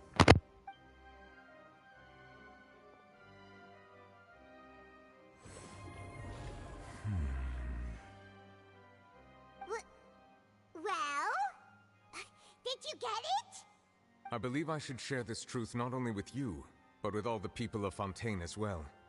I will try to briefly summarize it for you. Your hypotheses regarding the origin of Fontainians and the sin of the Hydro Archon were both correct. In the Fontaine of old, the previous Hydro Archon sensed the yearning of her Oceanid familiars for life on land. The Oceanids were enamored with the beauty and romanticism of human beings, and wishing to have those experiences for themselves, expressed to the Hydro Archon their desire to become of a similar kind. However, even though water as an element is intricately linked with the power of life, the Hydro Archon, as one of the 7, did not possess the authority to create a new form of human life. Not one to give in, she eventually found a way to create permanent humanoid bodies for her familiars by appropriating the power of this planet's primordial sea. She poured primordial seawater into the Oceanid's blood vessels, creating humanoid mimics in the process. But if Fontainians were to ever come into direct contact with water from the primordial sea, the power within their bodies would escape these artificial restraints and return to the sea. As a result, their forms would collapse, and they would be reverted to their original forms as Oceanids. Of course, the Hydro Archon never received permission from the heavenly principles to create a new human race. And thus, the Hydro Archon and all of her creations came to shoulder the original sin of appropriating the power of the primordial sea. That is the true history of how the people of Fontaine first came into being. So we were all Oceanids before we turned into human beings? That's way too much information for me. I think I'm just going to pretend that I never heard a single Good thing thing. Charlotte's here. That's quite a scoop. Wait, but if that's the truth, we can't let the Hydro Archon be sentenced to death. After all, her only sin was creating us. This really might be too much information for your regular Fontainian, but it does answer a lot of our questions. Alas, your hypothesis regarding the 3rd and 4th stone slates was inaccurate. The slates' respective positions are, in fact, correct. Oh. So they are in the right order. What is the 3rd slate supposed to represent then? A key point of the visual on the 3rd slate is how all the individuals depicted in the water are humans rather than Oceanids. They have not been dissolved. which implies that the water depicted in this slate is not water from the primordial sea. The nation of Fontaine is the nation of Hydro, as well as the nation of Trials and Justice. Instead of being the literal element, the water in the scene symbolizes judgment and justice. You may also recall Navia's experience. When she fell into the sea, her consciousness was surrounded by that of many others who intended to hold a trial to determine her fate. Therefore, the meaning of the third slate is that the people of Fontaine shall try the Hydro Archon at the Court of Justice. Wow. Can't be. Yes, it refers to our present situation. I think I'm following now. So, what you're saying is, even though we decided to put on this trial to avoid fulfilling the prophecy, in truth, everything we've done has happened exactly as the prophecy foretold. So now, it seems, we're the ones making sure it comes true. What should we do? I don't know. It feels like there's no way out of this. Huh. No matter what, the prophecy will be fulfilled. Is this what it feels like to be a prisoner of fate? If that's the case, does that mean the scene in the fourth slate will also be fulfilled soon? Traveler, I would like to point out another small fallacy in your deductions. About the fourth slate. You probably thought that the eruption of primordial seawater beneath the fortress of Meripede served as the surest sign that the prophecy was about to come to pass, yes? However, I believe that rather than being a sure sign, that eruption could in fact only be a small warning of something far worse to come. As for the root cause of the catastrophe, I believe you've already encountered it once before. I have? Wait, could it be?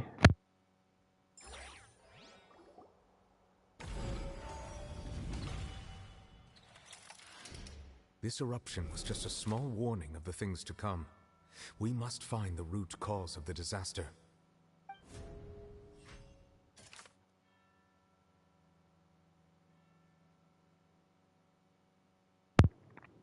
So now we have to verify Neverlet's truth. The prophesied disaster will likely spread from the fortress of Meripede.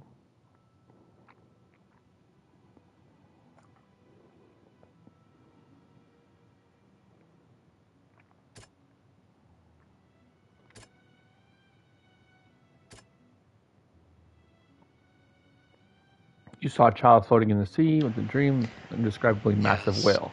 I'm gonna say Right. maybe it's the whale? It's the whale. It was both dream and reality. If we're talking about a true culprit, that could only be that thing inside the primordial sea, right?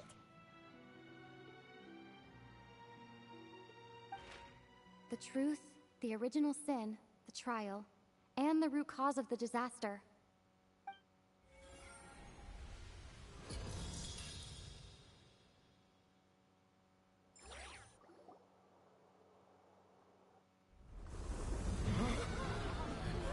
And here it comes.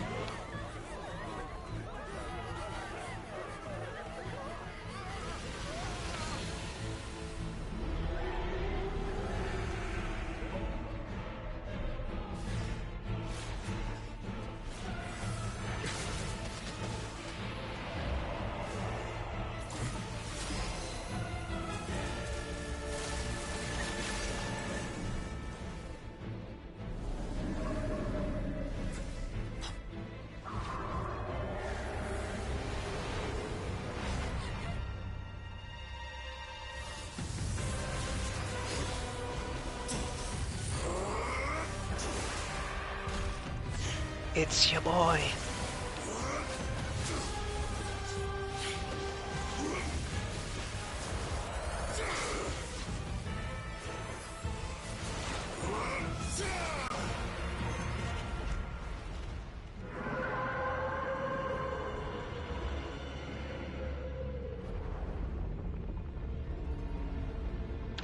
Holy shit. Dude hitched a ride on the Noah Express.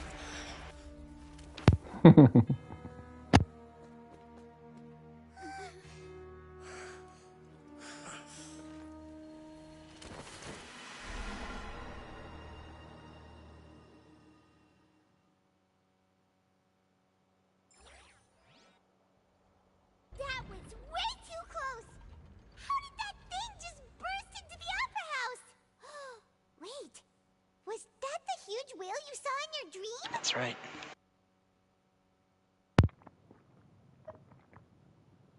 I'd wager that's also the one the child saw when he was young. So we've met it at last. I understand very well why it has chosen to make an appearance here. That whale does not belong to Tevat. It is a monster that has traversed the stars, weeping all the while. It has been greedily consuming the energy from the planet's primordial sea, using it to grow. That is the main cause for the rising sea levels.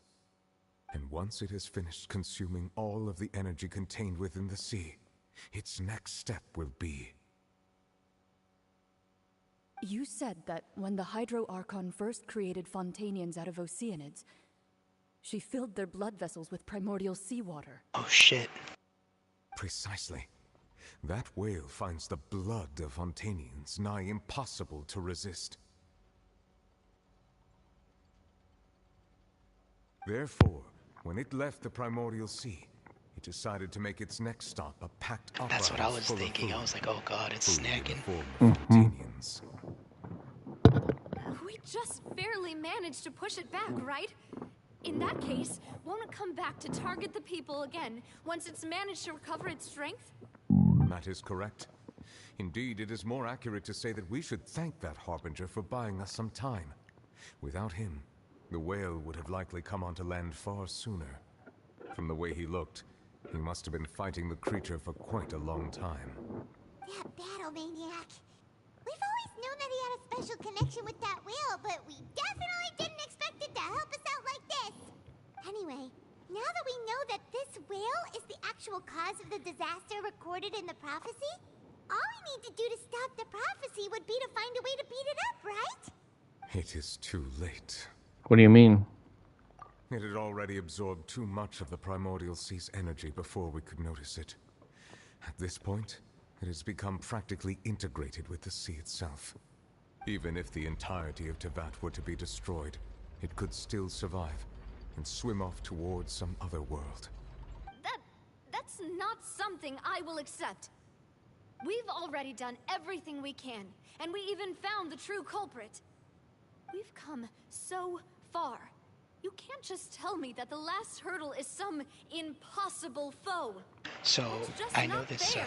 I know this isn't a trial right now, but Navi is speaking out of turn again. Indeed, that's not how a grand performance should end. I'll fight it to the end, no matter what. So the prophecy will be fulfilled no matter what, huh?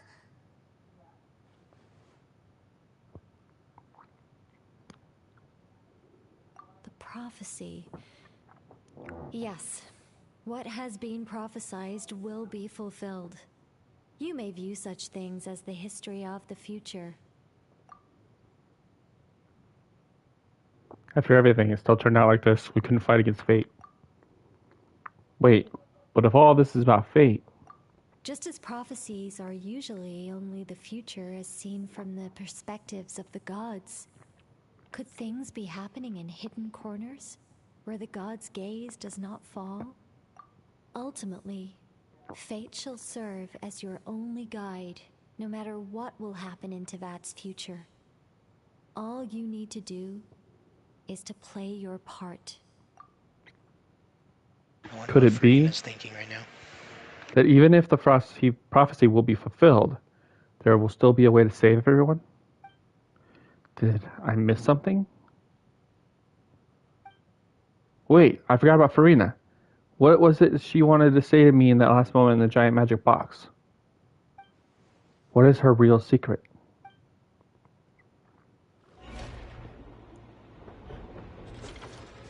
Whoa. Oh shit. What's happening with the oratories? I believe it is preparing to carry out the death sentence.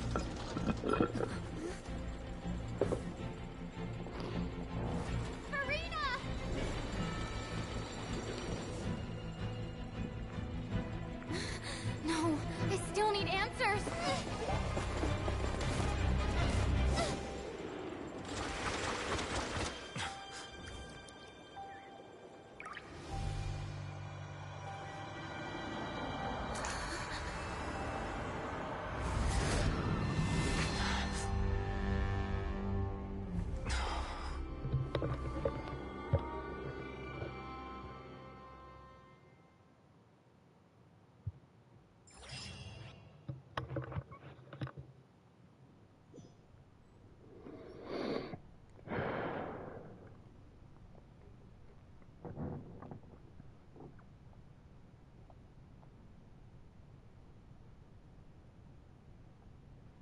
You...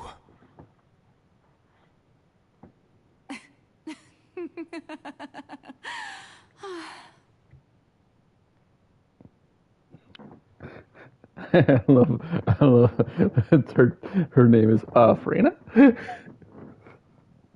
Sorry.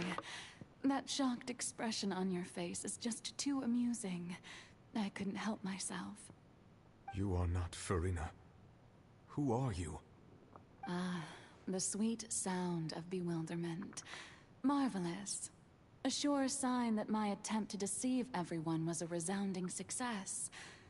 But to answer your question, I am Focalor. You know, the god. Focalor? Why did you deceive us? Oh, that wasn't my goal, of course. Goodness, no. But I had to fool everyone else too, if I was to stand any chance of deceiving the heavenly principles. Deceiving the heavenly principles? It's all because of that pernicious prophecy. Dreadful, wasn't it? Everyone doomed to dissolve. Fontaine condemned to be flooded. One was not amused. In fact, one was positively bemused when that problem was thrust upon me by my dearest predecessor. That's the former Hydro Archon Egeria for the uninitiated. It hardly gets more disastrous than a preordained national catastrophe. Oh my god, I was going to randomly throw this out as a bullshit, nonsensical answer, but I was thinking, what if she was an Adeptus? Adeptus? Why? The way she just talked right now. Oh, one. She knew full well that the prophecy would surely Dear come to Pontiff, pass. willst thou pontificate to us, they flock, as you play the Genshin impact? Oh, stop it. The fuck? Dear Pontiff, whilst thou pontificate to us, they flock, thy flock. Oh, you say it's supposed to be thy flock, as you play the Genshin Impact. We're pretty much in the home stretch at the end of the Fontaine story. Shit's going down.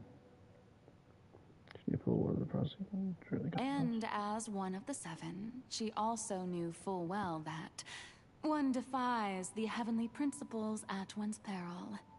So yes, as you have no doubt surmised, it was a rather impossible situation that I found myself in. I spent a terribly long time mulling it over, alone on the ocean floor. And I was almost growing barnacles by the time I finally realized there was only one possible solution to this confounding conundrum. I had to outwit the heavenly principles, allow the prophecy to be fulfilled, ostensibly at least, while saving everyone at the same time. I'm a genius, I know. I can only assume that's why Egeria chose me as her successor. Although, looking back now, it was hardly the inheritance one dreams of. Between the task of saving the nation, the quotidian duties of the Hydro Archon, and not to mention the original sin of creating a new race of humans, I dare say she left me quite a colossal mess to clean up. But one can only play the hand one is dealt.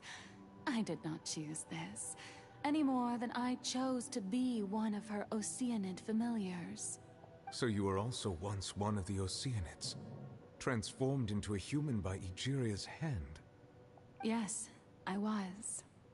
I always dreamed of becoming human. Whoa. And I still do, even now.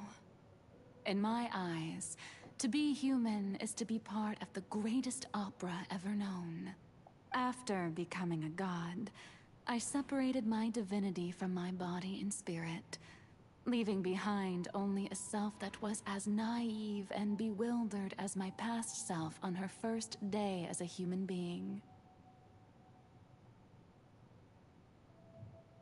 The me you see before you now is that divinity. And the human counterpart I left behind, I named Farina. She could feel joy, sorrow, and everything in between. She could be as vain and conceited, or as meek and vulnerable as she wished. Her strengths were of a kind only a human could possess, as were her shortcomings.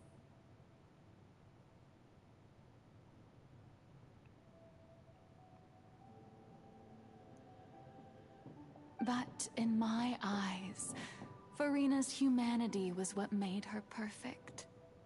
She was perfectly human in every way. The person I always wanted to be.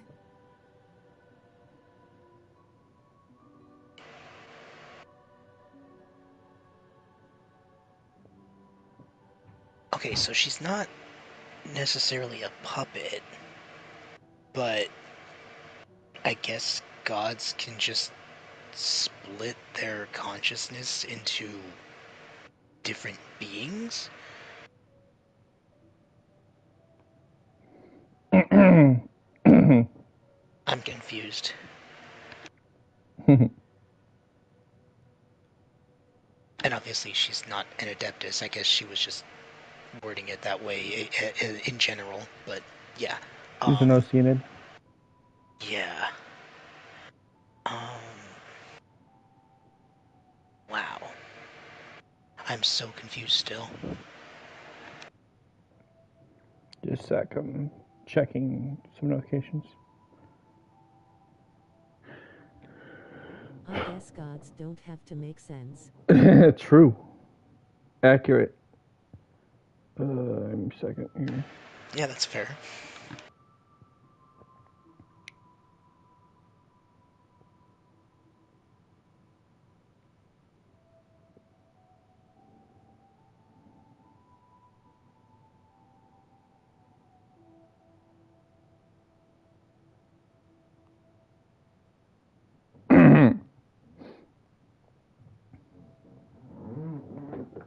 Okay. Experience what made her perfect, perfectly human every way. Person I always wanted to be. Or replay some of this real quick. She could feel joy, sorrow, and everything in between. She could be as vain and conceited, or as meek and vulnerable as she wished.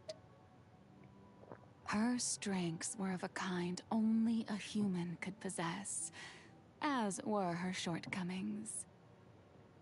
But in my eyes, Farina's humanity was what made her perfect. She was perfectly human in every way. The person I always wanted to be. But in my... Anyway, so then I cursed her.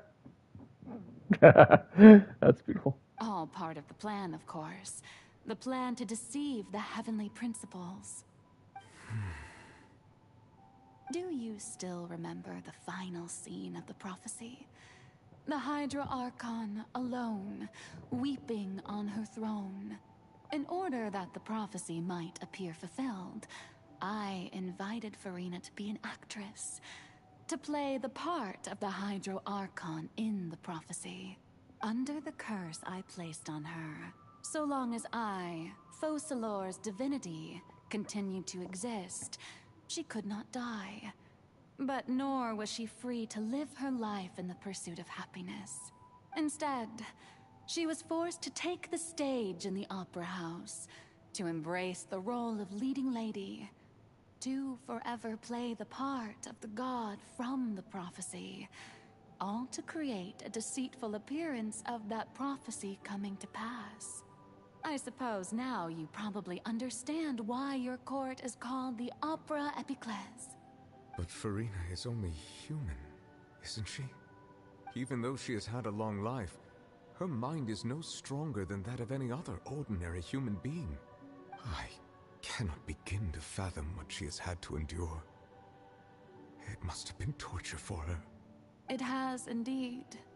And although she is, in a sense, me in human form, I most definitely owe her an apology for it.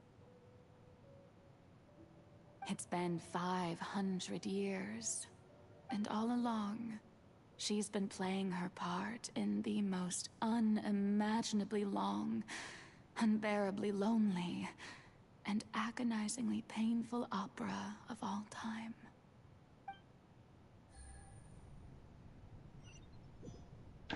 Wow. Mm-hmm.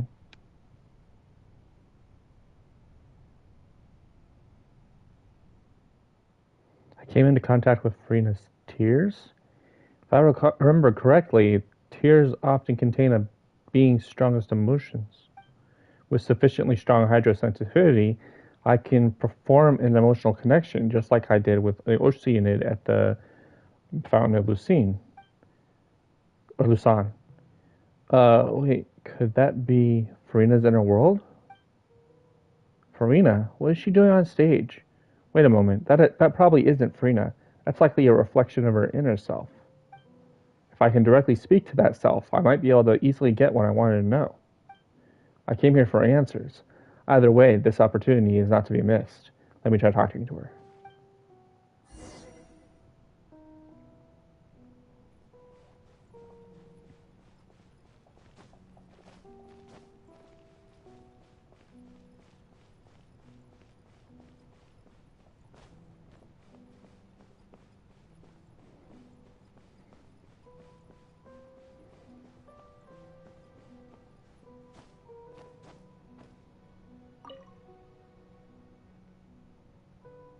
Oh, who permitted you to come onto the stage? Now, I understand your admiration for my august self, but I must ask you to keep to the rules. Come on, it's me. Farina? All right. It is not my intent to reprimand you. There is no need to state your name. Just be off with you. Do not distract me from my performance. But I don't see an audience here. Oh, do not jest. Can you not feel it? I am Focalor. The eyes of countless Fontainians are upon me. I must, at all times, display the utmost elegance and nobility. Something's off. There's no getting through to her. Even in her heart of hearts, she's still playing the role of the Hydro Archon. What sort of resolve must she have that even her inner self and subconscious could have such an impenetrable defense? I have to find a way.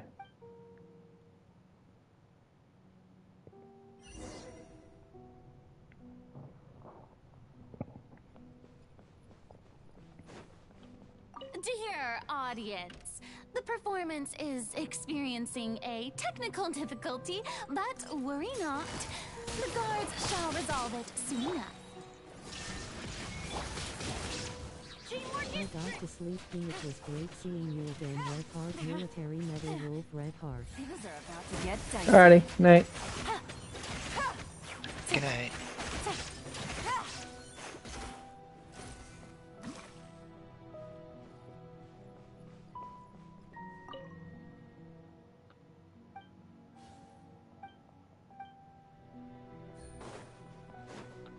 Hey, what gives?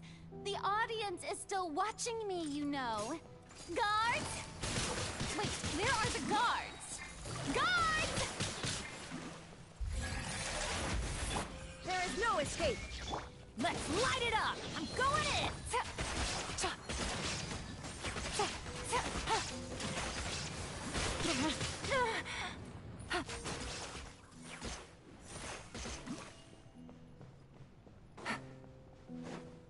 Take it easy.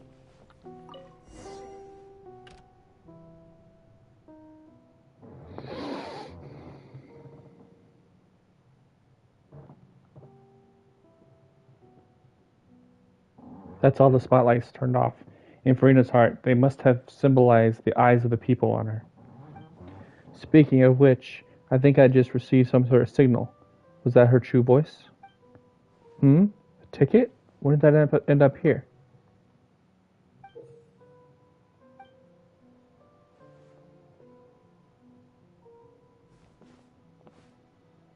Either way, looks like the show's about to begin. In that case, show me who you truly feel, Farina.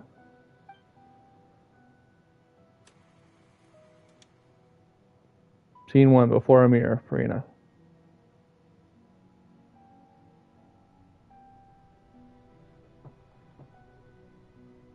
Oh, cool.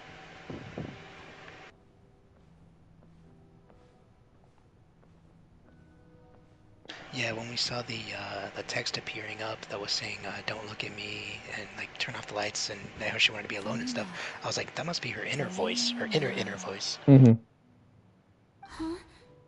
Who's that? Who's calling me? Where are you? Be not nervous. Be not afraid. I am before you.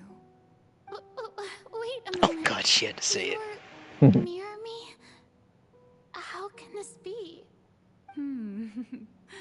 Mirror you, huh? You know what? That's not bad. Let's go with that. Mirror me. What do you wish to say? The prophecy. Have you heard of it? What prophecy? Wait. I know. I think. I don't know why, but it's in my head somehow. The people will all be dissolved into the waters, and only the Hydro Archon will remain, weeping on her throne. Only then will the sins of the people of Fontaine be washed away. Oh, very good. You know it well. What's going on? I can't seem to remember anything clearly. The only thing I know for sure is this prophecy. Will it really come to pass? Yes, it will. And that is why I've come to you. Disaster will come to Fontaine sooner or later. Things will develop just as the prophecy declared. There is no escaping it. But doesn't that mean everyone will die? I'm a Fontainian just like them. Will I dissolve too? Oh, don't worry. Magical meetings exist in this world precisely to give people a chance to turn things around. It is the reason why you met me today. Whoa, wait a second. I think... Wait. Are her eyes... Yeah. Her eyes are the opposite colors of Farina's, and I'm not sure if that's just because she's a reflection, or if that's, like, if they were already like that.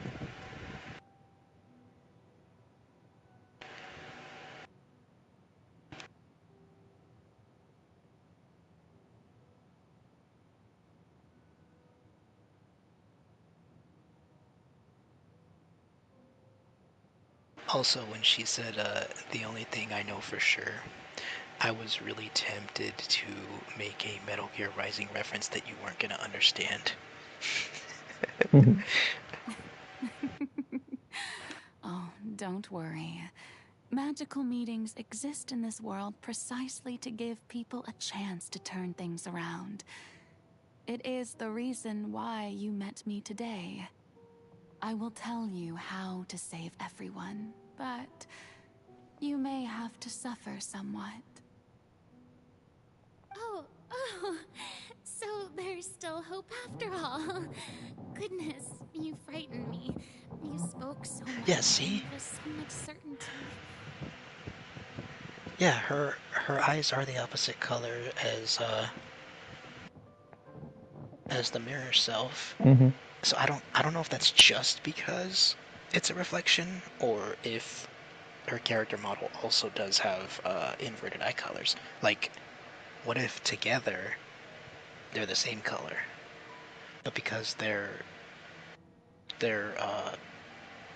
because they're separated from the same entity, their eye colors are reversed or inverted. For the suffering, well, I will admit that the first thing that came to mind was, why do I have to be the one to suffer? But if the prophecy will come true, I'll also die anyway, right? So if I've already met you as my magical meeting in this world, if there were scales, with all the people of Fontaine on one side and my pain on the other, is it not obvious where the scales should tilt? You truly are the perfect human. My ideal. I suppose this would also be the justice that belongs to you. Huh? Don't worry, it's nothing. Listen well. Fontaine has just lost its Hydro Archon. I need you to play a role. That of the new Archon. Play as a god?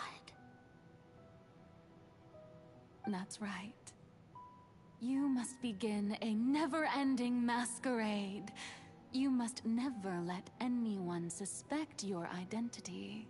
If you can keep it up, then I shall have my way of defying this prophecy. But should your identity be revealed, then all hope will be lost. Leave it to the traveler to meddle in everything and muck it all up. But how will I do this? A human assuming the role of a god without being exposed. Don't worry. What you must do is not to turn yourself into a real god. You simply need to play the role of a god as humans imagine them to be.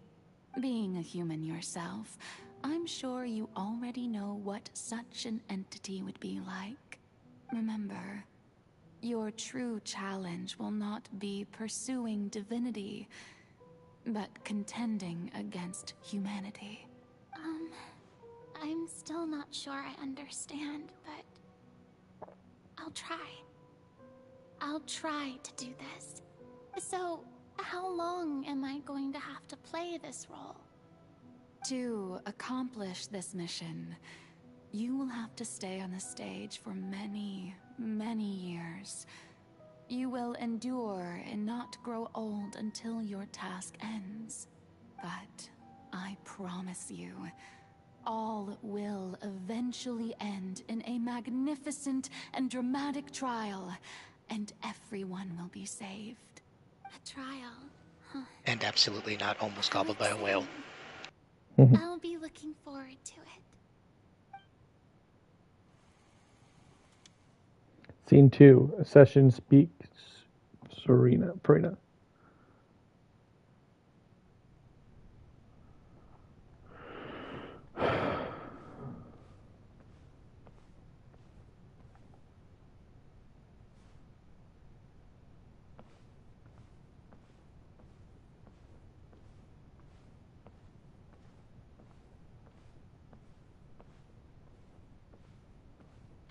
Oh boy, dramatic slow walking segments, my favorite. The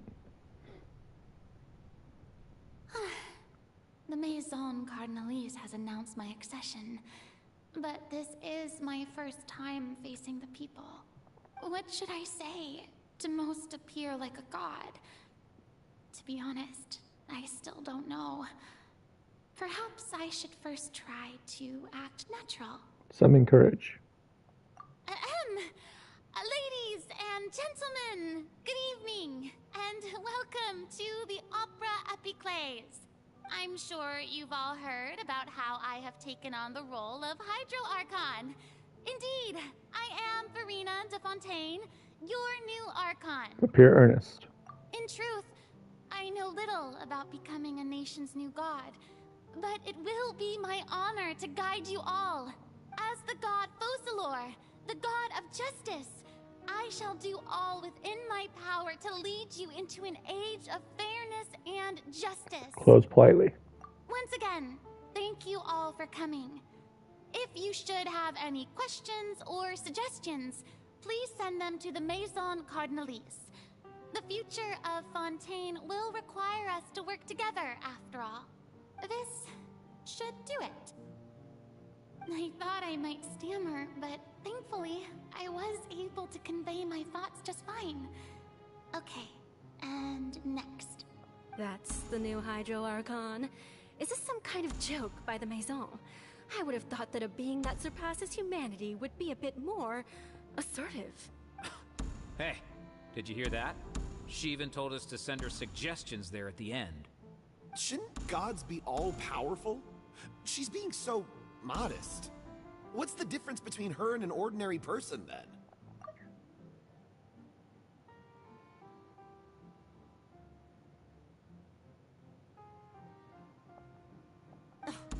If you ask me, perhaps the succession didn't actually happen. She might just be a Maison-backed puppet. Wait, what's going on? Why is everyone suspecting me of being a fake? Oh, this is bad. If I get exposed here, there'll be no saving the people from the prophecy. Right.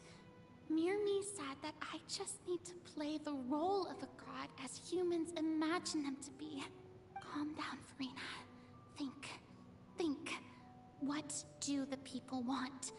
How would they imagine a god to speak and act? Assertive, with a strong sense of presence. One who can dispel all doubt. That is the character I'm fated to play.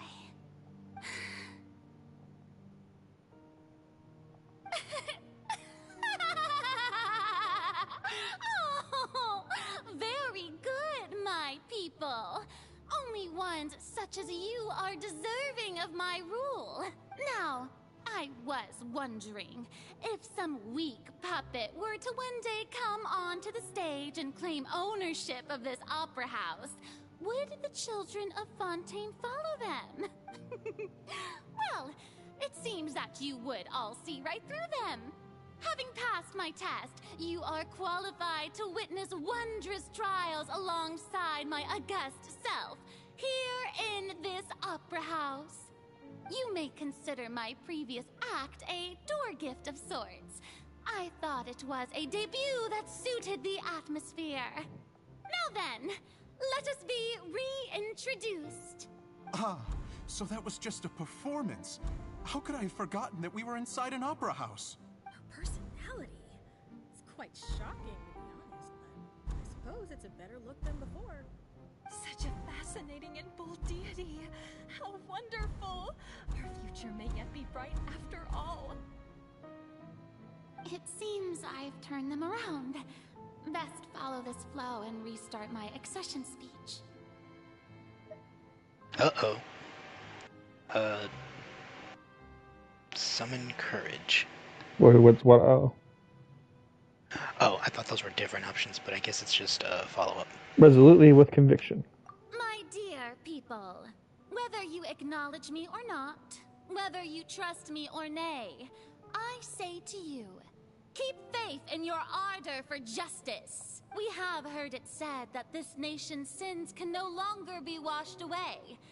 Well, I say that justice is most fragrant when it blooms amid sin.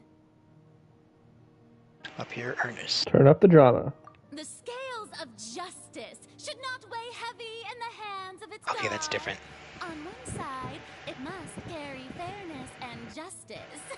Wow. And on the other, hoorays and applause. What happened? Okay, she just thought to herself, no, this won't work. They'll suspect me again. I must play the role that they want me to play. So did she say something different the first time? No, because what you picked the first time was a follow-up to what I picked the first time. Mm. And then this time, you and I picked two completely different things. Got it. And so you advanced, and I didn't. Got it. So did you advance? Yes. She's saying scales of justice should not weigh heavily. Okay. Yeah, because I had to make the right choice. Got it. May judgment be our worship. Let us light the fires and drink to the future of Fontaine. End the speech emphatically. Okay, I'm gonna choose close politely. In this world that justice cannot solve. All that is needed is for you, my people, to believe in it, heart and soul. What'd she say? It was the same thought as earlier.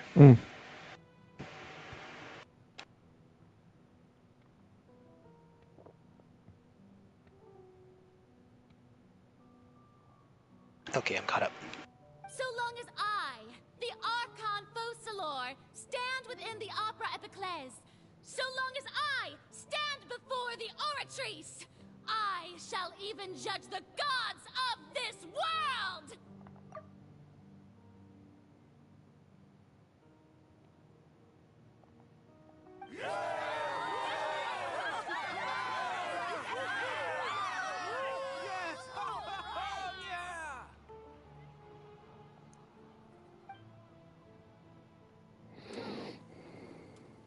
Opera House Farina. Scene 3.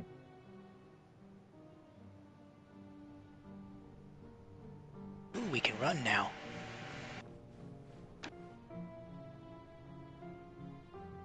Lady Farina, here are today's case reports, as well as a summary of the follow-up for your perusal.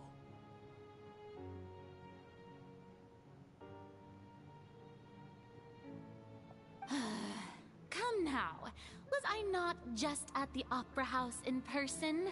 Leave these kinds of things to Neuvillette. Besides, none of these trials were the one that I'm looking forward to the most. If I may be so impertinent, what kind of trial are you truly looking forward to? A magnificent, dramatic, and wondrous trial. A trial to end all things. How could you hope to understand? That's true. I fear I lack the ability to grasp your divine thought, Lady Archon. No need for fright, and do not take what I said before too seriously. Go now, do your duties. The trial I await. It will come one day.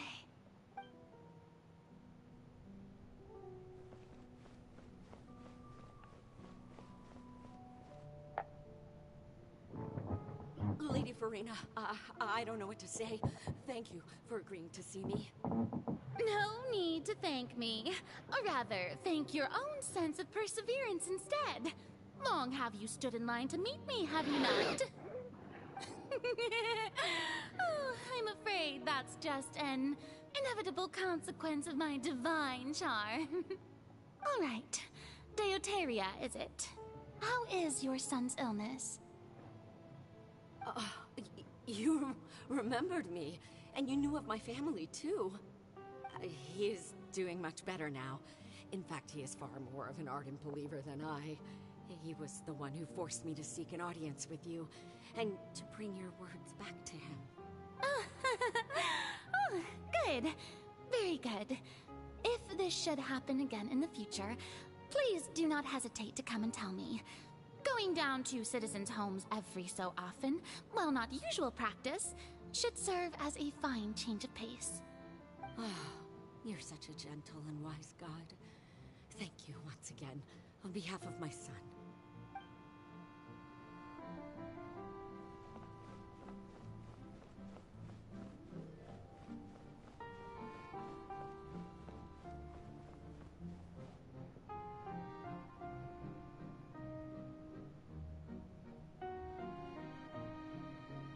Lady Farina, here are the latest hydrological reports. As for the specific parameters you asked to take note of, I'm afraid things still don't look good. I see. It's as I thought, then. As your god, I did already expect this, but I wanted to see how far your human wisdom would allow you to analyze it. All manner of signs indicate that the prophecy will still come to pass. Forget it. That's not something you need to worry about right now. Well, as I understand it, The Fontaine Research Institute is also trying to find a way to counter the rising water levels. Really? Have they found anything? I'm afraid that they haven't found any effective solution thus far. Oh, is that so? Well, no wonder. This issue has reached the realm of the gods, after all. Still, their spirit is praiseworthy.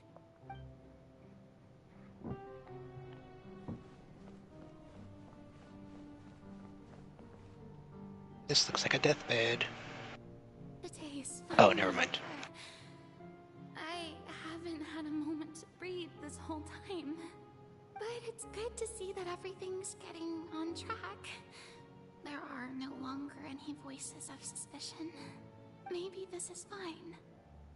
I just need to keep going, and everyone will be saved. Alright, Farina, don't think too hard about this. You need rest. Tomorrow's a new day.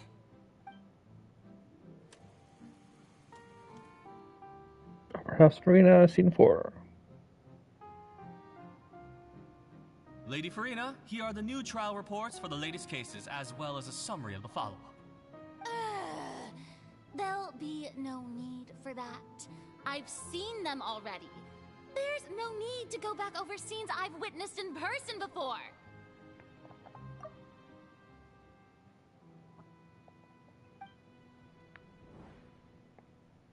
Lady Farina, I've waited so long for this chance to see you in this manner.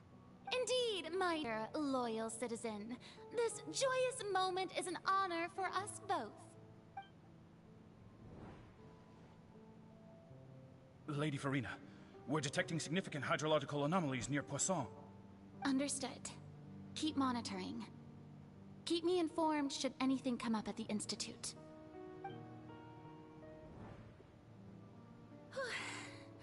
I don't think I let anything slip today. I must show the people that there is nothing to worry about. I just don't know when these days will end.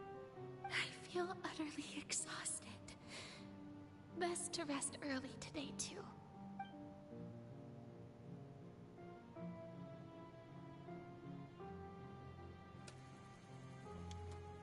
Scene 5, Opera House Farina.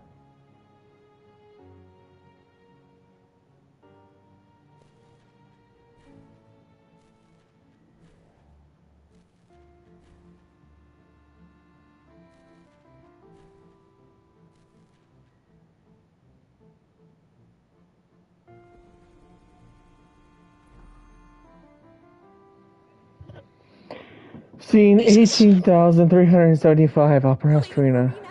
It's like a dream being able to speak with you up close like this. I've heard that the first member of our family who was honored to receive an audience with you was Madame Dioteria, almost 20 generations ago. And what a fine family yours is indeed. It brings me great joy to meet such a faithful believer. A descendant of a line most ardent. Surely you exaggerate, Lady Farina. My lady? What is it, good citizen? Oh, are you crying? Uh-huh. Oh, really now? I didn't even notice. This must be the overflow of hydro from my person. Well, can't quite help being the god whose dominion is the waters, can I? No wonder. No wonder. A manifestation of your power, then. Oh, Archon, I am honored to have witnessed it. Honored indeed. She's discharging like a Pikachu. So interminable. So lonely. Just how much longer?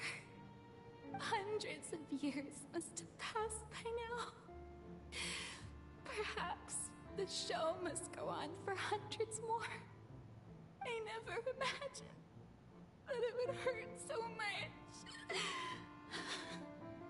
Have I reached my limit? No. Perhaps I reached it long ago. Today I didn't even notice my own tears. I want to tell someone, anyone, about this. But would that not destroy all I've done so far? I've conducted so many investigations across the centuries. But there's not even a sliver of hope that we might break the prophecy. All I can do is keep heart. I must maintain this act. It is the only way to save Fontaine. Please, mirror me. You have to succeed.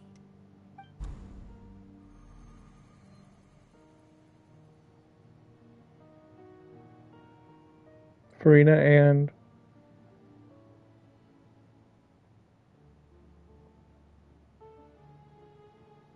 Farina, you don't have to shoulder this burden alone. Although I don't know what you might be keeping from everyone, your people are more than willing to share your burden with you. that's my voice in this scene from when we were in the giant magic box. This is great. I didn't think this scene would replay in her inner world. Surely I'll be able to find out what she wanted to tell me this time. Share my burden. That's impossible.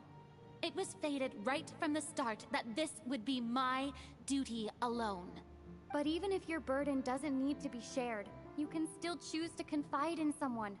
Just share it with me. I'm what you'd call a witness. A witness? Yes. I've heard that you came to Tevat from beyond the stars, yes. In other words, you never belonged here.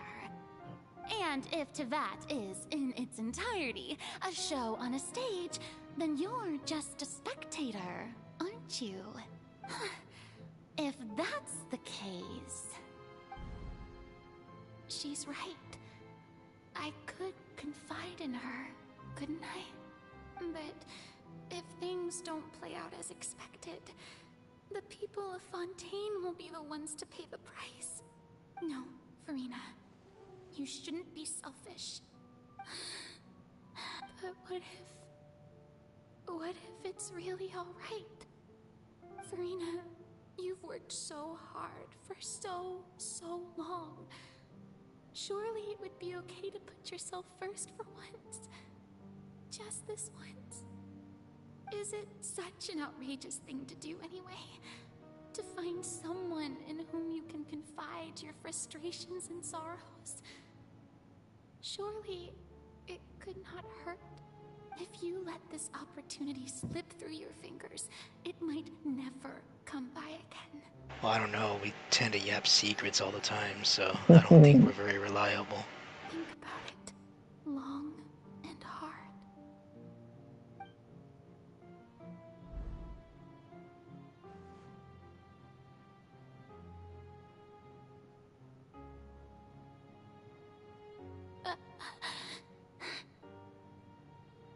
No, I have nothing to say.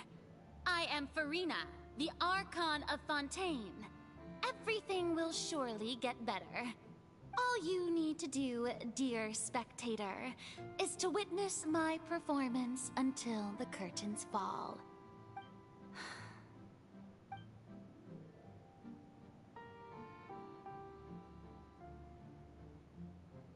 Fine.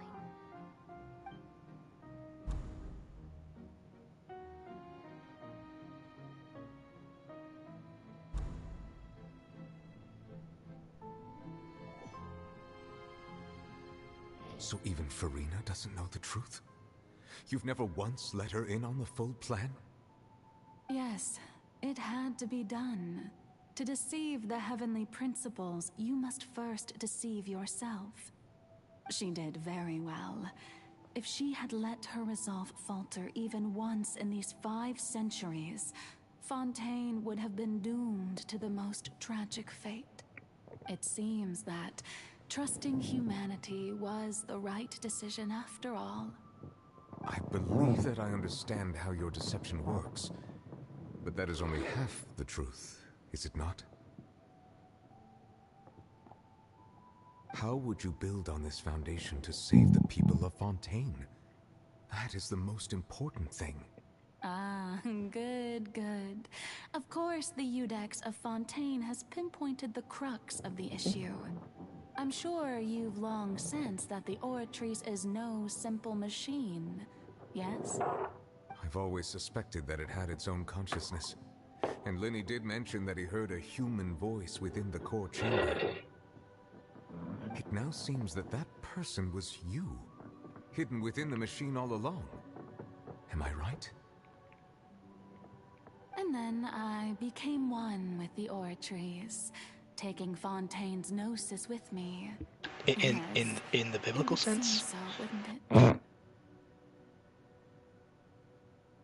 That's to know somebody in the biblical sense.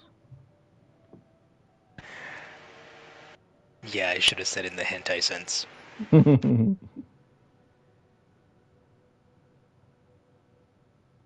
Alas, your understanding of this device still lacks sufficient depth. In truth, it is no enactor of justice. It is, in fact, a device created to kill the god of justice. Whoa. I beg your pardon? Oh, you have it. And to be more precise, not only will the Oratrice take down the god of justice, it will also take down the divine throne upon which she has been placed. I mean, did you think I would be the sort to enjoy peaceful repose while Farina suffered? My work over these last 500 years has been to constantly accumulate indemnitium within the Oratrice. But really, some have already discovered that only a small fraction of the energy generated by the device was ever used to provide power to Fontaine. The vast majority had to be accumulated to enact this death sentence. She's been embezzling. It was all part of your plan then? Both the trial and the sentence? Indeed.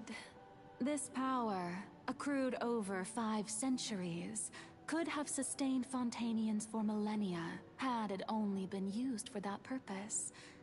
Almost all of it has now been stored within the Oratrice.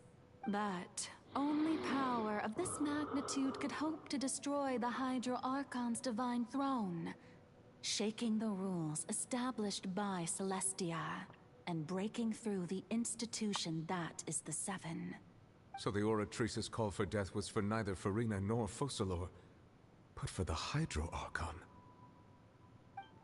The destruction of that divine throne. If I do not misunderstand your intent, you must be... returning what's rightfully yours to you, of course. Whoa! Mm-hmm. In other words, this was all done to return the authority of the Hydro Archon to the Hydro Dragon of the So she's killing the mere concept of the Hydro Archon. Mm-hmm. Reverting it back to what it used to be. That is so cool.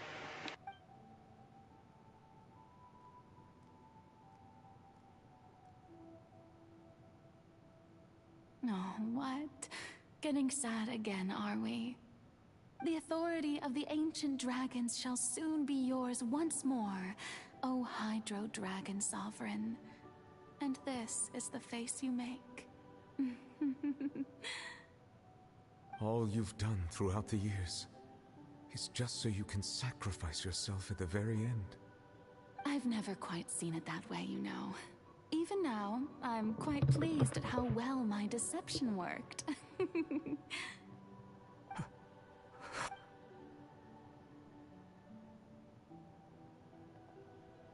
Hydro Dragon, don't cry. Oh, wow. Hydro Dragon, don't cry. Hydro... I must say, had it been within my rights, I would have loved to judge the heavenly principles themselves. Were they not guilty of essentially the same crime? Egeria stole the power of the primordial sea, and the heavenly principles stole the power you ancient dragons possessed. I, for my part, am the god of justice. And is it not just that your original powers should be returned to you? Speaking of justice, I have always believed that justice lies in the process of pursuing human existence itself. So, if the theft of the primordial sea's might was Fontaine's original sin, then, leaving matters of procedural right and wrong aside, the descent of the Fontainians as humans and their right to exist in this world would be Fontaine's original justice. In other words, existence was Egeria's justice, and to me, justice is the continuation of that existence, defying the prophecy and ensuring that Fontaine's people shall live on. That should be the justice enthroned over all others. At this point, we, whether it be myself or all other Fontainians, have shouldered the burden of this sin for far too long. She is the god of justice, so if that's her decree, then yeah. Index Neuvillette, the highest judge in our land. When you regain your full power as an elemental sovereign, what verdict shall you pass upon us? So when I was invited to the court of Fontaine to serve as Eudex, I see now that that was your idea too.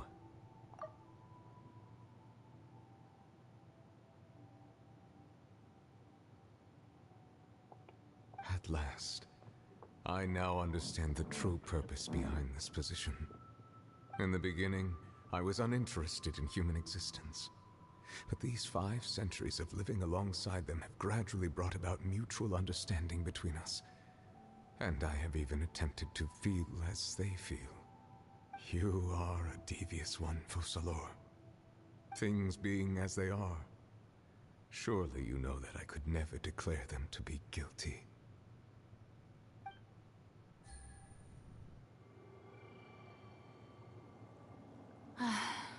The hour of my execution is almost here.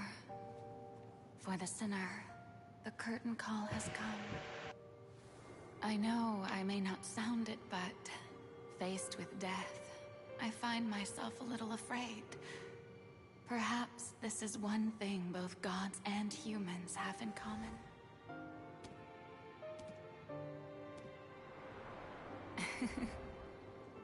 Farewell, Neuvillette. I hope you've enjoyed the part you played these 500 years.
Thank you, Farina, for all you've done. From this moment on, you please live happily as a human, just as I wish we could.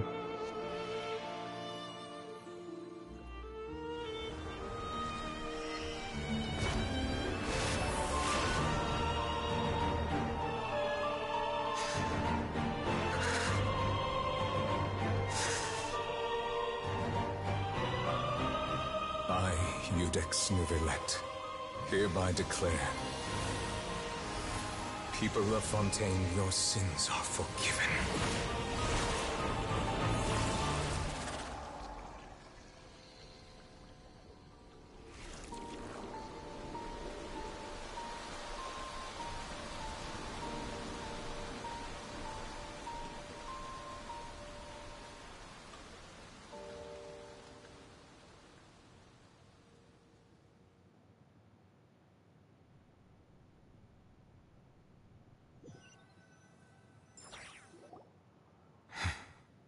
Wow. Mm-hmm.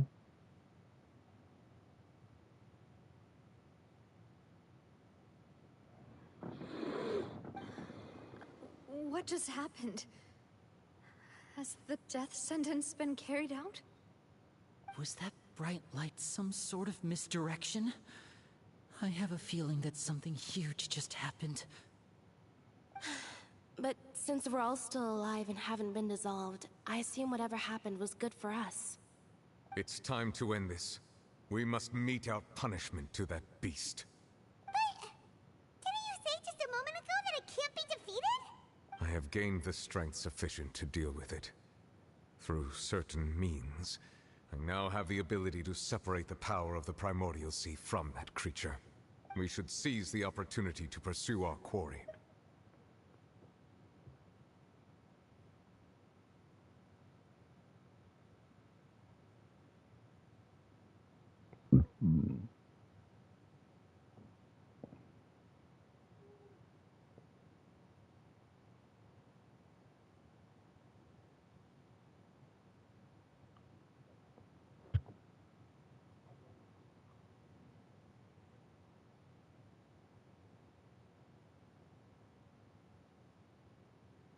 Wow.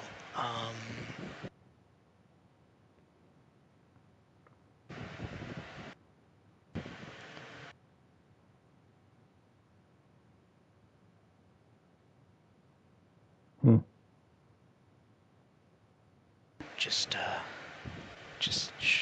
trying to process everything. Yeah, I was aware of that.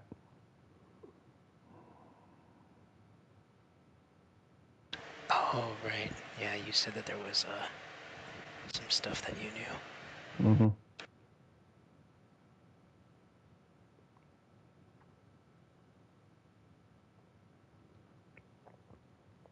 And also, if we think back to that picture where it was Farina firing on Archons.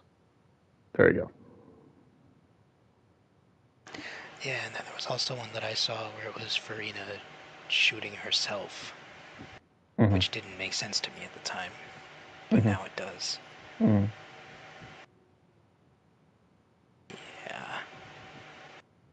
Wow. I was hoping to. Does this mean that? Well, Fossilor?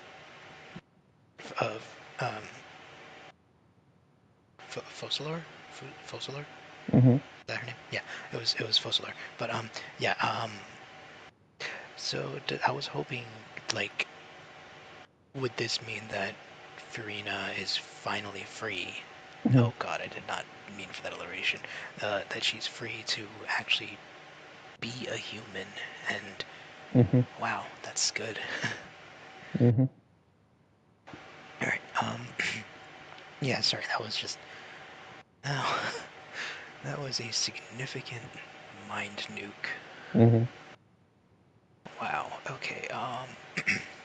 You obtained power? Just now? Traveler, now that the oratories can no longer function, I require an executor to help me mete out justice. Do you mean me? The root of the calamities befalling Fontaine. The beast that enacts the prophecy. Its name is the all-devouring narwhal. Come with me, traveler. The hour of execution has come. Oh my god.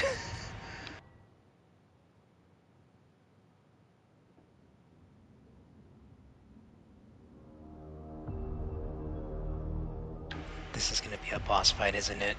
Mm-hmm. I'm ready. We're going to execute it? But how are we going to do that? It's huge! I've already done my best to separate the power of the primordial sea from the whale. Considering the size of the beast, I cannot reach the power source. Unless we can find a way to attack it from within. I shall share a part of the ancient dragon's power. We shall look for an opening together.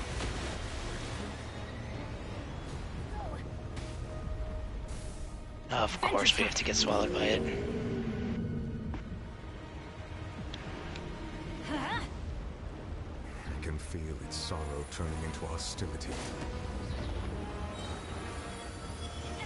Stand back! Luba, get them! Torn to oblivion!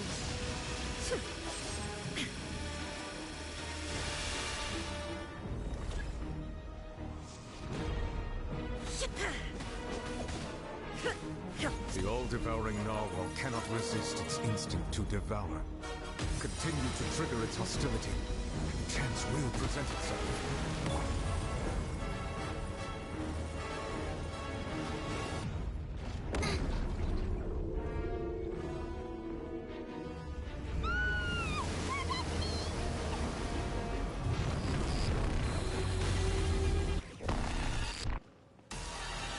Why is there a hole in the thingy over there? It looks really scary.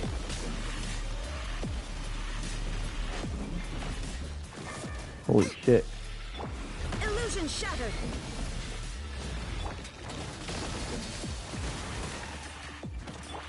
I have granted you my protection. Do not fear.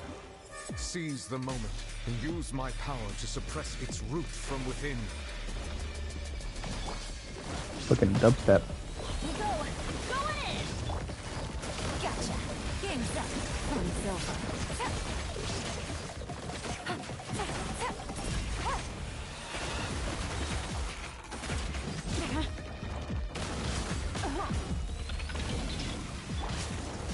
You're toast!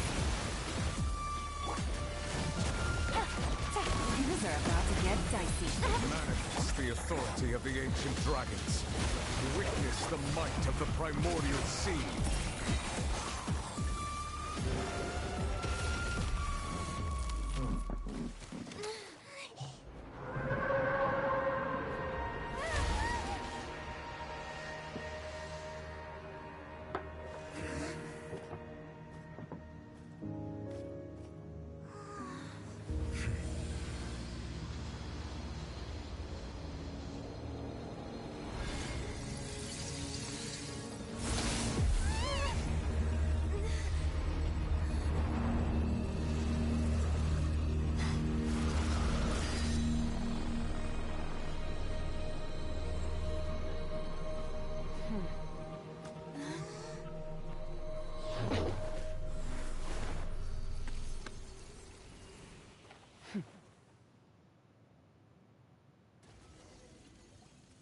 Thanks for helping with the cleanup. It should have been my job, but... oh well.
What the hell?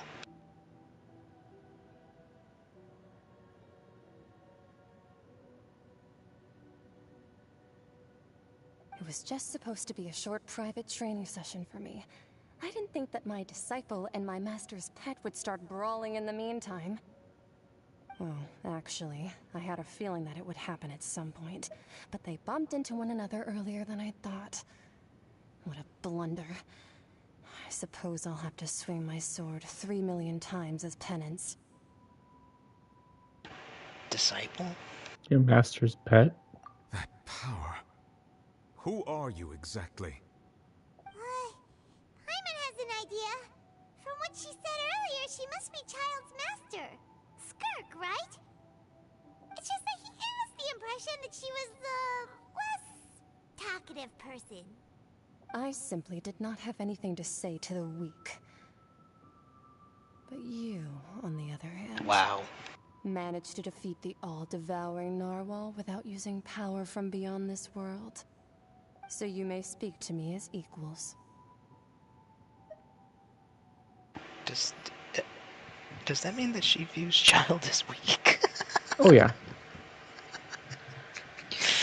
I mean, he is kind of a pushover. Well, weak in comparison to her. Yeah. Well, I just meant we could kick his ass. Alright, what sort of person? Would take the all-devouring narwhal as a pet. I have to agree. It's a strange use of a planet's primordial waters just to raise an all-devouring narwhal. That kind of power is wasted on it. It's not cooperative. It eats too much. And I have more important things to do with my time than pet sitting. The only thing that creature has going for it is its looks. All in all, it fails as a pet. Miss Skirk? I think you might have missed the point. The point being? Well, being that this pet almost destroyed an entire nation. So what sort of person is your master? Well, Child's master's master. Wait, is that right? Oh, right. So you don't know him. Sorry, I assumed you did. His name is Sertologi. Who? I am unfamiliar with that name. Huh. So Master isn't sufficiently famous. How should I describe him then? Have you heard of the name The Fowl? The Fowl? Still nothing? Well, how about the Visionary?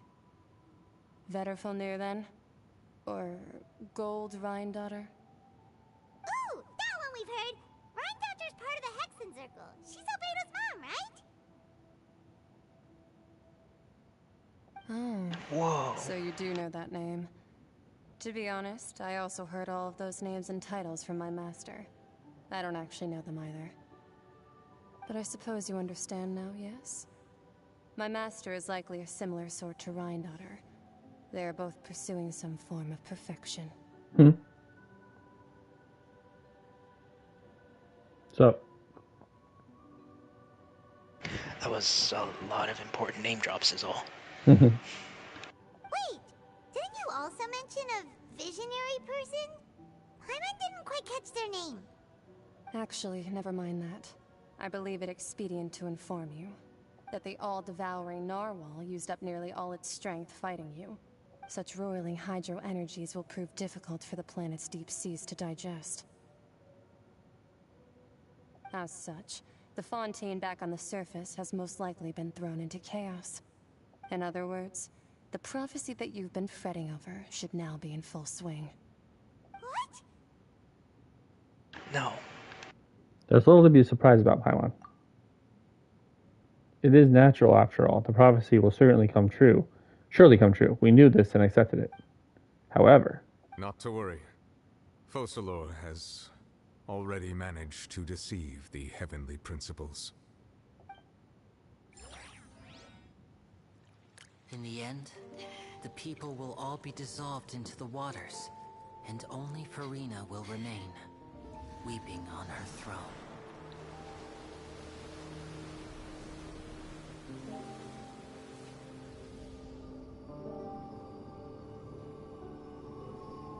then will the sins of the people of Fontaine be washed away.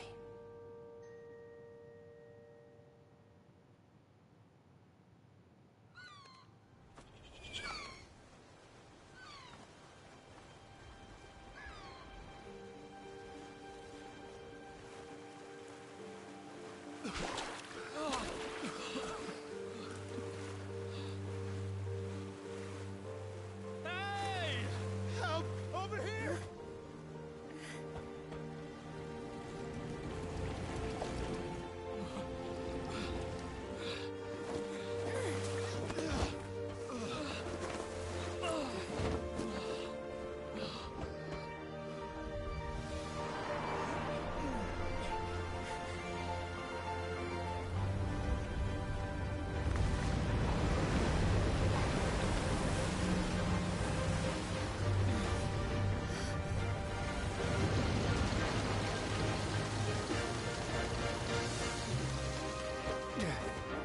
All hands, initiate emergency rescue!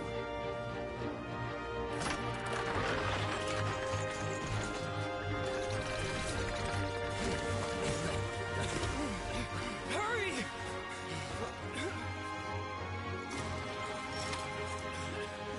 Hey, lend a hand!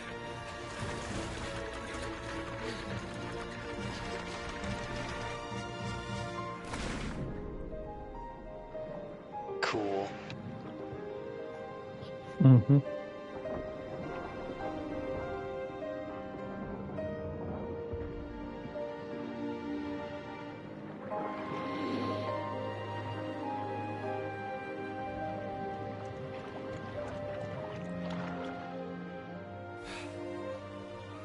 Look!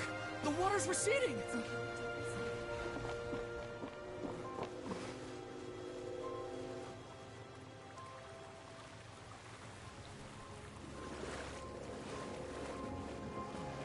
It's a miracle!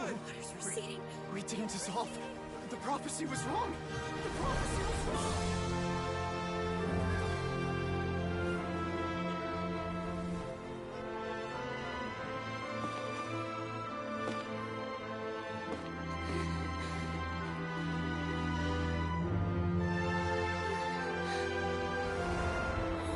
Are you right? Yeah. We're saved. The prophecy was wrong.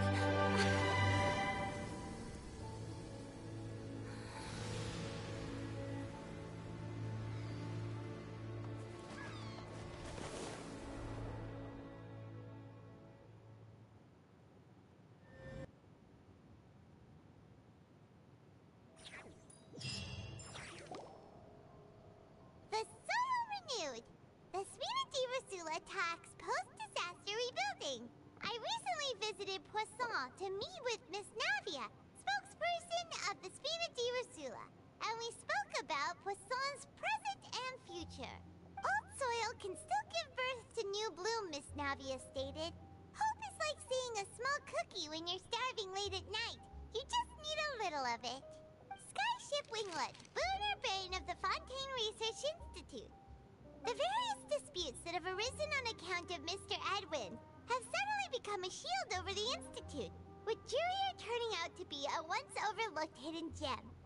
People always call the first researcher mad, but few know what to call the second. And should that latter person achieve a miracle, they would find it all the harder to find a word with which to classify him and his team. Wow! Paimon barely recognizes the people in the reports.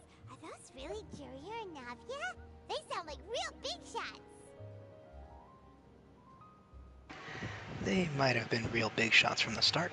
We just didn't meet them in that capacity. What do you think? Pretty enthralling, huh? The Steambird's idea was pretty simple. With the disaster just having passed, we would print a free edition packed to the margins with good news to calm people down. The value for these big scoops lies in their inevitable follow-ups. We'll publish further reports and go into the stories behind those people. Edwin's assistant, Jurier, created a true flying ship, while Navia is leading people in the reconstruction of their home. I'm sure that these stories could draw even your well-traveled eye. The articles do make me curious about how things will play out. Paimon's curious too!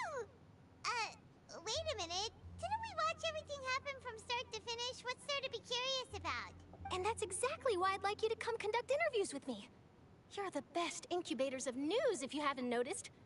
And also, with you around, I'm sure I'll get to see that Duke. Are you sure? Hasn't he turned you down several times already? Oh, this time will be different. Come on! Let's head to Poisson first, and then make a trip to the fortress. There are some things you'll only know when you get there.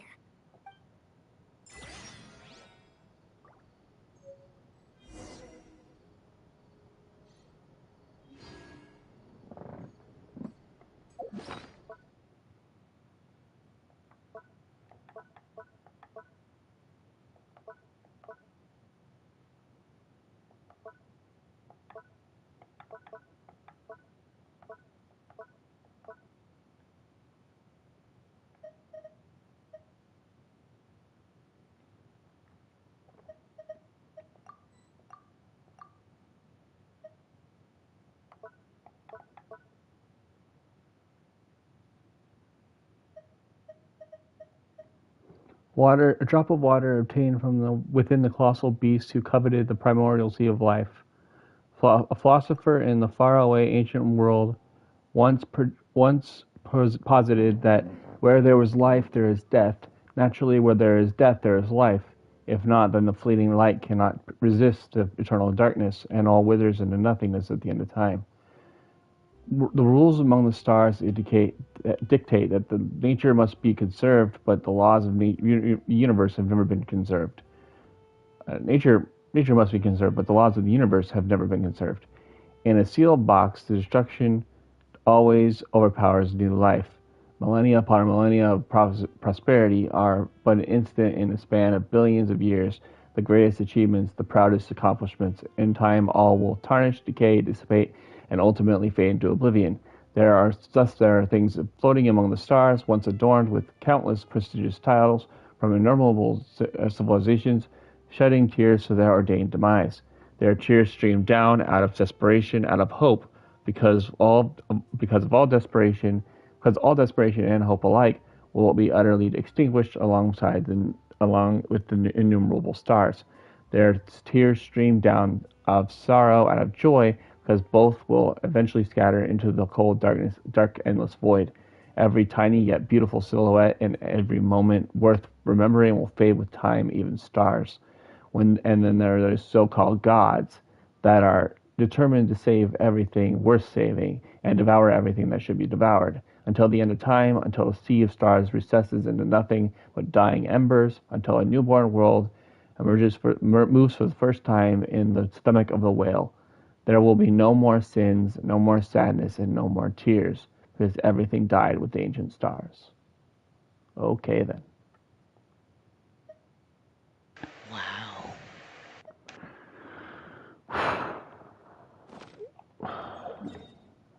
To Poisson.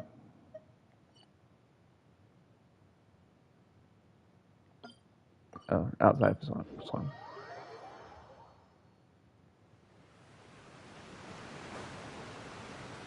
Wait.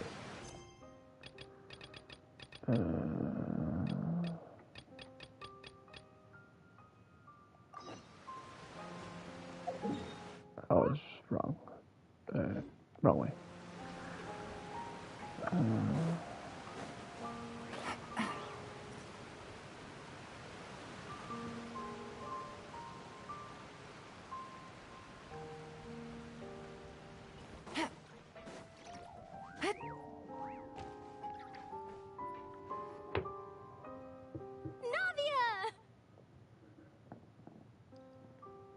Oh, it's you. What brings you all here? Hey, we're just having a look around. I'm here to update myself on how things are going here. Oh, the Fatui are here too. Let me introduce you. This is Mr. Garunt Snezhevich. He represented the Knave in sending us a large amount of supplies, and is helping with our work. Our residents are hard at work as well. Thanks to everyone, work is progressing nicely. We've lost a lot of people, but we're moving forward. That will have to be enough. Hello, Miss Charlotte. I'm a big fan of yours. I especially like that article you wrote last year about Fontaine's stray cats. But if you don't mind, could you not emphasize our role too much in your report? It's not charity we're doing here. We just happen to share the same interests as the Spina. I get where you're coming from. I'll keep it as simple as possible. Or would you be willing to feature as friendly neighbors? That would be fine. Thanks. Oh, you're back too. How are things? We finished laying down the construction materials. It'll be another hour before the workers are able to go over there. Huh? You're here too, Clorand? Well, her reputation's greatly risen after that whole duel business with Miss Farina. So she's here in Poisson to wait out the heat. All right. She really came here to help me out. There's too much to consider in the reconstruction of Poisson. The Spina has need of more decision-makers. And, well, I do already happen to be connected to Mr. Callis. Oh, wait just a moment. Do you mind me asking a few questions? You know, about how you felt before the duel, about what it was like facing down a god. There's lots of exciting material there, I bet. Forget it. I'm sure you can find a better theme than that, Miss Charlotte. I see you're the same as always. Couldn't you do me a favor, for Navia's sake? Well, if we're talking about doing things for my sake, you might as well just take a few more photos of me. Or of the Traveler. It's better than wasting time persuading Clorand, at any rate. Of course I will. I'm not gonna let her off that easy. All right, then everyone who wants to be in the photo, gather up. And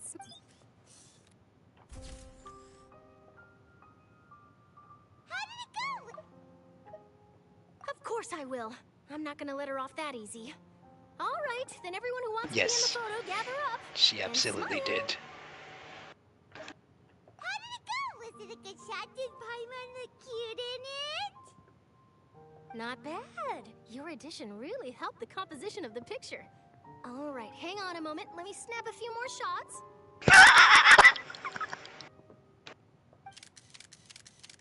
Charlotte takes more pictures of Poisson to clicking of shutters. Right, that should do it. I'll be back here later anyway, so let's call it a day.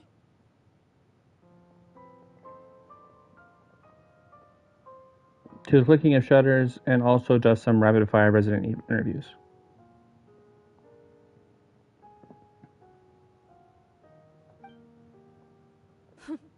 You're very quick.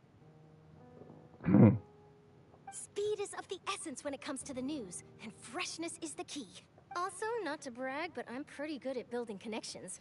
Who knows? I might eventually get that interview with you after all, Miss Clorand. Wow, you really do have that never say die spirit. I'm impressed.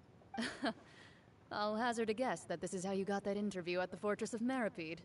You already knew she was going? Whoa, you're well informed. Let me make a guess too. I asked Sijuin, who told Monsieur Nervillette, and he told you, right? That's a very complete information chain. In truth, all Monsieur Neuvillette asked me was, when did the Fortress become so friendly towards the media? I told him that it was best not to speak too soon. There's no guarantee that Ridesley will make a personal appearance. You're right. I've got to treasure every moment I have with them. In which case, I'll be making a move first. Stay safe now. And tell me if you hear anything interesting. I'll treat you to afternoon tea in exchange. This is cool. To the Fortress of Meripede. Oh, hold on, I'm talking to them. Oh, yes, that's... You seem curious about the Fortress. Of course. That Ridesley. I still remember going down to the Fortress to grill him for information on my father's case. Boy, did he take me for a ride. Without telling me anything, of course. But he did invite you to tea, didn't he? 2 large pots of it, in fact. It was good tea, though. I have to agree. The tea there is very good. Speaking of that, would you like to have some today? I mean, you've got time, right? Well, I'd be partial to some shortbread. Wow, it's like we've got a menu or something. Sure. Good. What flavor of biscuits would you like, Mr. Snezhevich? Me? I'm fine with anything. But I would prefer chocolate, should you have it. All right. Leave it to me. I'll go over the newly arrived supplies with you later, Mr. Snezhevich. We should be able to finish the preparatory work today. That works great for me. Huh. Is it just me, or Did you get a new lipstick? I did. It was a gift from Sijuin. Want to give it a try? I think the color would suit you too. Ship.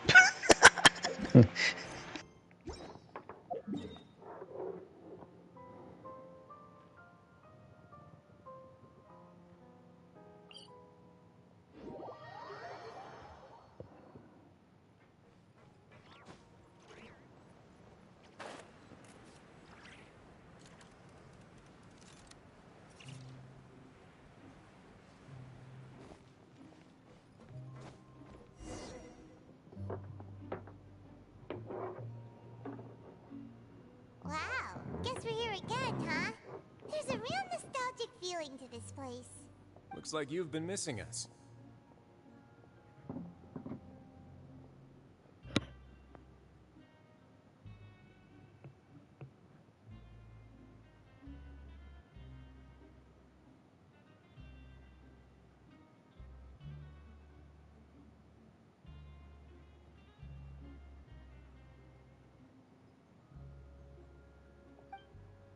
Duke! Did you come all the way to the entrance to greet us? Duke! Did you... It almost sounded like she said D-Luke. Of course. I'm here to welcome you and our dear Miss Charlotte, whom our good head nurse recommended to me. It's an honor to finally meet the much-rumored Duke. Thank you for consenting to my visit to the fortress, sir. No need to thank me. But that said, I shouldn't be the focus of your interview. I trust you recall our agreement? Of course, of course. All right then, this way.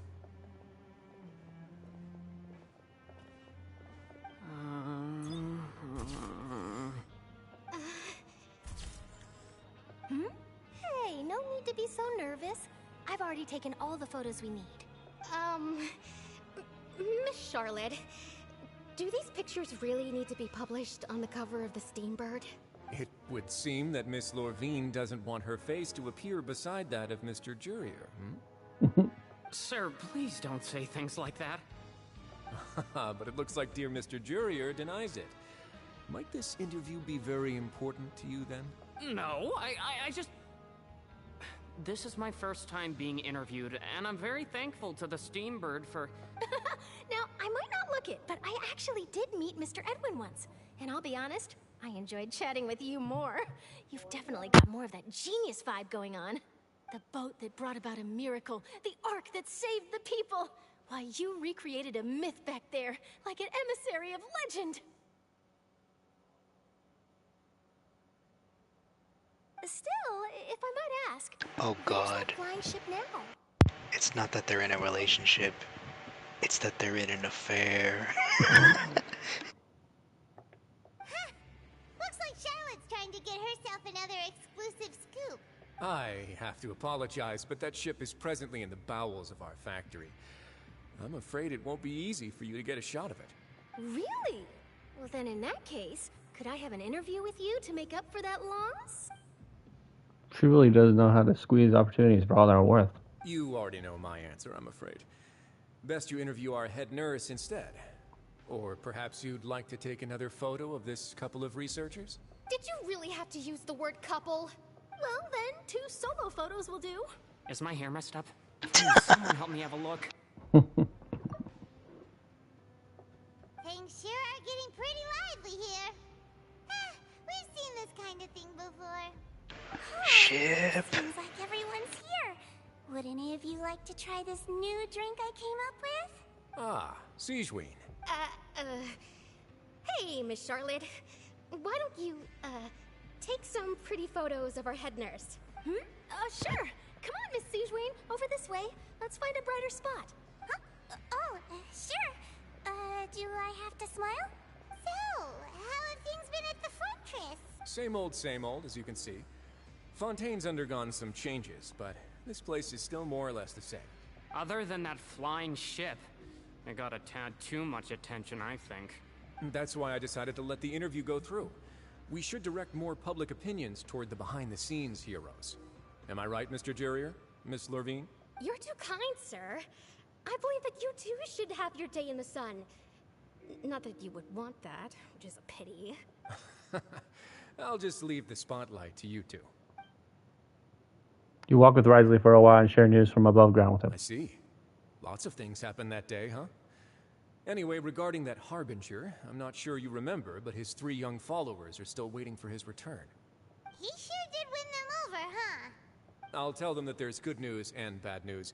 The good being that their boss seems fine, and the bad being that they must face extended sentences for abetting his escape. Oh, actually, what about you? Are things gonna change for you too? What change can there be? The fortress will keep chugging along, and so will my duties. As to what Miss Farina's departure will mean for the nation, and if our laws and governance will be transformed, we'll leave those to the folks in the overworld. Hey everyone, the photo shoot's done. Good. In that case, let's call it a day here. Thanks for your cooperation. Come on, Traveler, let's go. Till next time, everyone. There'll be a next time? Maybe. Who knows? I might write a story about the underwater factory next time. Until then. All right, last stop, the docks. Oh, you know, I'd love to see you in one of Charlotte's photo shoots one day. Is that really necessary? Our line of work doesn't really require much photographing. It's precisely because we don't need the picture that they'll have value as keepsakes. You don't really look all that opposed to the idea, you know. Maybe I'm just happy that I managed to once again avoid the spotlight. I think this interview went well either way.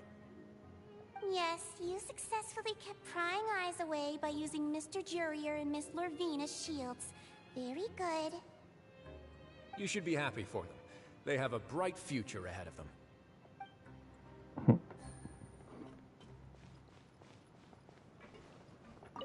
Here are the interview notes. Nice. They mentioned that the flying ship may have many uses in the future, and the journalist asked me what I thought of them.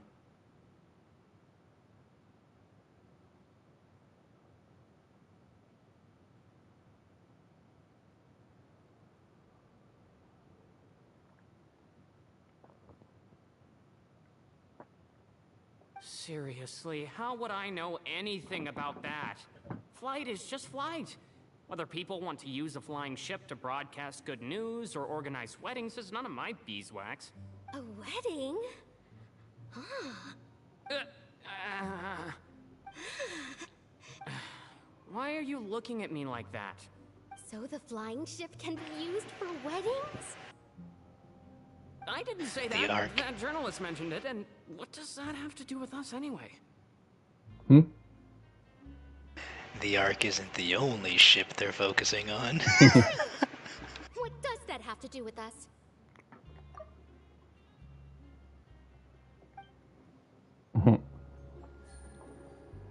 Okay. Don't forget your welfare meal. Yeah, sure.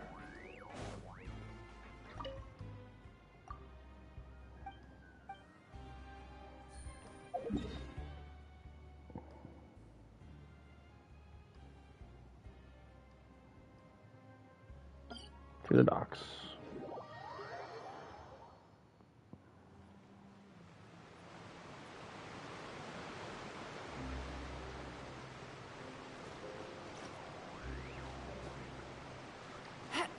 Hydroculus.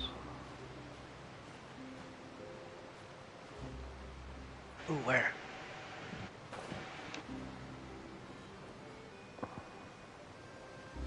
Right in front of you.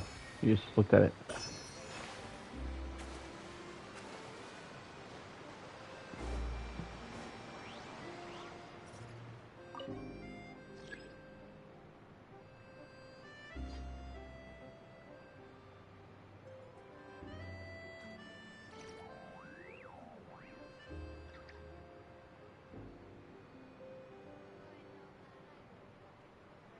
Nice, and most importantly, I didn't drown.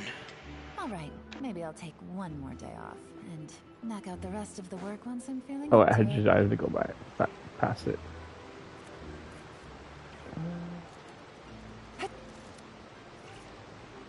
It's down here. Well, I suppose that's one way to go down. Uh-huh.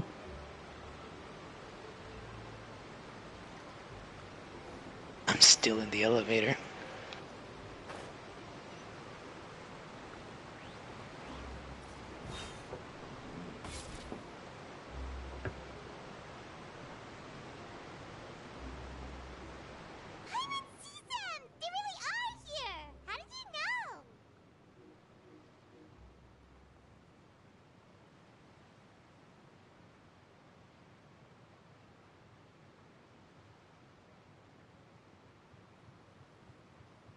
Navia mentioned that she stayed in touch with Linny and the others after working together.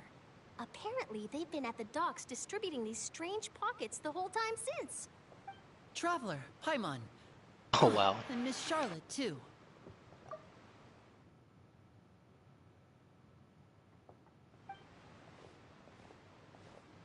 Would you like a magic pocket? What sort of gadget is it? It's a wondrous bag that can be used to carry many things. The water level has returned to normal, but if you see any of your things floating around, you can use this to carry them. Or you could trick a friend into doing it for you. Trick a friend? I wonder which of my friends would fall for that. You could just make a friend like Fremine here. Isn't that right, Fremine? Is this what you meant by, I'll help you make some more friends? To be honest, that sounds pretty sweet. Could I have your contact, please? Sure. Please, write down my address. Lynette sure is working hard to help Femine socialize. He was the one who proposed doing this. He even wants to assist in our magic shows. Sounds like that would suit him. Yes, I was planning to first introduce Per as an assistant, and later Fremine himself. In the future, I think we can leave underwater escape magic to him too.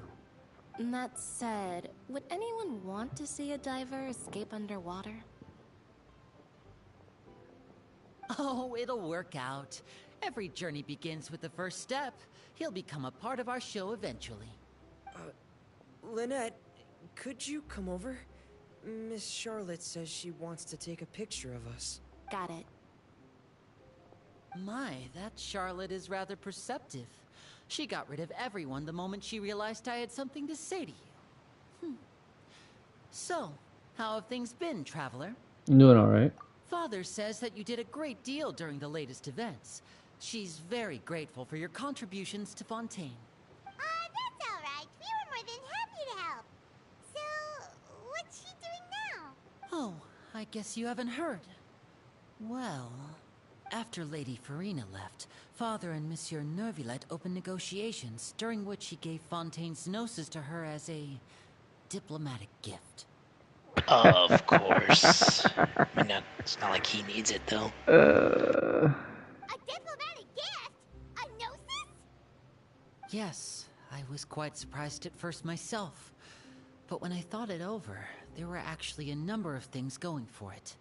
It could have been done as an apology for the incident with Lord Child, or as thanks for his help in tying the all-devouring narwhal down.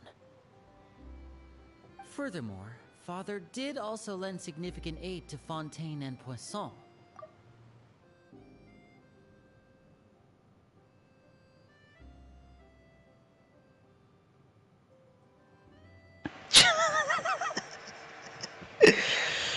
Wow. Quite. I thought it could have been done as an apology for the incident with Lord Child, or as a thanks for his help. What did? I'm confused. What? He should be describing why Neuvillette gave her the gnosis, but he says it could have been done as an apology for the incident with Lord Child, or as a thanks for his help in tying the narwhal down. That sounds like things that would be on Father's side.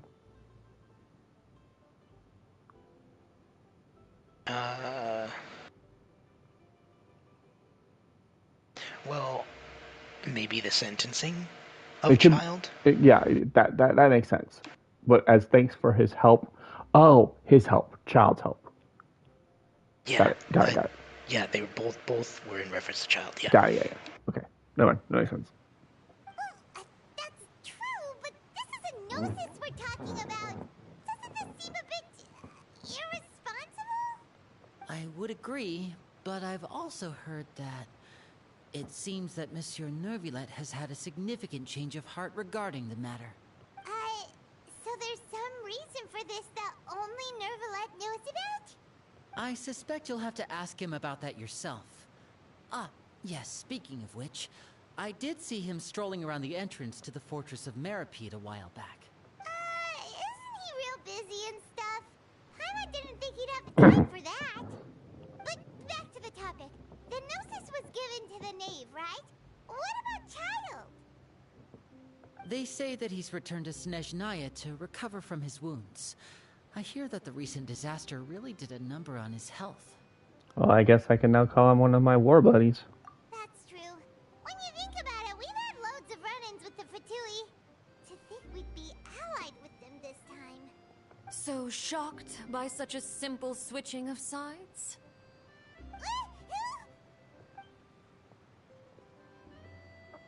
Father! Well, well, what do you know? Come to the docks to see how my children are doing and meet the Traveler by chance. Please do not pay my accomplishments in Fontaine too much mind. I would have done them regardless. Are you going to take the Gnosis back to Snezhnaya? That is our duty as Harbingers, yes.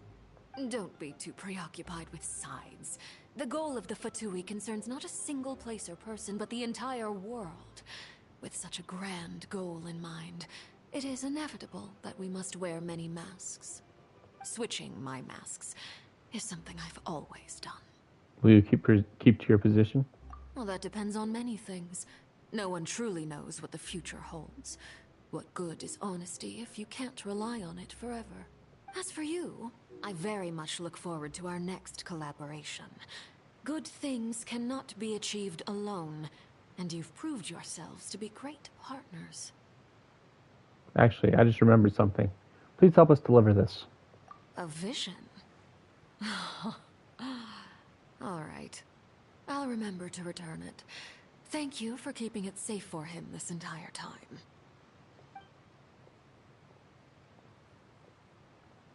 And that's a wrap for me. Huh?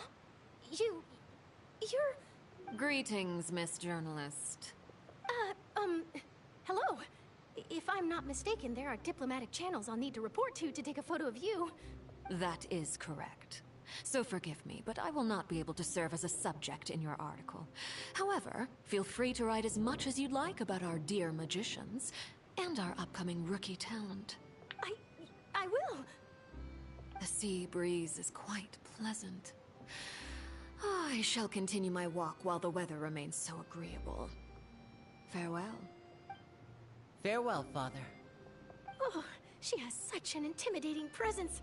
I didn't even dare to take a picture. Thankfully, I've already wrapped up all my pre-scheduled interviews. Thank you all. This'll be more than enough for me to write about, I'm sure. Don't be too nervous. Why don't you take a magic pocket before you go? Here, Traveler, Paimon, you take one too. To move things about? That's right. Funny. I was giving out magic pockets when we first met too. And what do you know? I'm doing the exact same thing right now. So many things have happened, but the pockets are still the pockets. I guess this must be life. We will all follow our own paths, and serendipity will lead you to your fated friends. All right then. We'll be handing out pockets in some other districts later, so we'll get going now. Have a good day, you two. Well, guess we sent Charlotte off. Should we go see what Neuvillette's doing? As long as he's not so busy that he doesn't have time to chat anyway.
didn't think you were going to have free time this hour of the day.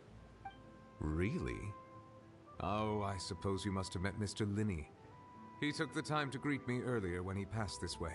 In any case, you came at a good time. I was just considering reaching out to you to set up a meeting, so I may explain some things that I haven't had the time to before. Aw, Paimon's glad that you remembered. Thank you for keeping us on your mind, what with you being busy and all. Alright, let's have it then. How was Fontaine actually saved? The whole business is still quite the mystery to us.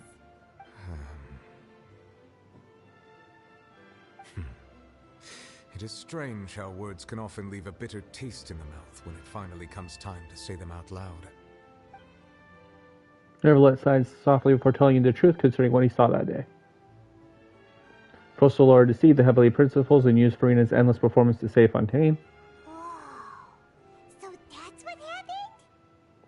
I only saw Farina's part myself.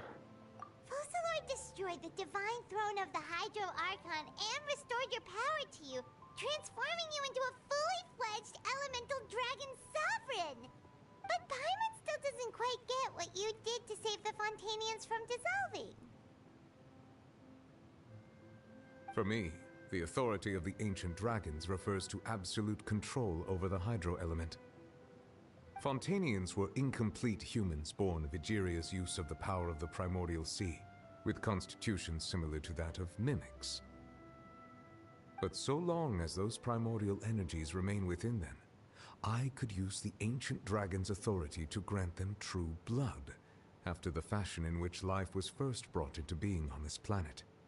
In other words, when I gave my verdict, Fontainians became true humans, and thus would naturally no longer be dissolved by water from the primordial sea. Focalor must have counted on you to make that decision as well. Your verdict was the key to making the prophecy appear to have come true while saving everyone. Dude just performed blood alchemy, what? Mm-hmm. You could say that it was at that moment. The Fontainians were finally truly born. Yeah, and in a manner of speaking, Focalor finally managed to fulfill the original Hydro Archon's wish to turn Oceanids into real people too! It seems from your expressions that you still have more things you wish to ask. Ask away. I will tell you the truth as I know it. About the intel verdict that was passed on, child. Initial verdict. Post-chapter wrapped up. Post-chapter wrap up. Yeah. I have investigated his case along many avenues, and I have learned that he once fell into an unknown chasm when he was young. There, by chance, he awakened the all-devouring narwhal. But whether it be by sentiment or reason, that should not have been enough to consider him the root cause of the disaster. At most, he would have had tangential liability. As for the judgment passed by the Oratrice during the trial, whether it was due to that liability by association or Focalor deliberately using him to buy time for us on the assumption that he would be able to hold the creature off, I cannot say. Guess Focalor had Fontainians in mind the whole time. In the end, it was thanks to her that they finally became real humans. Hang on a second. Paimon suddenly got another question. Back when Fontainians hadn't yet become real humans, were the children they had also transformed Oceanids? Life has always flowed like water. Do you recall how Fontainians would often come to the Fountain of Lucine to pray for children? Yeah, Lynette said the fountain is where all the waters in Fontaine converge. In truth, even those couples did not know that such prayers were no mere custom, but instead a form of ritual. Those Oceanids who were blessed within the spring water would later descend as new humans in the coming months.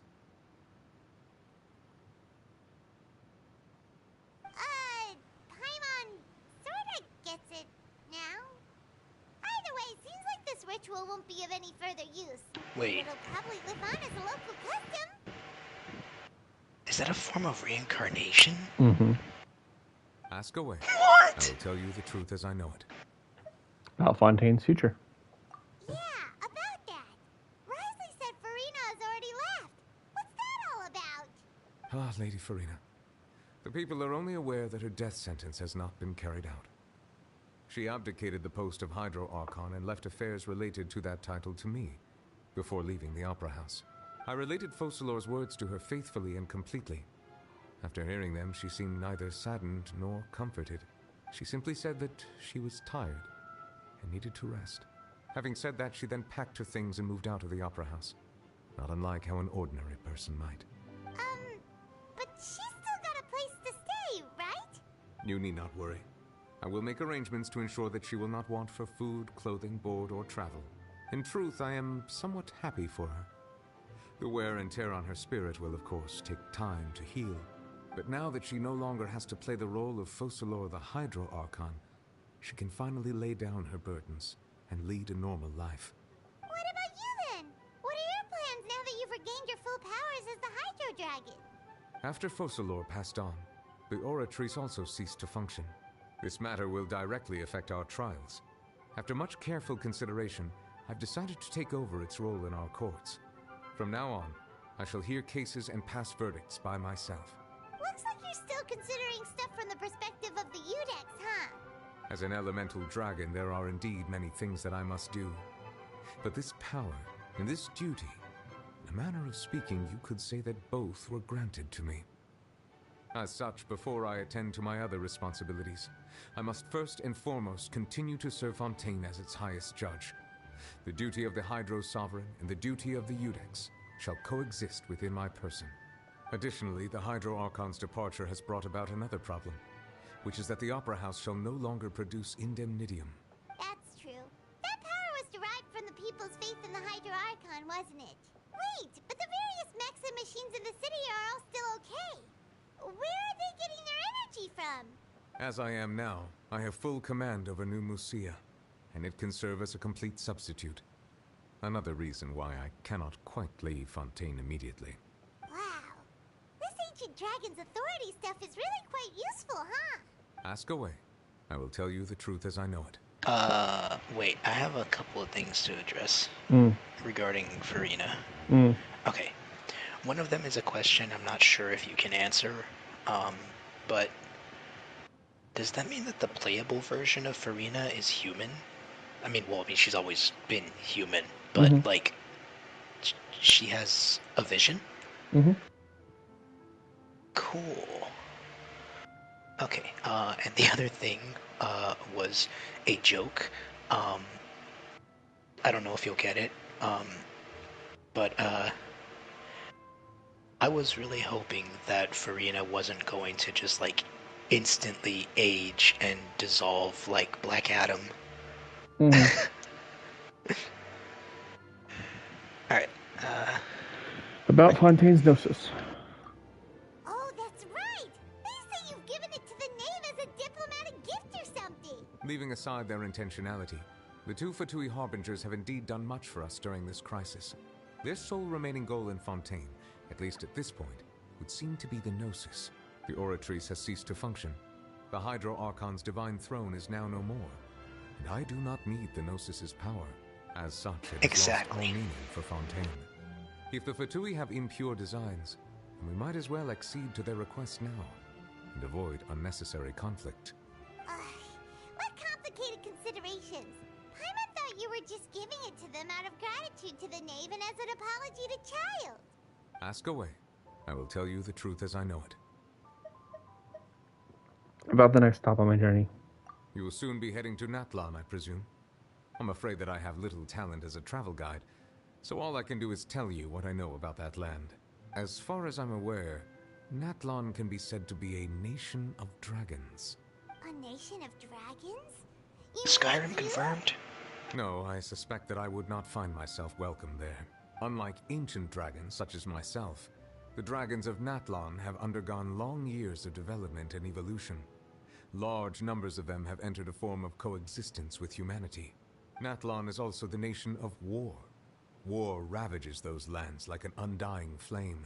There is one other piece of information I got incidentally from my negotiations with the knave that I believe may be useful to you.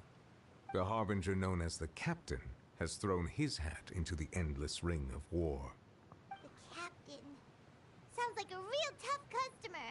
Seriously, everywhere you look, there's a Fatui Harbinger doing their thing. I suggest that you fully prepare yourself before going to Natlan. In the meantime, Fontaine's doors will always be open to you. Ask away. I will tell you the truth as I know it. I have no more questions. Hang on a sec. Paimon's still got a question about the Gnosis. When we spoke to Linny earlier, he mentioned that your attitude towards giving away the Gnosis had clearly changed. We guessed that there might be some reason for it that only you were aware of. No wonder the House of the Hearth is the Fatui's intelligence division. They are certainly sharp. So regarding this specific issue, I was just getting ready to share something with you. What is it? In truth, I exchanged some further words with that lady named Skirk after sending you two back to the surface. It went something like this. Ooh, yay, flashback.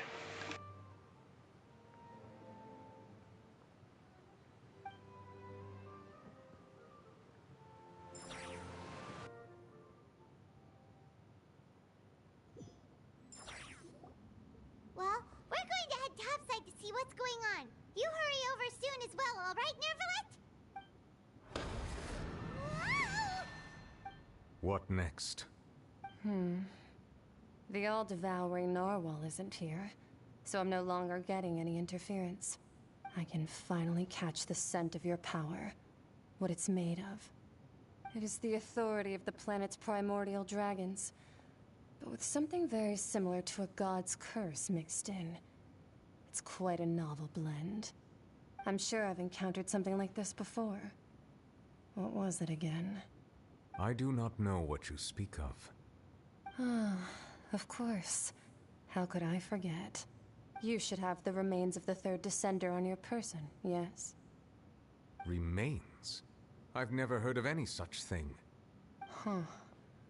According to your parlance, I believe it may be called a gnosis. Well, that much is true. After Focalor's divinity faded, she handed her gnosis to me. But I fear I have never heard of it described in the manner that you just did. I've been training with my master, the Foul, ever since I was young, and I have never returned to the surface since. So most of the information I possess, I got from him. It is only natural for those who are greater than humanity to possess a different sort of common sense, which is why there are so many problems in our attempts to communicate with humans. Regardless, you should probably get rid of objects of misfortune to prevent any disasters from befalling you. To live in itself is a blessing. But once a person dies, the bonds he once had with this world shall all turn to curses. What do you mean by that? No need to fret. These are just my personal thoughts. And my reason for no longer wishing to return to the surface. This third descender you refer to, who are they? And when did they die? Master never mentioned them to me. Perhaps it just wasn't that important for me to know. If you're interested, Wait a second. I'll be sure to pass the answer on to you next time. Next time? You believe we will meet again? I do. Wait. I have a disciple of my own, don't I? He can be the messenger then.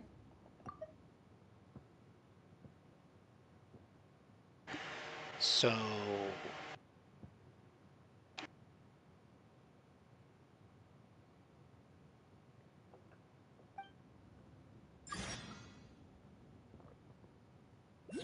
Okay, I just thought of something right now, and granted, my information is very limited. Whether it would prove useful or not, I wanted to pass that information on to you. So, if I recall correctly, I remember reading or hearing somewhere that all of Hoyo's games are connected in some way. Third Descender. Third Impact. And that's all I've got. No. Okay. Will be answered in Enconomia. Okay. The remains of the third descender? So that's what the Gnosis actually are. Paimon just thought they looked like chess pieces. How could they be a person's remains? All the same, assuming that there was no misunderstanding or special metaphor at play, that is what she meant to say. And she said that it would bring misfortune and that you should check it, which is why you gave it to the Fatui.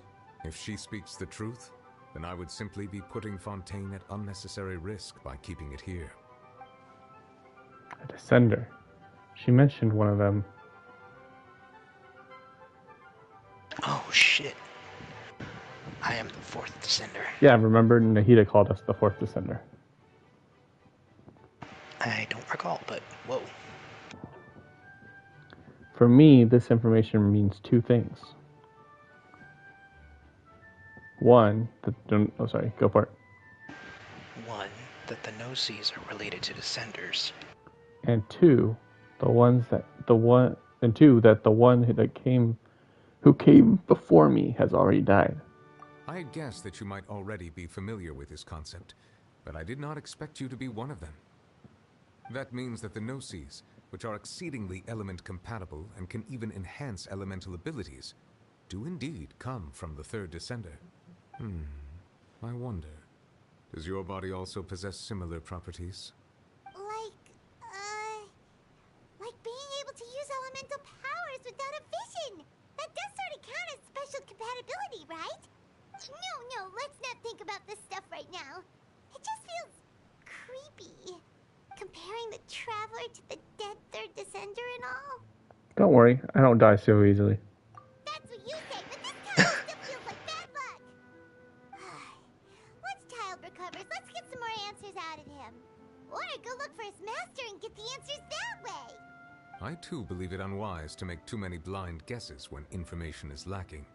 The same is true of being at court. Alright. Whatever the case, it seems like the crisis here in Fontaine's over for now. Yes. All of Focalor's efforts were for this moment as well. But she sacrificed herself in the end as a god, and she suffered through all those years as a human. Was that really what she wanted? I suppose that would be the mystery of a god's will. Can you understand the will of the gods? Well, Farina gets to be her living legacy. I suspect not. But once in a while, I too would guess that if wishes were like the clouds in the sky, they will one day return to the earth as raindrops. Life flows like water, and rain is the final answer. The water levels may sometimes tilt one way or another, but the rain falls fairly upon all. And what, ultimately, is the difference between the rains that fall upon all of us?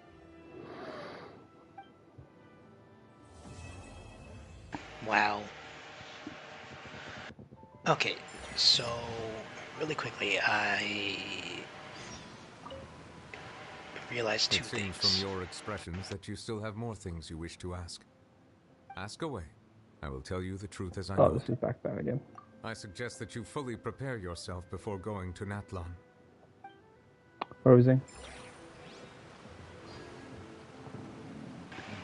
Okay, so I was gonna joke about how we're essentially Courier 6 from Fallout New Vegas.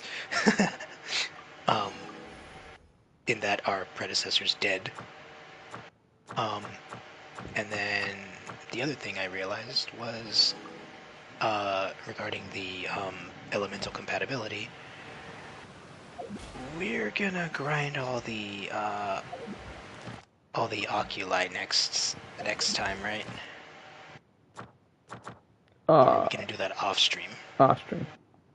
Okay. Because that would be very boring. I don't particularly have need for it, considering we can't get any more stamina out of it.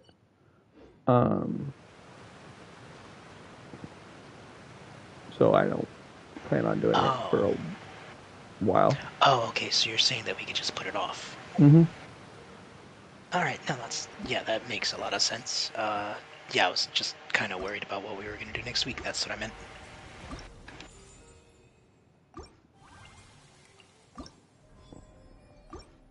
Well, that's good. We're actually going to wrap up with, oh wait, actually no we're not.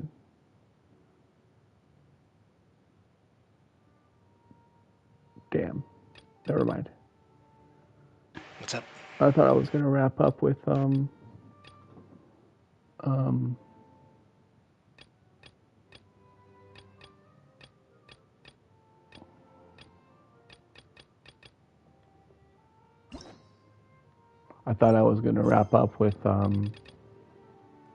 my god, I just struck a dog. I was spinning around and I freaking hit it. I thought I was gonna wrap up with doing that scene that you triggered when you first came to Fontaine. But that spoilerific one. Yeah. But apparently I cannot access it yet. Bedtime story is the next thing to do, which is Sumeru quest.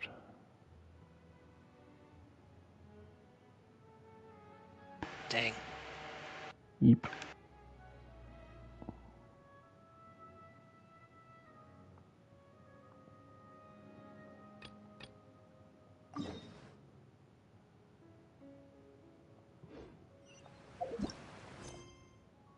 So, do you want to turn in our commissions and call it here? Well, that makes sense to me. Okie dokie. Are we still going to Inazuma? Yeah. Cool.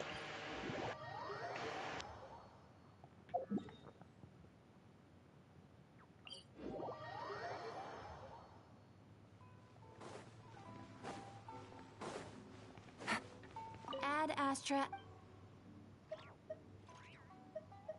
Thank you for completing today's commissions. Here is your reward.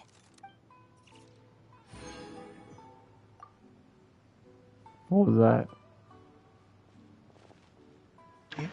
What was the hint you just got?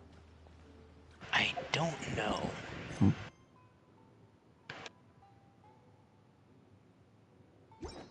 If you look at your missions, your top one is bedtime story, yeah?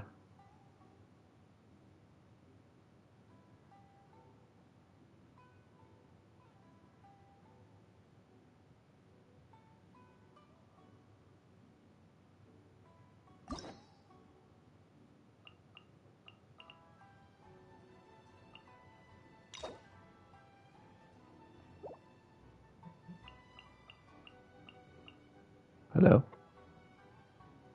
Oh, sorry, I was trying to capture that hint, but okay, you said you want me to check my current quest? Mm-hmm.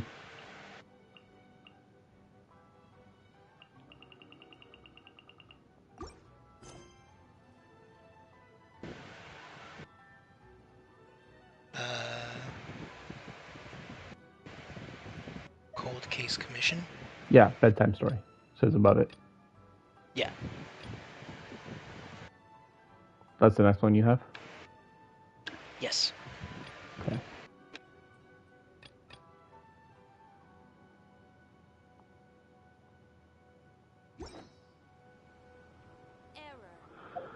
Some kind of interlude quest between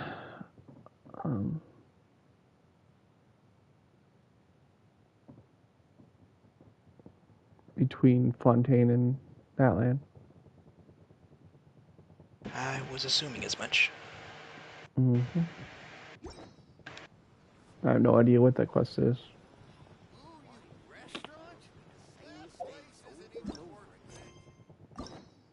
I go into story quests.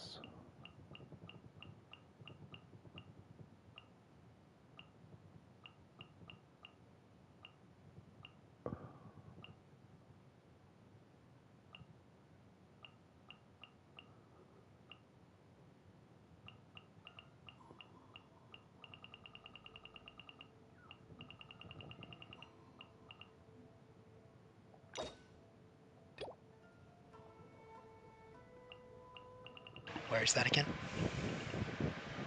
In your missions? L2.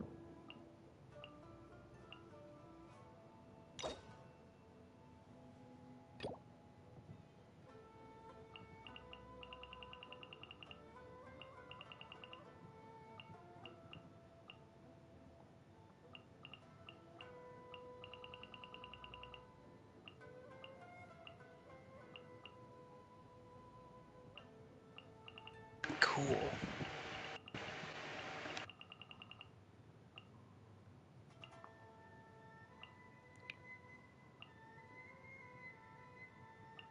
Wait, who's Chiori?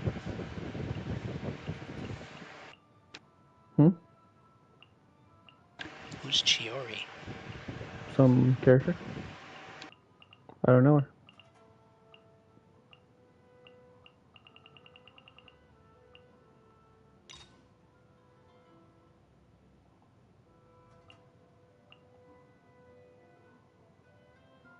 Even Skirk has one.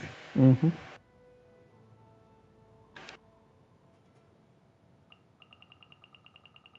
She's also a playable character. Oh, cool.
You know, Paimon's heard that Alhaitham's...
Okay.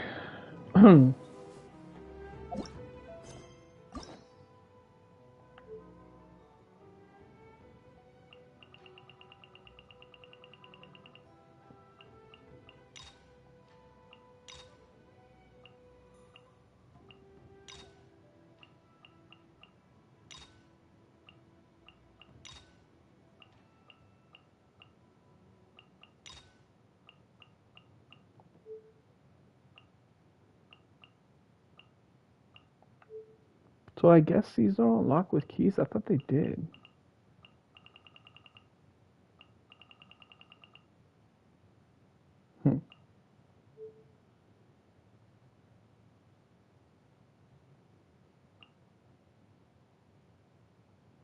Maybe they changed it.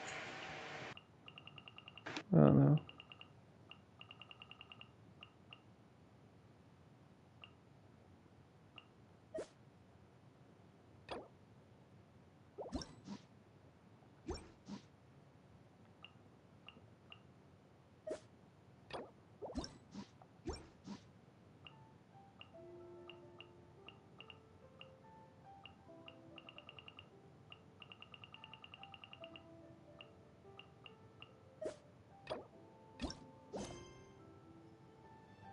Navigating the world is a whole lot easier.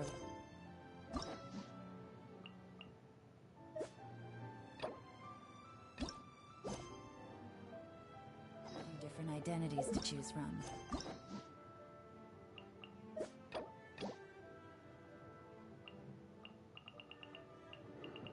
Interesting. Yep. Alright. Well, Fontaine complete. Need me to come up with some for you? Yep. Oh, Jesus. Okay. Next week, probably not one. Cool. Alright. Good night. Night.